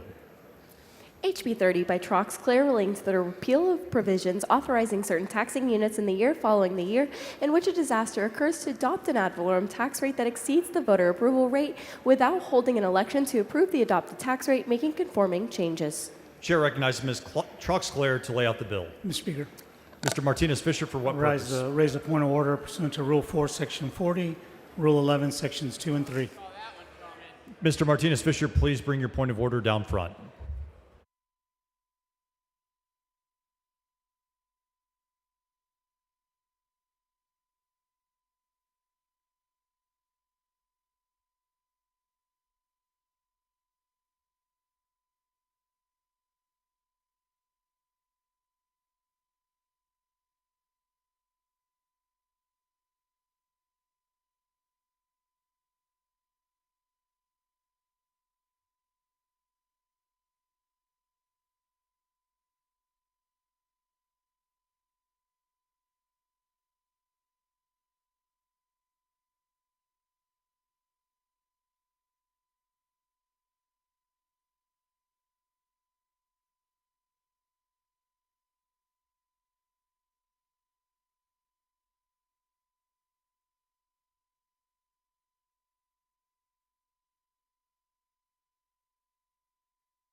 Members, the point of order is withdrawn. The chair recognizes Ms. Troxclair to lay out the bill. This is a great tax bill. I move passage. The following amendment, the clerk will read the amendment.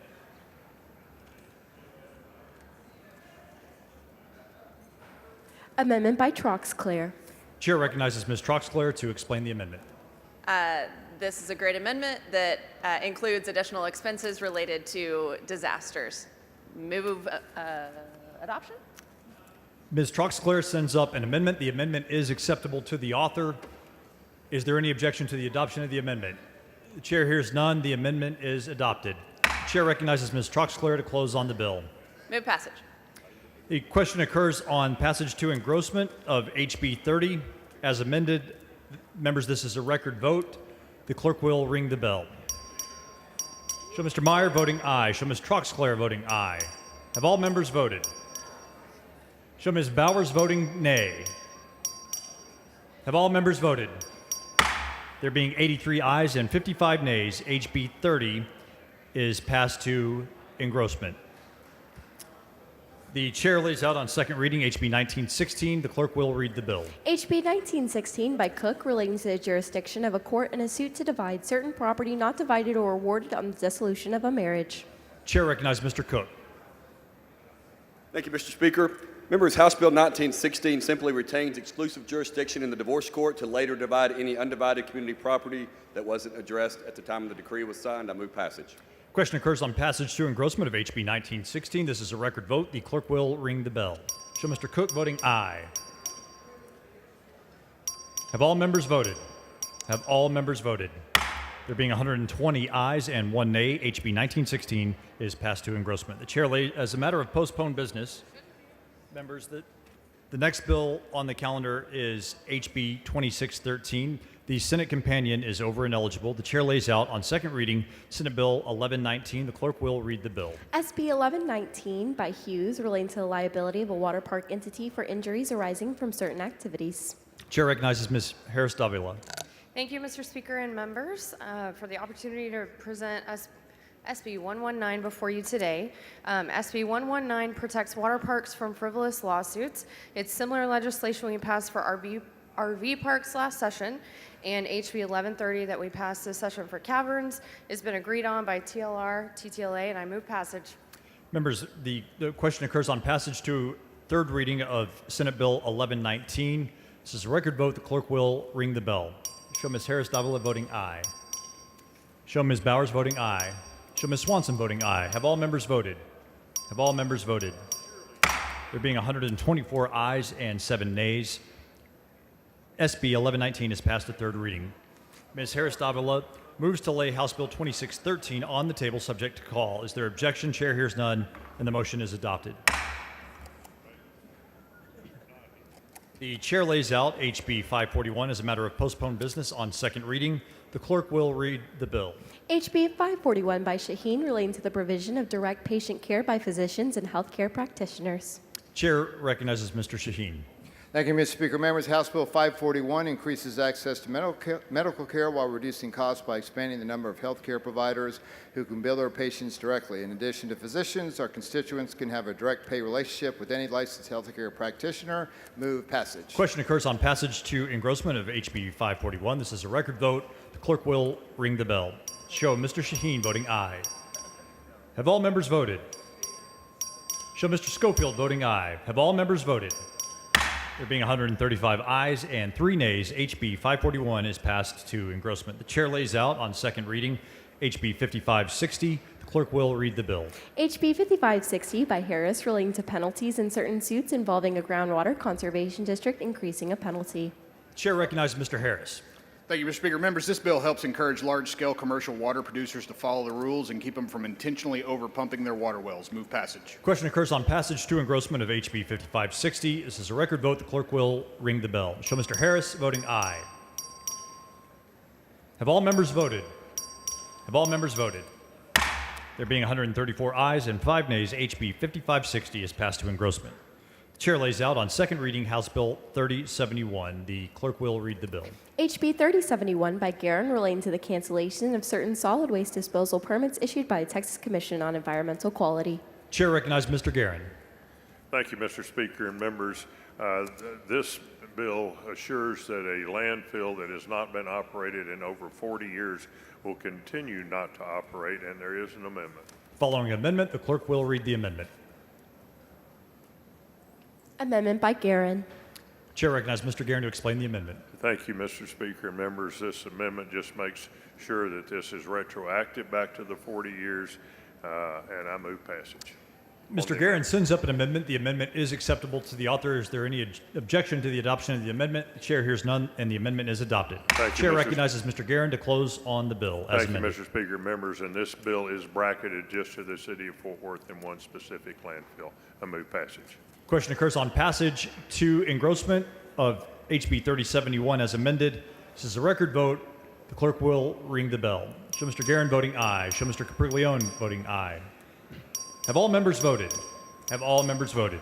There being 134 ayes and 7 nays, HB 3071 is passed to engrossment. The chair lays out on second reading House Bill 5627. The clerk will read the bill. HB 5627 by Capriglione relating to the creation of the Texas Commission on Public School Teacher Retirement Funding Transparency. Chair recognizes Mr. Capriglione to explain the bill. Thank you, Mr. Speaker. Members, House Bill 5627 establishes the Texas Commission on Public School Teacher Retirement Funding Transparency. That's a focused, time-limited commission that provides recommendations on how we can help fund our teacher retirement system in Texas. I move passage. Question occurs on passage to engrossment of HB 5627. This is a record vote. The clerk will ring the bell. Show Mr. Capriglione voting aye. Have all members voted? Have all members voted? There being 96 ayes and 46 nays, HB 5627 is passed to engrossment. Chair lays out on second reading HB 5435. The clerk will read the bill. HB 5435 by Bell of Kaufman related to required lease terms for public property leased to a non-governmental entity. Chair recognizes Mr. Bella Kaufman to explain the bill. Thank you, Mr. Speaker. Members, House Bill 5435 refines the law passed last session to improve transparency in public-private partnerships. While the 90-day notice works in most cases, it has caused delays and higher ed costs for universities managing urgent short-term projects. This bill exempts institutions of higher education from that requirement, maintaining accountability while restoring flexibility. Thank you, Mr. Speaker. I move passage. Question occurs on passage to engrossment of HB 5435. This is a record vote. The clerk will ring the bell. Show Mr. Bell of Kaufman voting aye. Show Mr. Harless voting aye. Have all members voted? Have all members voted? There being 136 ayes and 4 nays, HB 5435 is passed to engrossment.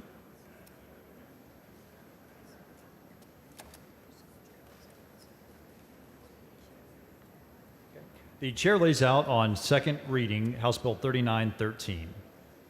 The clerk will read the bill.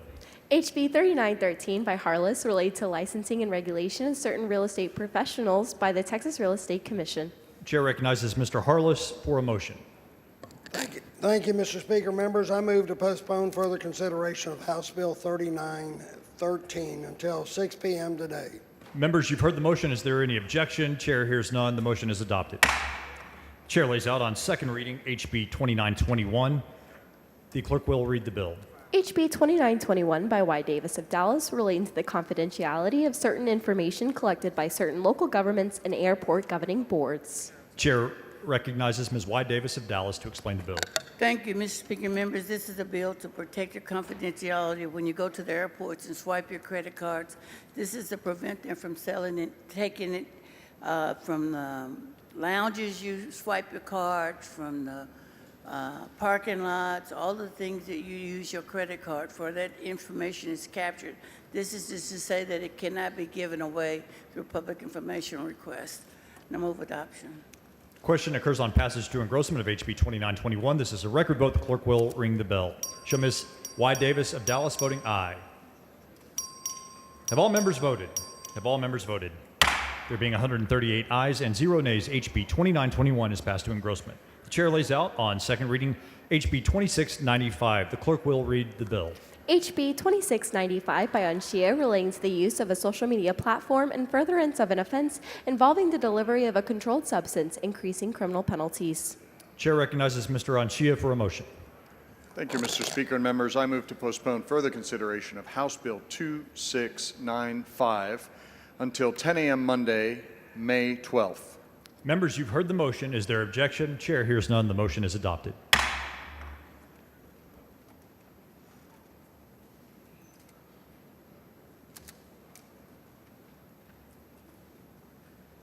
Chair lays out on second reading House Bill 2688. The clerk will read the bill. HB 2688 by Harless relating to public retirement systems of certain municipalities. Chair recognizes Mr. Harless to explain the bill. Thank you, Mr. Speaker. Members, this bill will support our Houston firefighters and help the city of Houston recruit and retain more firefighters. The Houston Fire Pension is the best funded pension in the state of Texas with over $1 billion. I do have an amendment. Following amendment, the clerk will read the amendment. Amendment by Harless. Chair recognizes Mr. Harless to explain the amendment. This is just a correcting amendment by the legislative Ledge Council. I move adoption. Members, Mr. Harless sends up an amendment. The amendment is acceptable to the author. Is there any objection to the adoption of the amendment? Chair hears none. The amendment is adopted. I move passage. The question occurs on passage to engrossment of House Bill 2688 as amended. This is a record vote. The clerk will ring the bell. Show Mr. Harless voting aye. Show Mr. Gerdes voting aye. Have all members voted? Have all members voted? There being 137 ayes and 0 nays, HB 2688 is passed to engrossment. The chair lays out on second reading HB 3045. The clerk will read the bill. HB 3045 by Gerdes relating to a franchise tax exemption for corporations operating a spaceport for certain national defense purposes. Chair recognizes Mr. Gerdes. Thank you, Mr. Speaker. Members, HB 3045 seeks to provide franchise tax exemption for spaceports with DoD contracts. Move passage. Question occurs on passage to engrossment of HB 3045. This is a record vote. The clerk will ring the bell. Show Mr. Gerdes voting aye. Have all members voted? Have all members voted? There being 76 ayes and 61 nays, HB 3045 is passed to engrossment. The chair lays out on second reading HB 3483. The clerk will read the bell. HB 3483 by Gomez relating to the authority of a special utility district to issue revenue bonds. Chair recognizes Ms. Gomez. Thank you, Mr. Speaker. Members, I want to begin by thanking the Committee on Natural Resources for helping me get this bill across the line. It came out unanimous because it is a good bill for the rural districts in the state of Texas. I want to make clear that the language in this bill is identical to the language that we already have in existence for 35 other special utility districts in the state. This bill is clearing up the patchwork that we've created for some utility districts versus others. According to Texas 2036, we estimate that a $153 billion investment would need to meet demand for water infrastructure projects. Currently, 104 special utility districts do not have this ability. Again, this bill does not create the ability for the SUDs to issue taxes, and it does not change that. This bill does not raise taxes. I want to give a special thanks to my joint author, Ms. Helen Kerwin, who would also like to explain, Mr. Speaker, if that's all right, why this helps her district. Chair recognizes Ms. Kerwin. Thank you, Mr. Speaker. Members, this bill will save ratepayers redundant engineering and administrative fees associated with the regulatory review process. These additional fees easily run from $25,000 to $50,000 per project. It's important to note eliminating these routine projects from the approval project would not remove TCEQ oversight or TCEQ plan submittals for major water and wastewater projects. This bill will also speed up a SUDS approval process and timelines for development coming into the district. Currently, the TCEQ language will make development and conducting business for the private sector more lucrative and assist the county and surrounding communities in landing new businesses wanting to locate to their area. I'm proud to joint author this bill and encourage you to support it.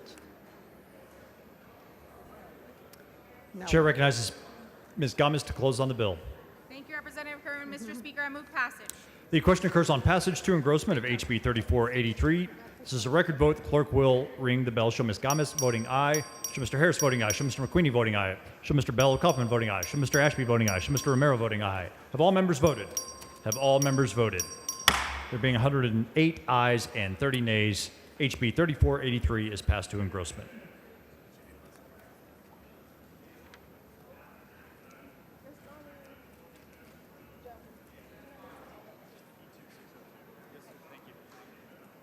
Members, the next bill on the calendar is HB 3673. The Senate companion is over and eligible. The chair lays out on second reading SB 1080. The clerk will read the bill.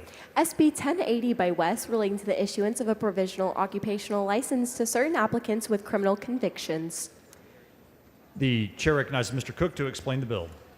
Thank you, Mr. Speaker. House Bill 1080 aims to improve employment outcome and reduce recidivism for formerly incarcerated individuals. Currently, the average wait time for these individuals to reach gainful employment is 4 to 5 months. HB 3673 Senate Bill 1080 would permit licensing authorities to issue a provisional license to an inmate who is a student or graduate from the Wyndham School District or higher education. 147 of 150 members in this House have signed on to this bill. I appreciate your support, and I do have a perfecting amendment. The following amendment, the clerk will read the amendment. Amendment by Cook. Chair recognizes Mr. Cook to explain the amendment. Thank you, Mr. Speaker. This simply clarifies that the department may issue a license to an applicant while the inmate is still enrolled and is incarcerated. I move adoption. Mr. Cook sends up an amendment. The amendment is acceptable to the author. Is there any objection to the adoption of the amendment? Chair hears none, and the amendment is adopted. Chair recognizes Mr. Cook to close on the bill. Thank you for your support. I close and move passage. The question occurs on the passage to third reading of SB 1080. This is a record vote. The clerk will ring the bell. Show Mr. Cook voting aye. Show Ms. Morales-Shaw voting aye. Show Mr. Morgan voting aye. Have all members voted? There being 137 ayes and 0 nays, SB 1080 is passed to third reading. Mr. Cook moves to lay HB 3673 on the table subject to call. Is there objection? Chair hears none, and the motion is adopted. Not so much. The chair lays out on second reading HB 4213. The clerk will read the bill. HB 4213 by Dutton relating to the accrual of interest on overdue child support. Chair recognizes Mr. Dutton. Thank you, Mr. Speaker. Members, yes, this just changes the interest structure on unpaid child support to 3%. There is an amendment, so we don't have to do this all the time. Then we're going to tie it to the CPI. The following amendment, the clerk will read the amendment. Amendment by Morgan. Chair recognizes Mr. Morgan to explain the amendment.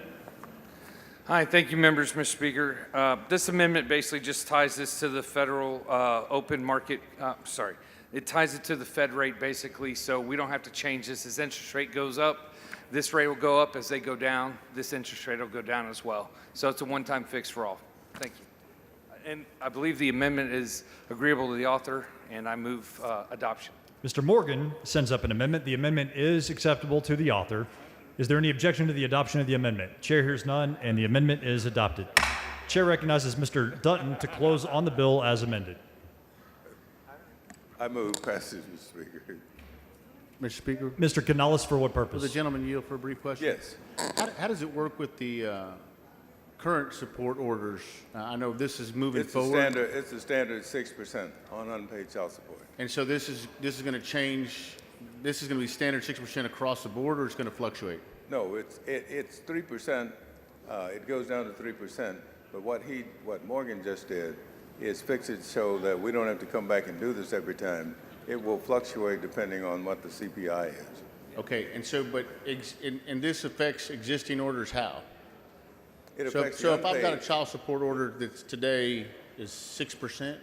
Yes. Okay, and how it's going to affect that order, or is it orders moving forward? Well, it's all on the unpaid child support moving forward. We don't make bills that are retroactive. Well, we've done that before. That's what I'm asking. So it's No, not since I've been here. Well, I've seen it. So what I'm asking you is not a combative question. It's just say, how does it work with the existing orders? So existing orders that say it's going to be charged at 6% are going to be modified by this statute. Existing orders stay at whatever they are. Okay, thank you. All right. The question occurs on the passage to engrossment of HB 4213 as amended. This is a record vote. The clerk will ring the bell. Show Mr. Morgan voting aye. Show Mr. Dutton voting aye. Show Mr. Dean voting aye. Have all members voted? Show Ms. Morales-Shaw voting aye. Have all members voted? There being 120 ayes and 20 nays, HB 4213 as amended is passed to engrossment. Chair lays out on second reading HB 4226. The clerk will read the bill. HB 4226 by Morales Shaw relating to an exemption from taxes imposed on the sale, use, or rental of a motor vehicle for a vehicle purchased, used, or rented by a nonprofit food bank. Chair recognizes Ms. Morales Shaw to explain the bill. Thank you, Mr. Speaker. Members, this is the Texas Food Bank bill.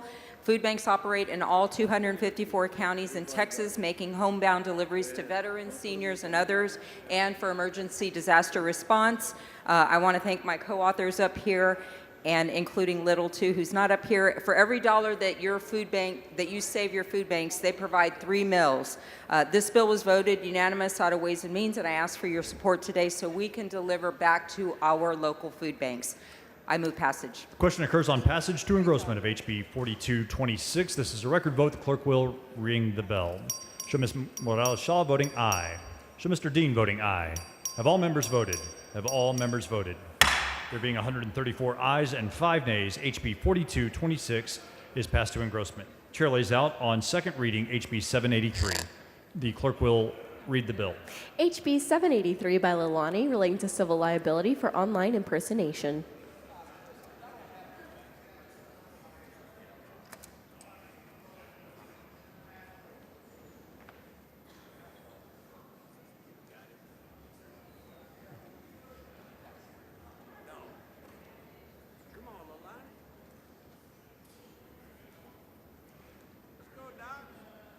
The chair recognizes Dr. Leilani to explain the bill.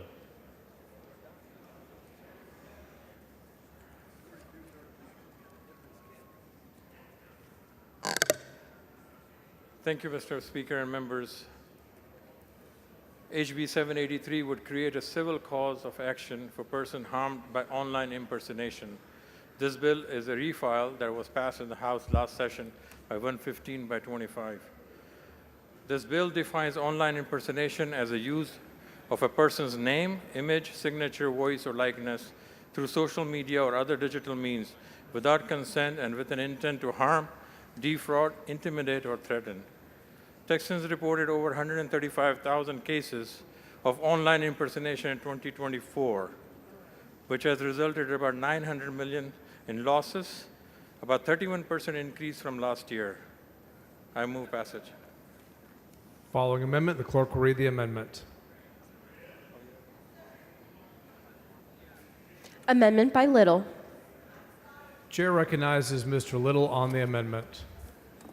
Thank you, Mr. Speaker. Members, this is a free speech amendment. We're modifying one phrase in the bill. If you'll take a look at page 2 of the bill, there's an exception for liability, civil liability for online impersonation, and we're going to be amending subsection B. It says right now a person is not liable for an online impersonation of which the sole purpose is satire or parody. I believe my amendment resolves a potential ambiguity or confusion in the application of that provision, and I'm going to substitute a purpose for the sole purpose. Move adoption.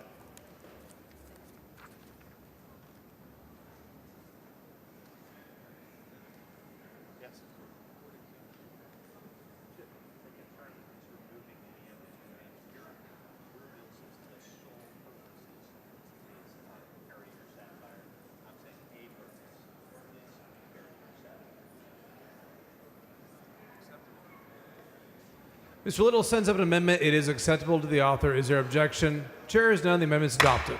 Dr. Longley on the bill. I move passage. Question occurs on passage to engrossment. Record vote's been requested. Clerk, ring the bell.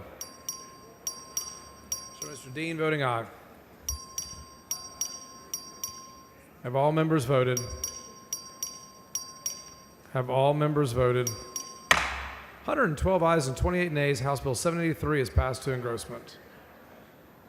Chair lays out on second reading House Bill 4373. Clerk, read the bill. HB 4373 by Dean relating to the authority of a special district to exercise certain powers and duties following municipal de-annexation of certain areas. Mr. Dean. Thank you, Mr. Speaker. HB 4373 clarifies that when a special district is converted into a limited district through a strategic partnership agreement, it retains its power and duties both after annexation or disannexation. This ensures continued in essential services like parks, maintenance, and deed enforcement. I move passage. Question occurs on passage to Grossman. Record vote. Clerk, ring the bell. Have all members voted? 137 ayes and 1 nay. House Bill 4373 is passed to engrossment. The chair lays out House Bill 175 as a matter of postponed business on second reading. The clerk will read the bill. HB 175 by Gonzales of El Paso relating to establishing optional certifications for child care providers participating in the Texas Rising Star program and reimbursement rates for those providers. Ms. Gonzales. Thank you, Mr. Speaker. Members, we know that we have a child care shortage when it comes to our state. We also know that if you have a child who has a disability, it's even harder for you to get child care support. This bill has worked with the stakeholders to make sure we can advance opportunities for our families that have kids with special needs, and I move passage. Question occurs on passage to engrossment. Record vote. Clerk, ring the bell.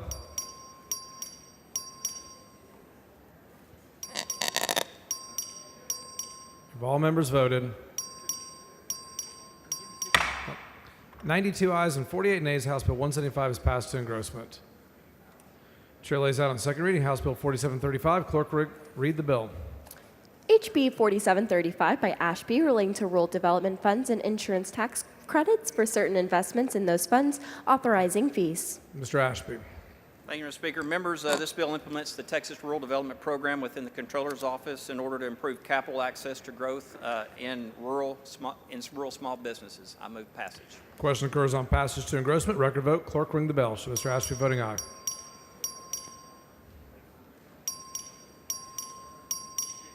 Have all members voted? Mr. Landgraf voting aye. 91 ayes and 51 nays. House Bill 4735 is passed to engrossment.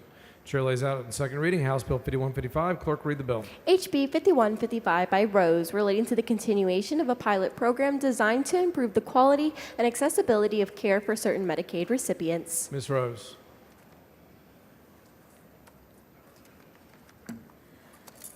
Thank you, Mr. Speaker. Members, in 2024, the Maternal Mortality Review Committee reported and revealed a tragic reality. 7% of maternal deaths were attributed to substance abuse.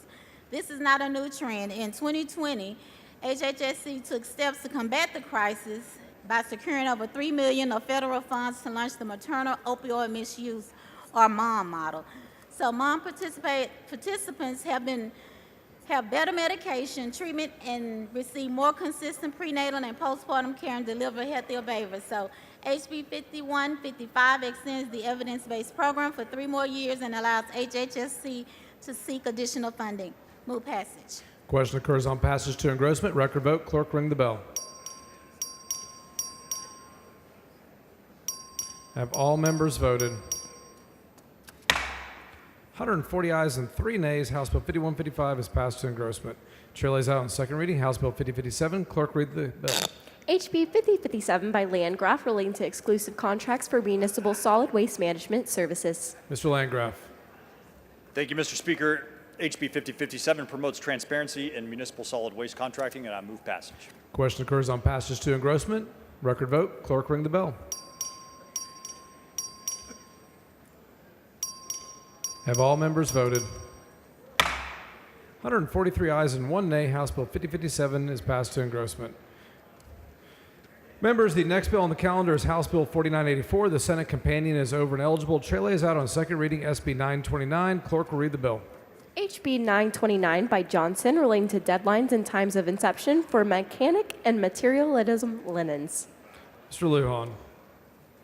Thank you, Mr. Speaker. SB 929 amends the Texas Property Code to clarify that if the deadline to provide notice from mechanic contractors or materials lien falls on a weekend or holiday, it is extended to the next business day. Move passage. Question occurs on passage third reading. Record vote. Clerk, ring the bell. Have all members voted? 142 ayes and 0 nays. Senate Bill 929 is passed to third reading. Mr. Lujan moves to lay House Bill 4984 on the table, subject to call. Is there objection? Chair is none. The motion is adopted. Chair lays out on second reading House Bill 4944. Clerk will read the bill.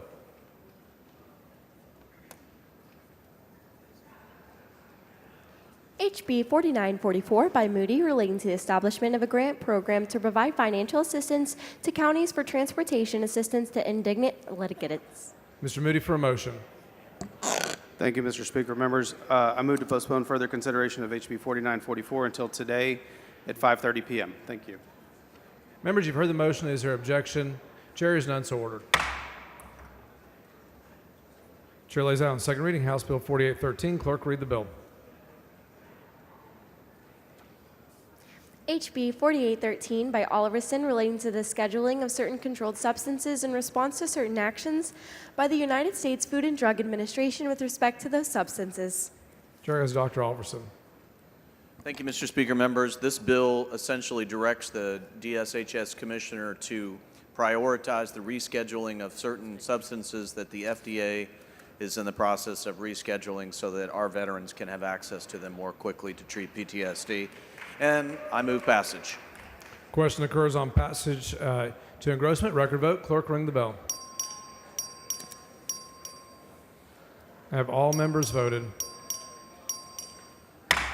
142 ayes and 0 nays. House Bill 4813 is passed to engrossment. Chair lays out on second reading House Bill 5339. Clerk, read the bill. HB 5339 by Wilson relating to advancing research for agricultural sustainability and pesticide harm reduction in institutions of higher education. Mr. Wilson. Thank you, Mr. Speaker. Members, 5339 establishes a grant program to support innovative research into regenerative agriculture at our institutions of higher education. I have an amendment. Following amendment, clerk will read the amendment. Amendment by Wilson. Mr. Wilson. Thank you, Mr. Speaker. Members, this amendment makes sure that the program is open to all of our universities and brings the requirements of the grant in line with researching the full scope of regenerative agriculture. I'd like to thank the Texas Farm Bureau for working with me on this amendment. Move adoption.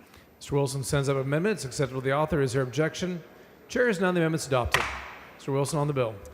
Move passage. Question occurs on passage to engrossment. Record vote. Clerk, ring the bell. Mr. Wilson voting aye. Have all members voted? 129 ayes and 12 nays. House Bill 5339 is passed to engrossment. Chair lays out on second reading House Bill 5196. Clerk, read the bill. HB 5196 by Capriglione relating to telework for state employees. Mr. Capriglione. Thank you, Mr. Speaker. Members, House Bill 5196 provides a practical, structured solution for our state agencies to offer telework arrangements with clear expectations. This bill prevents agencies from offering broad, sweeping work-from-home policies for entire departments or even entire agencies. The bill requires state agencies to develop those policies and procedures and post those policies on their website. I move passage. Question occurs on passage to engrossment. Record vote. Clerk, ring the bell. So Mr. Capriglione voting aye. Have all members voted? 132 ayes and 11 nays. House Bill 5196 passed to engrossment. Chair lays out on second reading House Bill 5033. Clerk, read the bill. HB 5033 by Bell of Kaufman relating to elimination of motor vehicle emissions inspections and maintenance program. Mr. Bell. Thank you, Mr. Speaker. Members, House Bill 5033 prepares Texas to regain control over statewide emissions policies if federal mandates no longer apply at any point in the future. Only 17 counties still face federal mandatory annual inspections, while 237 do not, creating a disparity for vehicle owners across Texas. Should federal mandates be rolled back or repealed, HB 5033 aims to eliminate the inconsistency and restore balance by giving Texas the flexibility to discontinue, revise, or replace its vehicle emissions inspection and maintenance program, ensures that emissions policies reflect the needs of all Texans equally, objectively, and on our terms. Thank you, Mr. Speaker. I move passage. Question occurs on passage to engrossment. Record vote. Clerk, ring the bell. Mr. Bell voting aye. Have all members voted? 107 ayes and 31 nays. House Bill 5033 is passed to engrossment. Chair lays out on second reading House Bill 4853. Clerk, read the bill. HB 4853 by Perez of Harris relating to skimmers on electronic terminals, authorizing a civil penalty creating criminal offense. Ms. Perez. Thank you, Mr. Speaker. I move to postpone further consideration of HB 4853 until 10 a.m. Friday, May 9th. Members, you've heard the motion. Is there objection? Chair is none, so ordered.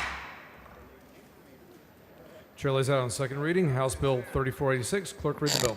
HB 3486 by Hunter relating to a reduction in the amount of sales and use tax collections that the owners of restaurants that purchase Texas farm-raised oysters are required to remit to the Comptroller of Public Accounts. Mr. Hunter.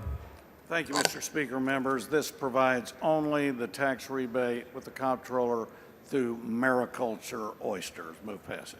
Question occurs on passage of engrossment. Record vote. Clerk, ring the bell. Show Mr. Hunter voting aye. Have all members voted? 126 ayes and 14 nays. House Bill 3486 passed to engrossment. Chair lays out on second reading House Bill 4211. Clerk, read the bill. HB 4211 by Noble relating to certain residential property interests controlled by certain entities. Ms. Noble. Thank you, Mr. Speaker. Members, this bill is a result of a proposed development in my district. This isn't your typical subdivision or a planned community. It's an innovative in design, creative in structure, and completely outside of what we've ever anticipated in our Texas laws. In this, I know, but I need to explain a little bit. Okay, in this development, for a significant investment, at least $80,000, a person might qualify to become an investor and therefore might be allowed to have access to purchase or to build their home. Is it a timeshare? Is it a co-op, a MUD, a PID, an HOA? The answer is it's kind of a combination of all of those, but technically none of them. And what is not clear is whether those investors actually own the land or just have access to build their home on it. And that's the problem. Because when it comes to a person's home in Texas, ownership means something. House Bill 4211 creates a new chapter in our property code, Chapter 223, titled Business Entity Owned Residential Arrangements. I have several key points in this bill, but it's really important that we understand that this is protecting Texas property rights, and I do have a clarifying amendment. The following amendment. Clerk, read the amendment. Amendment by Noble. Ms. Noble on the amendment. This amendment grants judicial discretion to restrain bad actors from continuing to engage in unlawful behavior. Move adoption. Ms. Noble sends up an amendment. It's accepted with the author. Is there objection? Chair has none. The amendment is adopted. Ms. Noble on the bill. Move passage. Question occurs on passage to engrossment of House Bill 4211. Record vote. Clerk, ring the bell. So Mr. Leach voting aye. So Ms. Simmons voting nay. Have all members voted? Have all members voted? 108 ayes and 34 nays. House Bill 4211 is passed to engrossment. Mr. Bernal, for what purpose? Mr. Speaker, parliamentary inquiry. State your inquiry. How would we ensure that the amendments being offered show up on our screens before they are gavelled through? Mr. Bernal, they are supposed to be showing up on your screen. If an amendment has been called up and somebody alerts me that there has not been an amendment on the screen, I will pause until it does. I do not have the amendments in front of me to know whether or not they're showing up or not, so somebody has to alert me. Parliamentary inquiry. State your inquiry. I don't think that it is an issue per computer. I think there's a natural delay that happens every time. Question mark at the end of that. I will keep that in mind and try to give a little more time for the computer screens to catch up with the delivery of the amendments. Thank you, Mr. Speaker. Thank you. Chair lays out on second reading House Bill 74. Clerk, read the bill.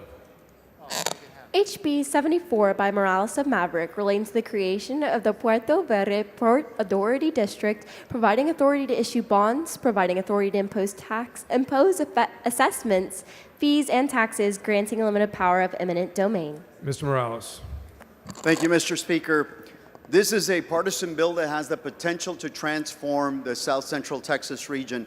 I'd like to thank Senator Ted Cruz, who worked tirelessly at the federal level to be able to obtain this presidential permit in record time. HB 74 would establish the Puerto Verde Port Authority located in Eagle Pass, Maverick County, and I have an amendment. The following amendment, the clerk will read the amendment.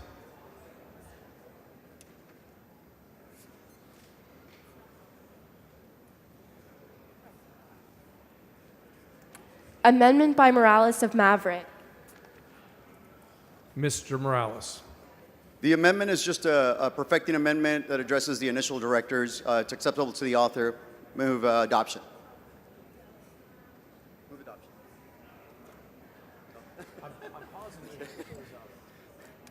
Want to make sure that you all have the amendment. Mr. Morales sends up an amendment. It's acceptable to the author. Is there objection? Chair is none. The amendment's adopted. Mr. Morales on the bill. Move passage. Question occurs on passage to engrossment of House Bill 74. Record vote. Clerk ring the bell.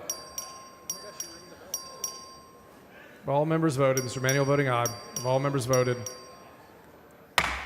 139 ayes and 0 nays. House Bill 74 is passed to engrossment.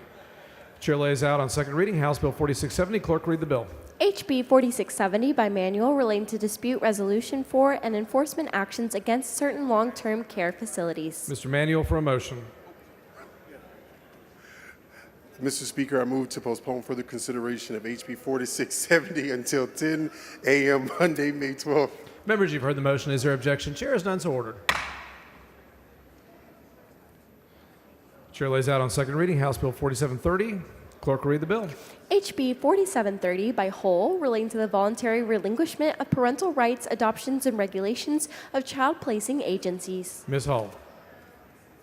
Thank you, Mr. Speaker. Members, this bill provides rights for birth parents and adoptive parents, making sure there's transparency in adoption, and I do have an amendment. The following amendment, the clerk will read the amendment. Amendment by whole. Chair has Ms. Hall. Thank you, Mr. Speaker. Members, this adds HHSC to work with DFPS on making the form and putting it on their website. Move adoption.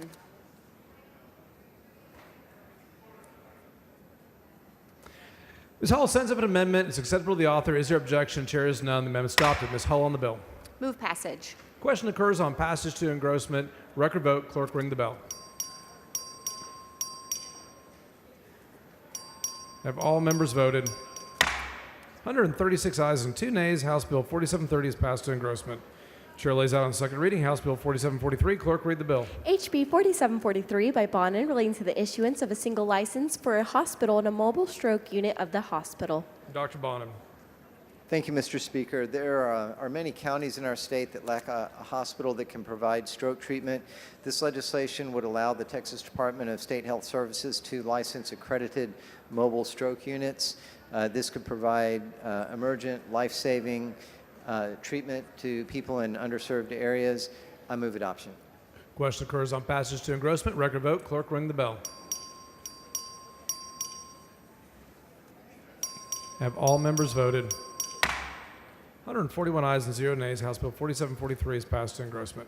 Chair lays out on second reading House Bill 4603. Clerk will read the bill. HB 4603 by Morgan relating to the eligibility for mediation of certain out-of-network health benefit claims. Mr. Curry for a motion. Mr. Speaker, I move to postpone further consideration of HB 4603 until 8 a.m. Thursday, May 8th. Members, you've heard the motion. Is there objection? Chair is none so ordered. Chair lays out on second reading House Bill 4463. Clerk will read the bill. HB 4463 by Van Dever relating to authorized activities of a brewer's or non-residence brewer's license holder. Mr. Van Dever. Thank you, Mr. Speaker. Members, this bill modernizes Texas alcohol regulations by clearly allowing holders of brewers or non-resident brewers license to enter into contracts. It allows two brewing entities to share facilities legally and efficiently, provided both have proper federal filings and meet TABC bonding requirements. I move passage. Question occurs on passage to engrossment. Record vote. Clerk ring the bell. Have all members voted? 141 ayes and 2 nays. House Bill 4463 is passed to engrossment. Chair lays out on second reading House Bill 3892. Clerk read the bill. HB 3892 by Bella Montgomery relating to county regulations of subdivision setbacks. Mr. Montgomery for a motion. Mr. Speaker, I move to postpone further consideration of House Bill 3892 until 2 p.m. Thursday, May the 8th. Question occurs on passage to engrossment. Record vote. I'm sorry. All those in favor of the motion? Is there any objection? Chair hears none, so adopted. Chair lays out on second reading House Bill 4139. Clerk read the bill. HB 4139 by Zwiener relating to the use of videography in relation to certain court proceedings. Ms. Zwiener. Mr. Speaker, members, thank you for the opportunity to lay out House Bill 4139. During the initial days of the COVID-19 pandemic, a lot of our courts closed physically and started using videography. We have some rules around that from the Supreme Court, but we have had some instances where judges have live streamed without proper notice to parties and have live streamed parts of proceedings that should not be live streamed, such as voir dire, when we have people who are doing jury duty being asked to answer personal questions about themselves, and situations where we have victims of abuse and sexual violence. So this bill makes sure that we have some reasonable rules around that.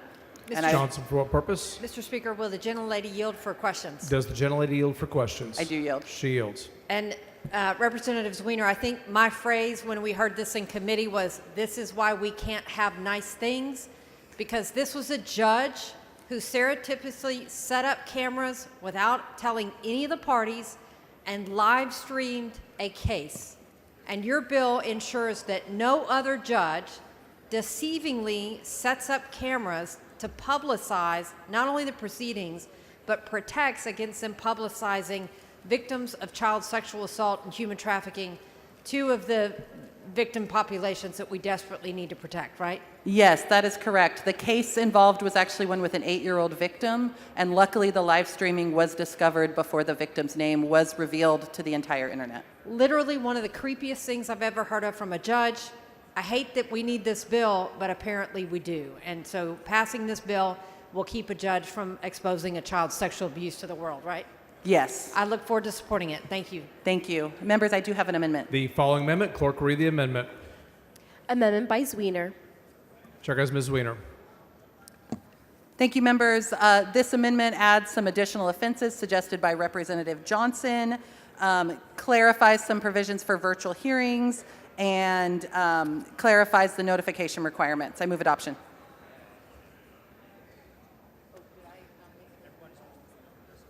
Ms. Zwiener sends up an amendment. Is there objection? Chair hears none. The amendment's adopted. Ms. Zwiener on the bill. Thank you, members. I move passage. Question occurs on passage to engrossment. Record vote. Clerk ring the bell. Have all members voted? Ms. Rouse voting aye. 132 ayes and 11 nays. House Bill 4139 is passed to engrossment. Chair lays out on second reading House Bill 4752. Clerk read the bill.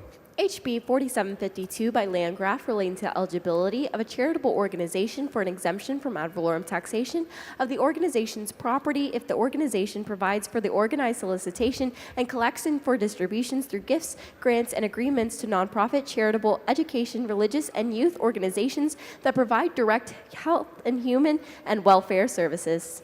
Mr. Landgraf. Thank you, Mr. Speaker.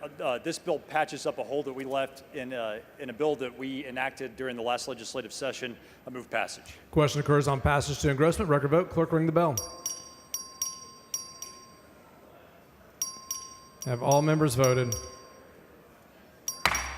143 ayes and 0 nays. House Bill 4752 is passed to engrossment. Chair lays out on second reading House Bill 4520. Clerk read the bill. HB 4520 by Martinez relating to requirements for loans or grants provided by the Texas Transportation Commission to aviation facilities located in economically disadvantaged counties. Mr. Martinez for a motion. Thank you, Mr. Speaker. Members, I move to postpone further consideration of House Bill 4520 so the Senate bill can grow some legs until the time certain, 9 a.m. Friday, May 9th. Members, you've heard the motion. Is there objection? Chair is none, so ordered. Please excuse Representatives Tepper, Harris, Gerdes, Hunter to attend a meeting on the Committee on Calendars on motion of Representative Guerin. Is there objection? Chair is none, so ordered. Members, the next bill on the calendar is House Bill 4517. The Senate companion is over and eligible. Chair lays out on second reading SB 1355. Clerk will read the bill. SB 1355 by Parker relating to liquor sales on credit by the holder of the distiller and rectifier's permit to a wholesaler. Chair, Speaker Phelan. Thank you, Mr. Speaker. SB 1355 addresses the ongoing payment issues between wholesalers and Texas distillers by creating a complaint process when wholesalers fail to pay for products according to agreed terms. I do have an amendment. The following amendment, the clerk will read the amendment. Amendment by Phelan. Speaker Phelan. Thank you, Mr. Speaker. This is just a technical cleanup. Move adoption. Speaker Phelan sends out amendments acceptable to the author. Is there objection? Chair has none. The amendment's adopted. Speaker Phelan on the bill. Move passage. Question occurs on passage's third reading. Record vote. Clerk ring the bell. Have all members voted? 122 ayes and 12 nays. Senate Bill 1355 is passed to third reading. Mr. Phelan moves to lay House Bill 4517 on the table, subject to call. Is there objection? Chair hears none. The motion is adopted.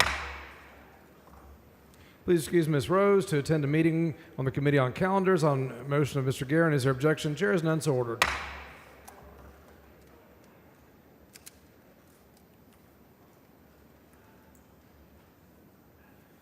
Chair lays out on second reading House Bill 4486. Clerk, read the bill.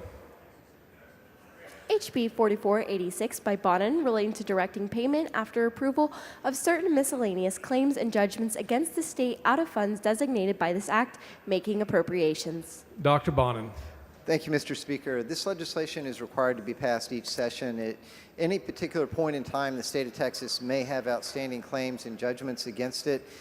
The claims include warrants voided by the statute of limitations, outstanding invoices, and court judgments or settlements. And while the comptroller is authorized to pay claims from existing appropriations, there are specific types of claims that are required to be approved by the legislature before any can be made. These include judgments greater than $250,000, claims greater than $50,000 for which there's not otherwise an appropriation, and claims older than 8 years. And I believe we have an amendment. Following amendment, the clerk will read the amendment. Amendment by Leach. Mr. Leach. Thank you, Mr. Speaker. Members, this amendment is very simple. This amendment will appropriate $63,750 to Attorney General Ken Paxton for the salary that he did not receive during the period of impeachment. It's acceptable to the author, and I move adoption.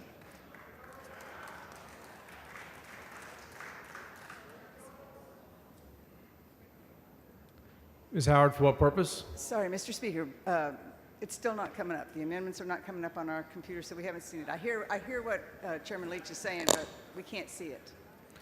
And I I'd have like to paused because you got up and I figured it's not on the screen. Thank you. No.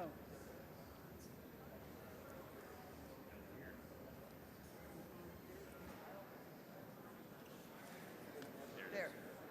It just came up. Thank you. Mr. Leach sends up an amendment. It is acceptable to the author. Is there objection? Yes. All right. There is objection. A record vote. Clerk will ring the bell. Show Mr. Leach voting aye. Dr. Bonin voting aye. Capriglione voting aye. Holt voting aye. Have all members voted? Have all members voted? 101 ayes and 38 nays. The amendment is adopted. Dr. Bonin on the bill as amended. Move passage. Question occurs on passage to engrossment. Record vote. Clerk, ring the bell.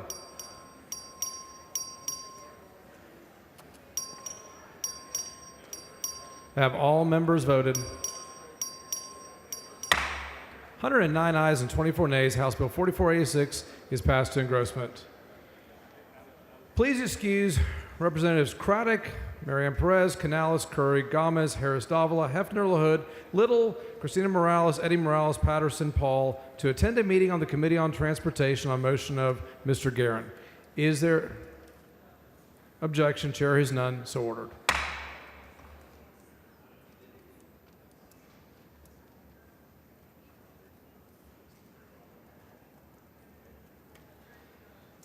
Chair lays out on second reading House Bill 4437. Clerk, read the bill. HB 4437 by Capriglione relating to a requirement that the Department of Information Resources implement and develop certain systems and databases to authenticate and track certain digital content. Mr. Capriglione.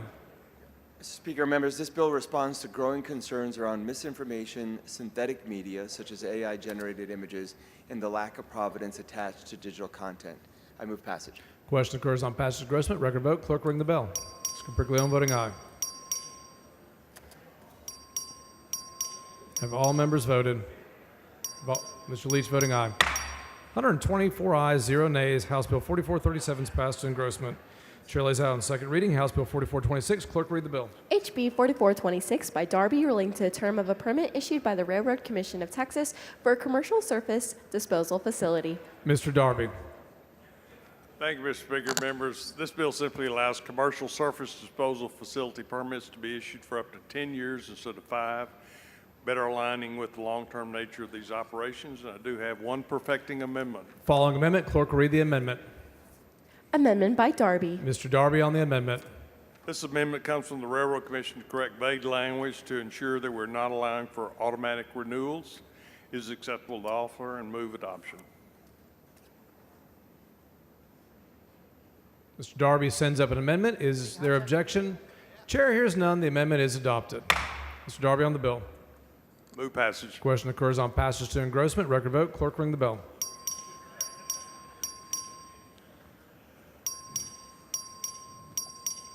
Have all members voted?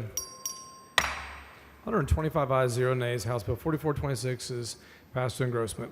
Chair lays out on second reading House Bill 4396. Clerk, read the bill. HB 4396 by King relating to the Major Events Reimbursement Program, including event funding eligibility, site selection organizations, and single event and single year classifications. Mr. King. Thank you, Mr. Speaker. Members, House Bill 4396 adds to the Major Event Fund Reimbursement Program American Performance Horse, American Rodeo. It also adds Teton Live Ridge Production, Teton Ridge, the American LLC. Move passage. Question occurs on passage to engrossment. Record vote. Clerk, ring the bell. Mr. King voting aye. Have all members voted? 91 ayes and 33 nays. House Bill 4396 is passed to engrossment. Chair lays out on second reading House Bill 4263. Clerk, read the bill. HB 4263 by Cook relating to the employment practice of the Texas Juvenile Justice Department and to the eligibility of a person to be appointed to the Texas Juvenile Justice Department's release review panel and the authority of a panel member. Mr. Cook. Thank you, Mr. Speaker. Members, House Bill 4263 supports the employees at the Texas Juvenile Justice Department by allowing a one-time lump sum payment up to 40 hours of unused vacation time earned but not used due to staffing shortages, and I move passage. Question occurs on passage to engrossment. Record vote. Clerk, ring the bell. Have all members voted? 121 ayes and 0 nays. House Bill 4263 is passed to engrossment.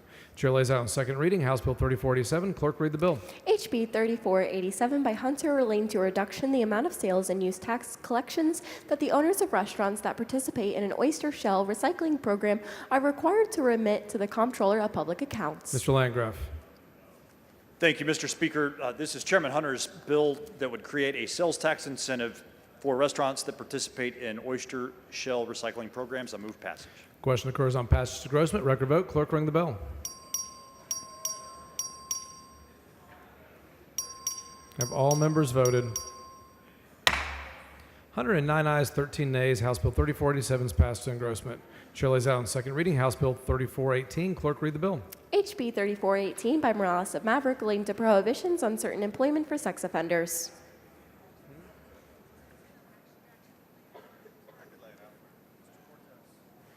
Mr. Cortez. Thank you, Mr. Speaker. Members, this bill, on behalf of my colleague, Representative Morales, strengthens public safety by prohibiting those registered on the state sex offender registry from working on a rideshare company such as Uber or Lyft.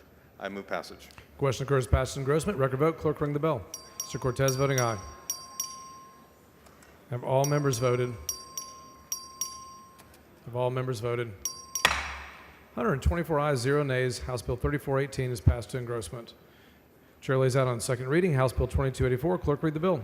HB 2284 by Johnson relating to the licensing and regulation of music therapists requiring an occupational license, authorizing fees. Ms. Hicklin for a motion.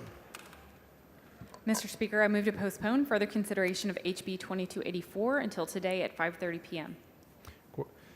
Members, you've heard the motion. Is there objection? Chair is none, so ordered.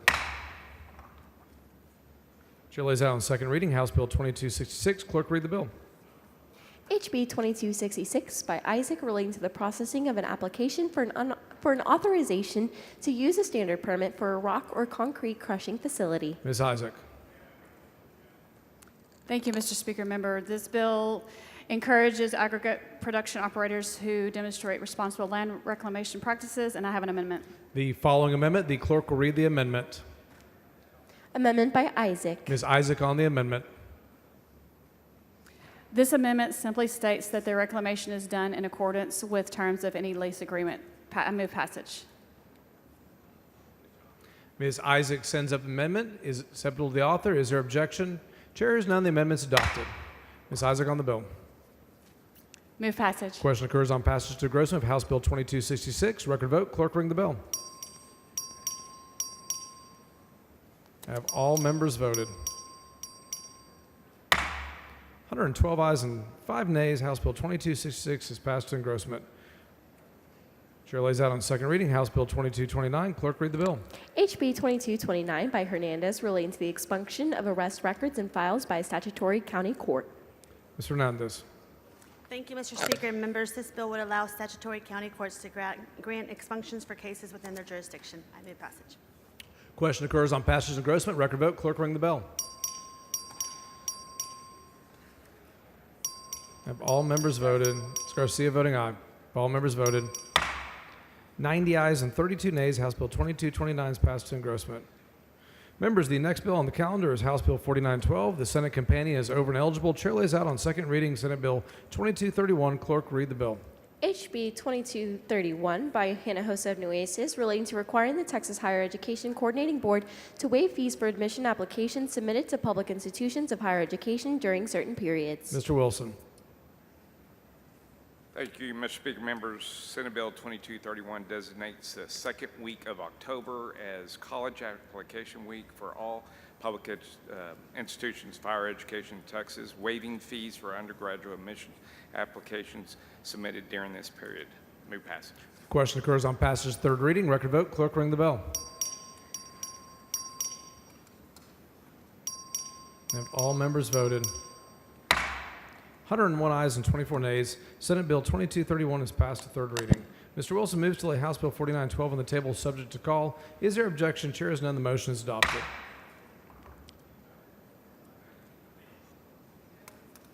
Chair lays out on second reading House Bill 2189. Clerk read the bill.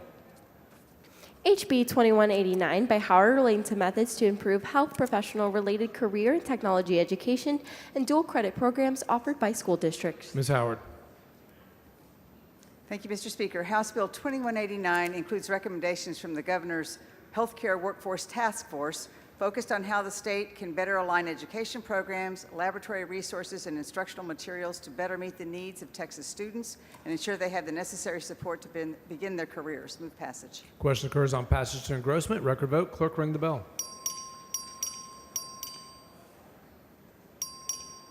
Have all members voted?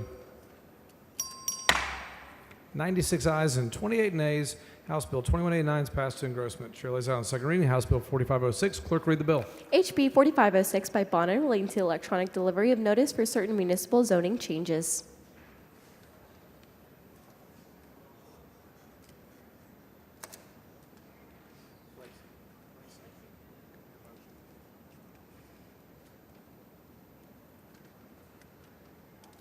Chair has Ms. Hall. Mr. Speaker, I move to postpone further consideration of House Bill 4506 until today at 5:30 p.m. Members, you've heard the motion. Is there objection? Chair has none, so ordered.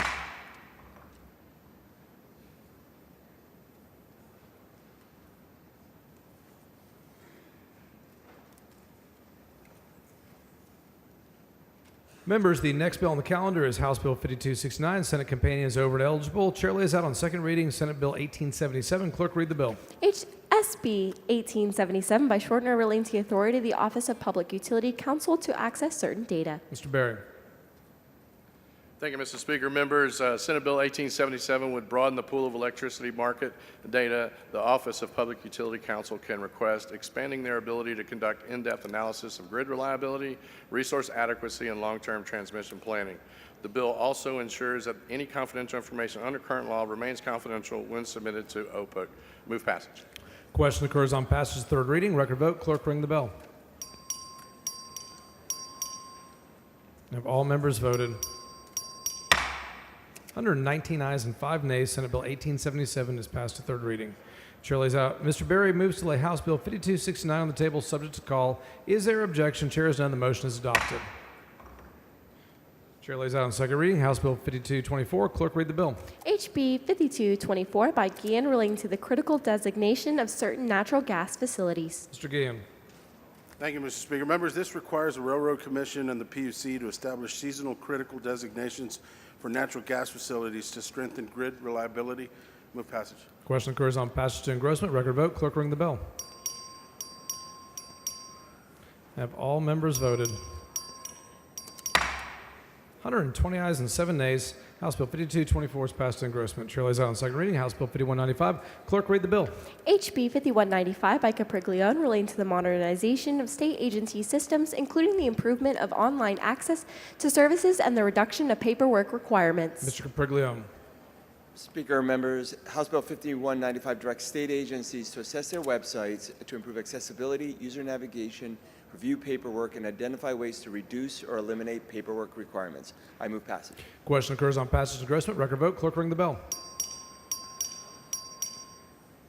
Have all members voted? 127 ayes and 0 nays. House Bill 5195 is passed to engrossment.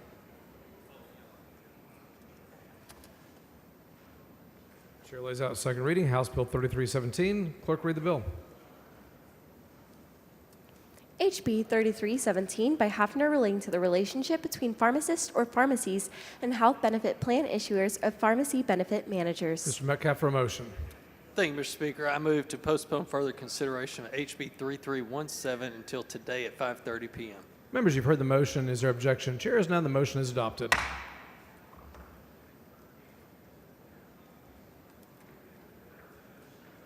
Chair lays out on second reading House Bill 4166. Clerk, read the bill.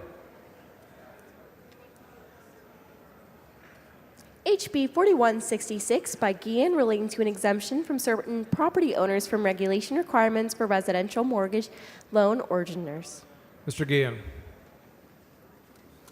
Thank you, Mr. Speaker. Members, this bill reaffirms a long-standing interpretation that allows sellers of real estate who owner finance to operate through subsidiaries without registering each entity individually, while keeping existing consumer protections in place and maintaining affordability. Mr. Speaker, Ms. Holt, for what purpose? will the gentleman yield for questions? This gentleman yield for questions. Yes. Gentleman yields for questions. Thank you. Mr. Guillen, have you seen the expose by Spencer Lindquist on X referring to the issues surrounding Colony Ridge and the policies your bill would inspire? No, I haven't. Okay.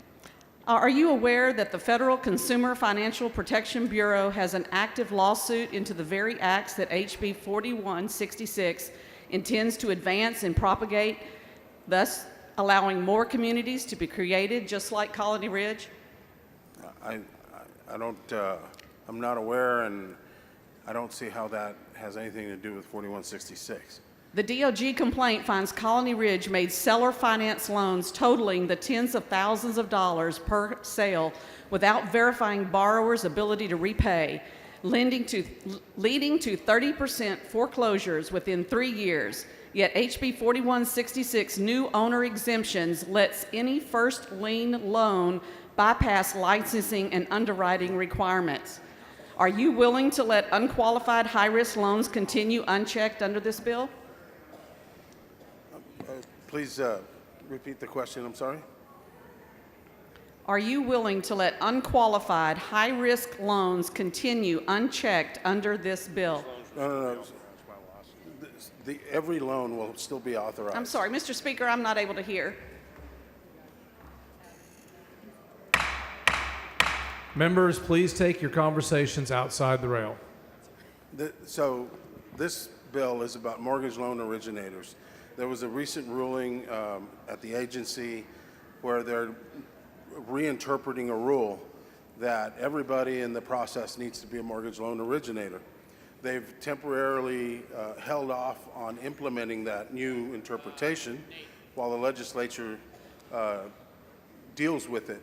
And so this bill is the one that deals with it. And so essentially what we're doing is we would keep what we currently have in place, which is to allow a mortgage loan originator to handle the necessary paperwork and the process for each one of these loans. and not require everybody in that process to be a mortgage loan originator. Okay. Is there any limit to the number of houses an owner of residential real estate can sell in a year using this exemption? I don't know if that's even germane to the bill. Again, this is about mortgage loan originators. All right. The complaint documents that Colony Ridge flipped 40% of lots multiple times, reselling foreclosed property for fresh down payments and fees. By exempting owner originators for any first lien loan, HB 4166 codifies the same hands-off approach that enabled endless flipping. How will you ensure that this bill doesn't shield racially targeted predatory lending from enforcement? Yeah. Again, I'm not sure what that has to do with this bill. This bill simply is making sure that this little change in rule change over at the agency doesn't require everybody that has a hand in the loan to be a mortgage loan originator. Instead, have one mortgage loan originator in that business to handle the loan. Thank you, Mr. Guillen. DOJ shows lots were marketed as having infrastructure to connect water, sewer, and electrical services when they did not. HB 4166 allows developer-affiliated lenders to extend loans on those lots without requiring third-party title or legal review. Do you believe it's sound policy to legalize those revenue-draining practices? I'm sorry, I got I sidetracked understand. here. Please repeat the question. Yes, sir. The DOJ shows that there were lots in Colony Ridge marketed as having infrastructure to connect water, sewer, and electrical services when they did not. HB 4166 allows developer-affiliated lenders to extend loans on those lots without requiring third-party title or legal review. Do you believe it is sound policy to legalize those revenue-draining practices? Yeah, I think you're reading a different bill. All right. The complainant describes in-house closings with no outside attorneys or title agents, leaving borrowers exposed under HB 4166. A single sponsored licensee can front for all origination activity, effectively eliminating independent supervision. Shouldn't we require proper licensing and commercial protection checks before financing homes on misrepresented land? Okay. How about we talk about it offline while I postpone for a little bit? Let's see if we can talk this out for a little bit, and then we'll come back later and look at your amendments. That certainly sounds like a good plan. Thank you, All right. Mr. Guillen. Thank you.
Again for a motion. Thank you, Mr. Speaker. Members, I move to postpone further consideration of House Bill 4166 until 5:40 p.m. today. Members, you've heard the motion. Is there objection? Chair is none to order.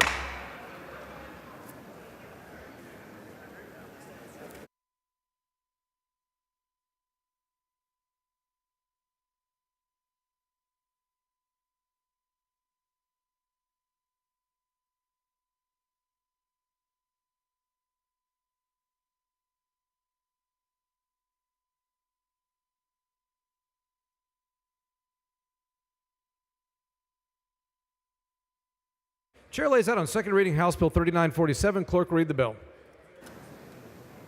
HB 3947 by Y. Davis of Dallas relating to transportation planning by metropolitan planning organizations. Ms. Davis. Thank you, Mr. Speaker and members. This is a bill we passed last session but ran out of time over in the Senate. It just says that the MPOs will consider, as they're doing their planning, if they will consider the needs of those with disabilities and on their transportation plans. I move adoption. Question occurs on passage to engrossment. Record vote. Clerk, ring the bell. Have all members voted? Ms. Hinojosa voting aye. Have all members voted? 86 ayes, 48 nays. House Bill 3947 is passed to engrossment. Chair lays out on second reading House Bill 3358. Clerk, read the bill. HB 3358 by Garcia Hernandez relating to the definition of an emergency service provider for purposes of critical incident stress management and crisis response services. Ms. Garcia Hernandez. Thank you, Mr. Speaker. Members, currently first responders can access the Peer Support Network, which provides critical mental health services. However, this critical lifeline is unavailable to prosecutors and justices of the peace who are fighting crime in the courtrooms across Texas. Many rural JPs serve as the first responders and coroner, being a bridge and an anchor of support during the worst moments for a family. House Bill 3358 expands peer support networks to include district and county attorney offices, along with JPs and their staff, helping combat depression and suicide among our court officials. The brave men and women who fight in the courtroom, uphold public safety, and serve as emergency responders should have access to vital mental health services without stigma or fear of professional consequences. Move passage. Question occurs on passage to engrossment. Record vote. Clerk, ring the bell. Mr. Ashby voting aye. Ms. Garcia Hernandez voting aye. Mr. LaHood voting aye. Mr. Kinsman voting aye. Have all members voted? 121 ayes and 14 nays. House Bill 3358 is passed to engrossment. Chair lays out on second reading House Bill 3370. Clerk, read the bill. HB 3370 by Ashby relating to late applications for the appraisal of land for ad valorem tax purposes as qualified timber land following the death of the owner of the land. Mr. Ashby. Thank you, Mr. Speaker. House Bill 3370 simply allows a surviving spouse or an heir to file a late application for timberland appraisal without being subject to the penalty for a late application, and I move passage. Question occurs on passage to engrossment. Record vote. Clerk, ring the bell. Mr. Ashby voting aye. Have all members voted? Have all members voted? 138 ayes, 0 nays. House Bill 3370 is passed to engrossment. Members, the next bill on the calendar is House Bill 4438. Senate companion is over and eligible. Chair lays out on second reading SB 1998. Clerk, read the bill. SB 1998 by Huffman relating to the preceptorship program and a pediatric subspecialty for medical students in the state. Ms. Schaffner. Thank you, Speaker. Member, Senate Bill 1998 authorizes the Texas Higher Education Coordinating Board to establish a pediatric subspecialty preceptorship program for medical students in Texas. Preceptorship program is an opportunity for medical students to try out different fields that they may have otherwise not experienced, similar to internships. The creation of the pediatric subspecialty preceptorship will combat the critical shortage of pediatric subspecialists like pediatric cardiologists in our state. Additionally, there's no cost associated with this bill and does not grow government. Amen. I move passage. Question occurs on passage to third reading. Record vote. Clerk, ring the bell. Mr. LaHood voting aye. Mr. Wilson voting aye. Have all members voted? Ms. Schaffner voting aye. 141 ayes and 1 nay. Senate Bill 1998 is passed to third reading. Ms. Schaffner moves to lay House Bill 4438 on the table, subject to call. Is there objection? Chair has none. The motion is adopted. Chair lays out on second reading House Bill 3745. Clerk, read the bill. HB 3745 by Manuel relating to crime victims' compensation. Mr. Manuel. Thank you, Mr. Speaker and members. HB 3745 allows the Attorney General to issue emergency financial assistance to families of deceased crime victims more quickly than the crime occurs during a declared state of emergency. Move passage. Question occurs on passage to engrossment. Record vote. Clerk, ring the bell. Have all members voted? 123 ayes and 14 nays. House Bill 3745 is passed to engrossment. Chair lays out on second reading House Bill 3602. Clerk, read the bill. HB 3602 by Lauterbach relating to the execution of a search warrant for taking a blood specimen from certain persons in certain intoxication infections. Mr. Lauterbach for a motion. Mr. Speaker, I move to postpone further consideration of House Bill 3602 until 10 a.m. Monday, May 12th. Members, you've heard the motion. Is there objection? Chair is none, so ordered. Chair lays out on second reading House Bill 3697. Clerk, read the bill. HB 3697 by Cortez relating to text on an application for a ballot to be voted by mail and other balloting materials. Mr. Cortez. Thanks, Mr. Speaker. Members, Texas currently only requires early voting applications to be printed in 6-point font.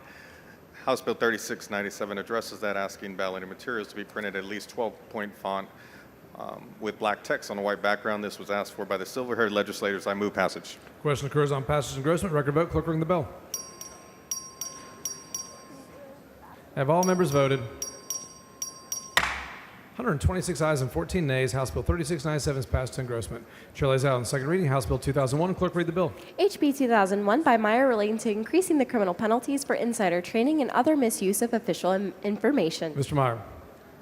Thank you, Mr. Speaker. Members, House Bill 2001 introduces tiered felony charges based on the financial gain from the misuse of official information by a public servant, and with that, I move passage. Question occurs on passage and engrossment. Record vote. Clerk, ring the bell. Have all members voted? 137 ayes and 5 nays. House Bill 2001 is passed to engrossment. Chair lays out on second reading House Bill 1968. Clerk, read the bill. HB 1968 by Cook relating to a duty to contract for election services furnished for an election held on the first Saturday in May in an even-numbered year. Mr. Cook. Thank you, Mr. Speaker. Members, House Bill 1968 removes a loophole in the election code that allows counties to opt out of providing election services for May elections in even-numbered years, ensuring that political subdivisions can consistently receive county election support upon request, and I move passage. Question occurs on passage to engrossment. Record vote. Clerk, ring the bell. Have all members voted? 129 ayes and 14 nays. House Bill 1968 is passed to engrossment. Chair lays out on second reading House Bill 3371. Clerk, read the bill. HB 3371 by Metcalf relating to the recovery of certain state border security expenditures from the federal government. Mr. Metcalf. Thank you, Mr. Speaker. Members, House Bill 3371 authorizes the governor to formally request reimbursement from Congress for $11 billion spent by our state. Move passage. Question occurs on passage and engrossment. Record vote. Clerk, ring the bell. Have all members voted? 128 ayes and 15 nays. House Bill 3371 is passed to engrossment. Chair lays out on second reading House Bill 3909. Clerk, read the bill. HB 3909 by Hicklin relating to the use of a wireless communication device at a polling place. Ms. Hickland. Thank you, Mr. Speaker. This bill updates the restriction of cell phone use at a polling location from the 100-foot radius to within the room where voting is taking place. I move passage. Question occurs on passage and engrossment. Record vote. Clerk, ring the bell. I'm so sorry. Hickland voting aye. Have all members voted? 137 ayes and 6 nays. House Bill 3909 is passed to engrossment. Chair lays out on second reading HCR 98. Clerk.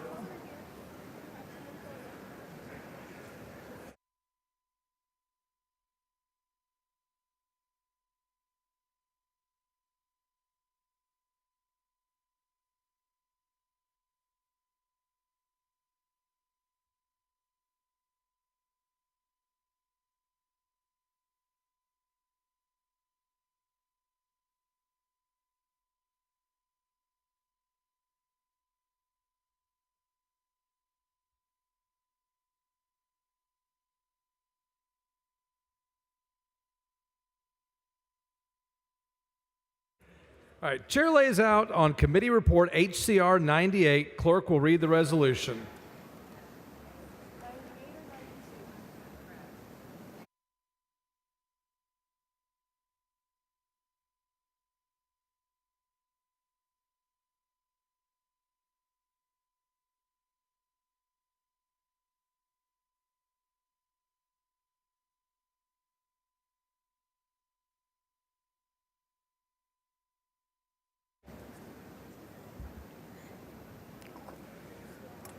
HCR 98 by Pleaser, urging Congress to enhance coordination among federal, state, and local authorities in the deployment of CUAS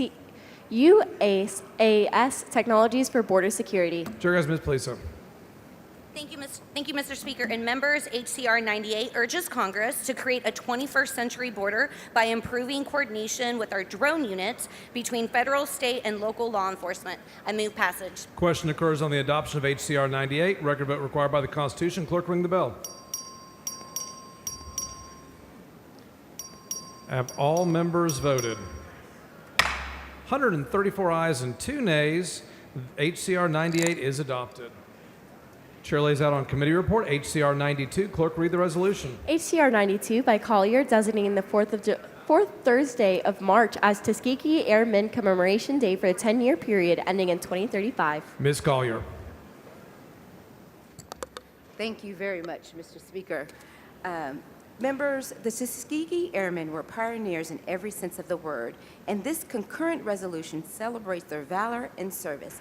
I'd like to thank the joint authors, Representatives Cook, Rose, Plisa, and Hayes, and I also want to thank Commissioner Dr. Buckingham for the wonderful work she has done in opening the Veterans Home, the Tuskegee Airmen's Veterans Home in Fort Worth, Texas. And with that, I move passage. Question occurs on the adoption of HCR 92. It's a record vote required by the Constitution. Clerk, ring the bell. Ms. Jones voting aye. Have all members voted? There being 141 ayes and 0 nays, HCR 92 is adopted. Chair lays out on committee report HCR 126. Clerk will read the resolution. HCR 126 by Ashby designating Corrigan as the official timber products capital of Texas for a 10-year period ending in 2035. Mr. Ashby. Thank you, Mr. Speaker. Members, this is the bill you've all been waiting on.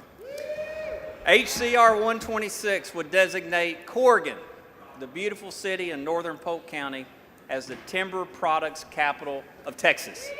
Mr. Speaker. Mr. Raymond, for what purpose? Would the gentleman yield for a question? Does the gentleman yield for questions? Always happy to yield to my friend. The gentleman yields for questions. Are you not aware of how many timber products we have in Laredo and come through Laredo? Are you, Chairman, are you aware of that? I am aware. I love those beautiful mesquite trees down there. Would you accept an amendment that after 10 years and the next 10 years, Laredo would be the timber products capital of Texas? Is that a friendly amendment you could accept? Not at this time. Thank you. Move passage. Question occurs on adoption of HCR 126. Record vote. Clerk, ring the bell. Have all members voted? Mr. Harless voting aye. 135 ayes and 1 nay. HCR 126 is adopted. Chair lays out committee report HCR 7. Clerk, read the resolution. HCR number 7 by Tepper, designating September 29th as Veterans of Foreign Wars of the United States Day for a 10-year period ending in 2035. Mr. Tepper. Thank you, Mr. Speaker. HCR 7 designates September 29th as Veterans of Foreign Wars of the United States for a 10-year period ending in 2035. Move passage. Question occurs on adoption of HCR 7. Record vote. Clerk, ring the bell. Have all members voted? 140 ayes and 0 nays. HCR 7 is adopted.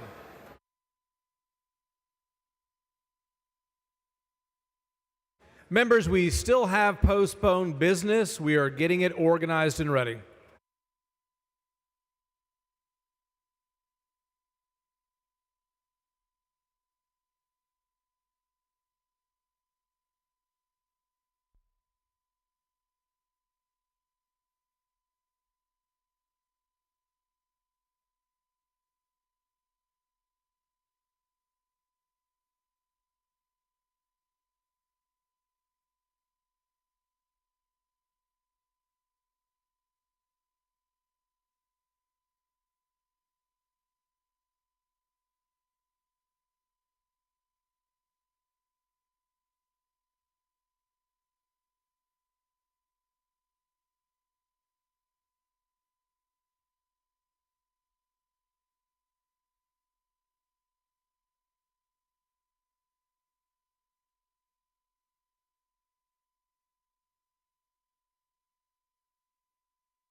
Members, we are going to reconsider a couple of House bills because the Senate companions need to catch up, and that is the purpose for the reconsideration.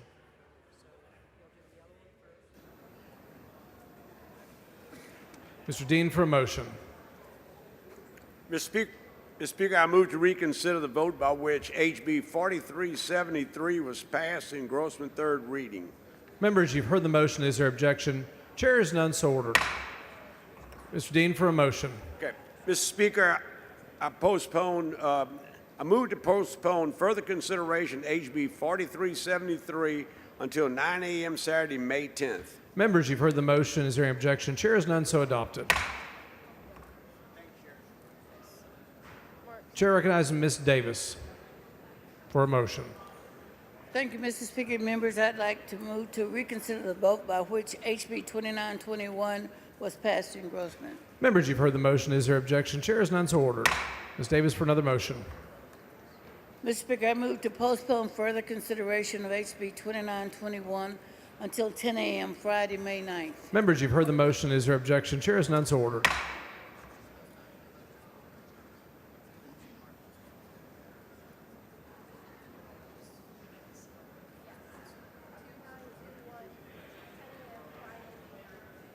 Okay, members, the Speaker's desk is now clear. It's clear. Mr. Speaker, Schofield, parliamentary full purpose. inquiry. State your inquiry. Was the purpose of the two postponements we just did for a Senate bill to catch up? Yes, that is the only reason why. Thank you, Mr. Speaker. The Speaker's desk is clear.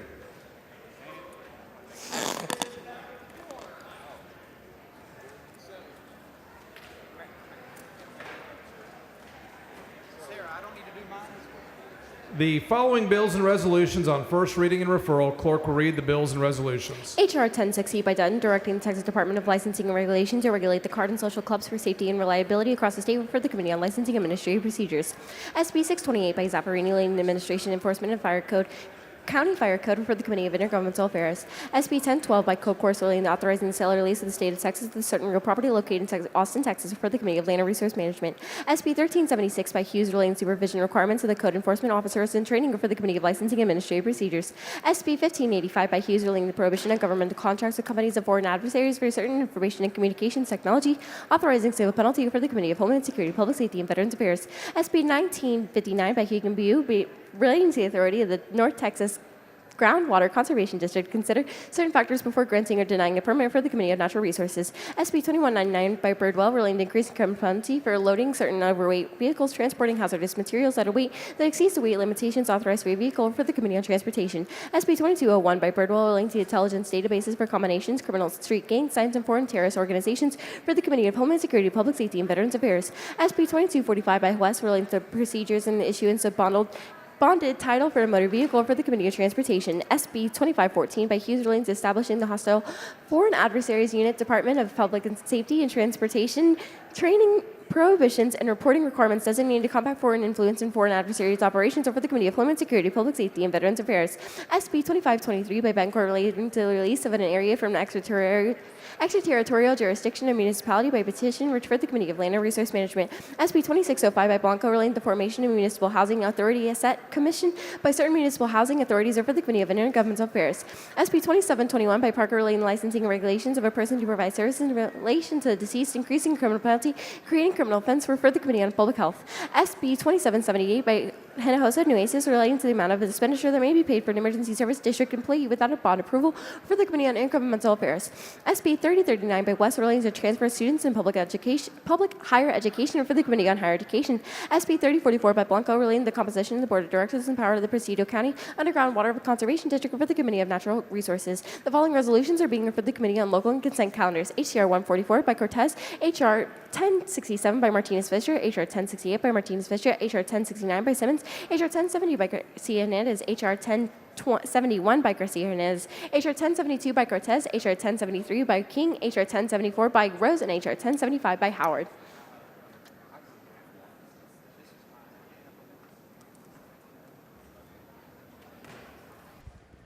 Mr. Speaker. Mr. Doorkeeper. Mr. Speaker, I have a messenger from the Senate. The door of Admit the House. the messenger.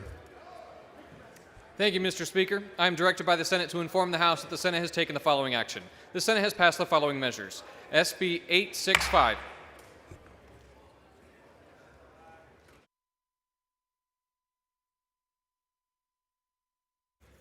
Mr. Dean moves the House adjourn until 10 a.m. Thursday. Is there objection? Chair is none. The House stands adjourned.